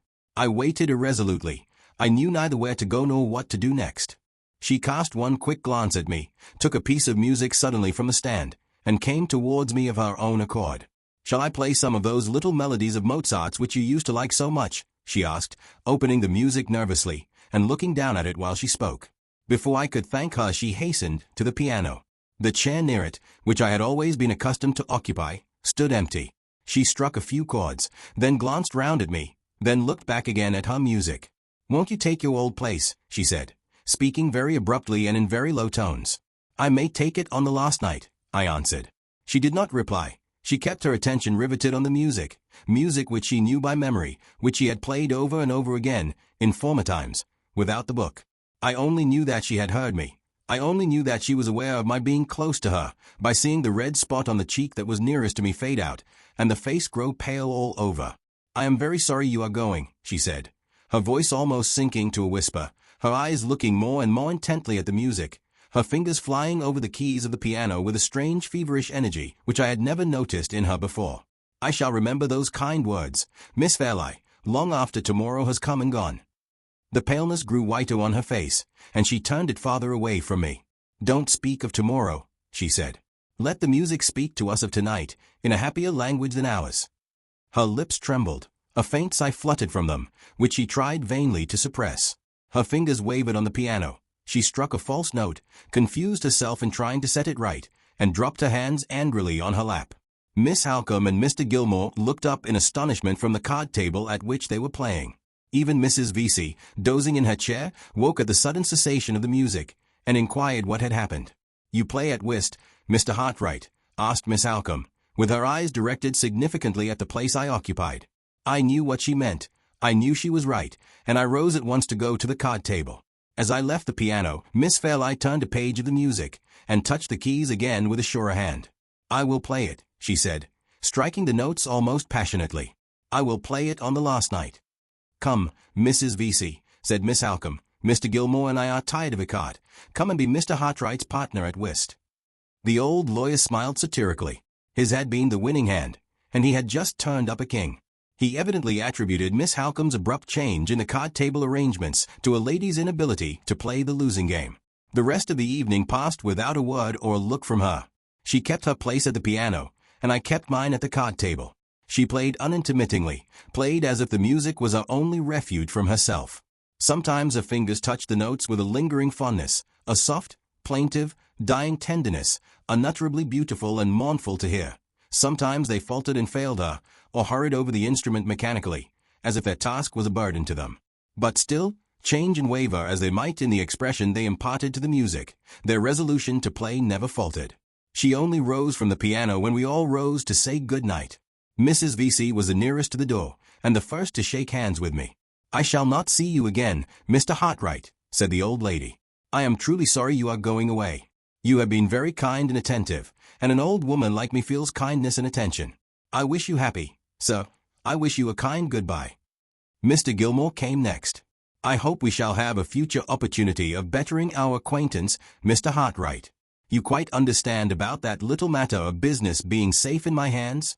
Yes, of course. Bless me, how cold it is. Don't let me keep you at the door. Bon voyage, my dear sir, bon voyage, as the French say." Miss Halcombe followed. "7:30 tomorrow morning," she said, then added in a whisper, "I have heard and seen more than you think. Your conduct tonight has made me your friend for life." Miss Fairlight came last. I could not trust myself to look at her when I took her hand, and when I thought of the next morning. "My departure must be a very early one," I said. "I shall be gone, Miss Fairlight, before you." No, she interposed hastily, "not before I am out of my room. I shall be down to breakfast with Marian. I am not so ungrateful, not so forgetful of the past 3 months." Her voice failed her. Her hand closed gently round mine, then dropped it suddenly. Before I could say good night she was gone. The end comes fast to meet me, comes inevitably, as the light of the last morning came at Limmeridge House. It was barely 7:30 when I went downstairs, but I found them both at the breakfast table waiting for me. In the chill air, in the dim light, in the gloomy morning silence of the house, we three sat down together, and tried to eat, tried to talk. The struggle to preserve appearances was hopeless and useless, and I rose to end it. As I held out my hand, as Miss Halcombe, who was nearest to me, took it, Miss Fairlight turned away suddenly and hurried from the room. "Better so," said Miss Halcombe, when the door had closed. "Better so, for you and for her." I waited a moment before I could speak. It was hard to lose her, without a parting word or a parting look. I controlled myself. I tried to take leave of Miss Halcombe in fitting terms, but all the farewell words I would fain have spoken dwindled to one sentence. "Have I deserved that you should write to me?" was all I could say. "You have nobly deserved everything that I can do for you, as long as we both live. Whatever the end is, you shall know it. And if I can ever be of help again, at any future time, long after the memory of my presumption and my folly is forgotten." I could add no more. My voice faltered, my eyes moistened in spite of me. She caught me by both hands. She pressed them with a strong, steady grasp of a man. Her dark eyes glittered. Her brown complexion flushed deep. The force and energy of her face glowed and grew beautiful with the pure inner light of her generosity and her pity. "I will trust you. If ever the time comes, I will trust you as my friend and her friend, as my brother and her brother." She stopped, drew me nearer to her. The fearless, noble creature touched my forehead, sister-like, with her lips, and called me by my Christian name. "God bless you, Walter," she said. "Wait here alone and compose yourself. I had better not stay for both our sakes. I had better see you go from the balcony upstairs." She left the room. I turned away towards the window, where nothing faced me but the lonely autumn landscape. I turned away to master myself, before I too left the room in my turn, and left it forever. A minute passed, it could hardly have been more, when I heard the door open again softly, and the rustling of a woman's dress on the carpet moved towards me. My heart beat violently as I turned round. Miss Fairlight was approaching me from the farther end of the room. She stopped and hesitated when our eyes met, and when she saw that we were alone. Then, with that courage which women lose so often in the small emergency, and so seldom in the great, she came on nearer to me, strangely pale and strangely quiet, drawing one hand after her along the table by which she walked, and holding something at her side in the other, which was hidden by the folds of her dress. "I only went into the drawing room," she said, "to look for this. It may remind you of your visit here, and of the friends you leave behind you. You told me I had improved very much when I did it, and I thought you might like." She turned her head away, and offered me a little sketch, drawn throughout by her own pencil, of the summer house in which we had first met. The paper trembled in her hand as she held it out to me, trembled in mine as I took it from her. I was afraid to say what I felt. I only answered, "It shall never leave me. All my life long it shall be the treasure that I prize most. I am very grateful for it, very grateful to you, for not letting me go away without bidding you goodbye." "Oh," she said innocently, "how could I let you go, after we have passed so many happy days together? Those days may never return, Miss Fairlie. My way of life and yours are very far apart. But if a time should come, when the devotion of my whole heart and soul and strength will give you a moment's happiness, or spare you a moment's sorrow, will you try to remember the poor drawing master who has taught you? Miss Halcombe has promised to trust me. Will you promise to?" The farewell sadness in the kind blue eyes shone dimly through her gathering tears. "I promise it," she said in broken tones. "Oh, don't look at me like that. I promise it with all my heart." I ventured a little nearer to her, and held out my hand. "You have many friends who love you, Miss Fairlie. Your happy future is the dear object of many hopes. May I say, at parting, that it is the dear object of my hopes too." The tears flowed fast down her cheeks.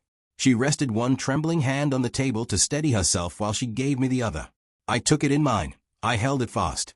My head drooped over it. My tears fell on it. My lips pressed it. Not in love. Oh, not in love, at that last moment, but in the agony and the self-abandonment of despair. "For God's sake, leave me," she said faintly. The confession of her heart's secret burst from her in those pleading words. I had no right to hear them, no right to answer them. They were the words that banished me, in the name of her sacred weakness, from the room. It was all over. I dropped her hand. I said no more. The blinding tears shut her out from my eyes, and I dashed them away to look at her for the last time. One look as she sank into a chair, as her arms fell on the table, as her fair head dropped on them wearily. One farewell look, and the door had closed upon her. The great gulf of separation had opened between us. The image of Laura Fairlie was a memory of the past already. The end of Hartright's narrative.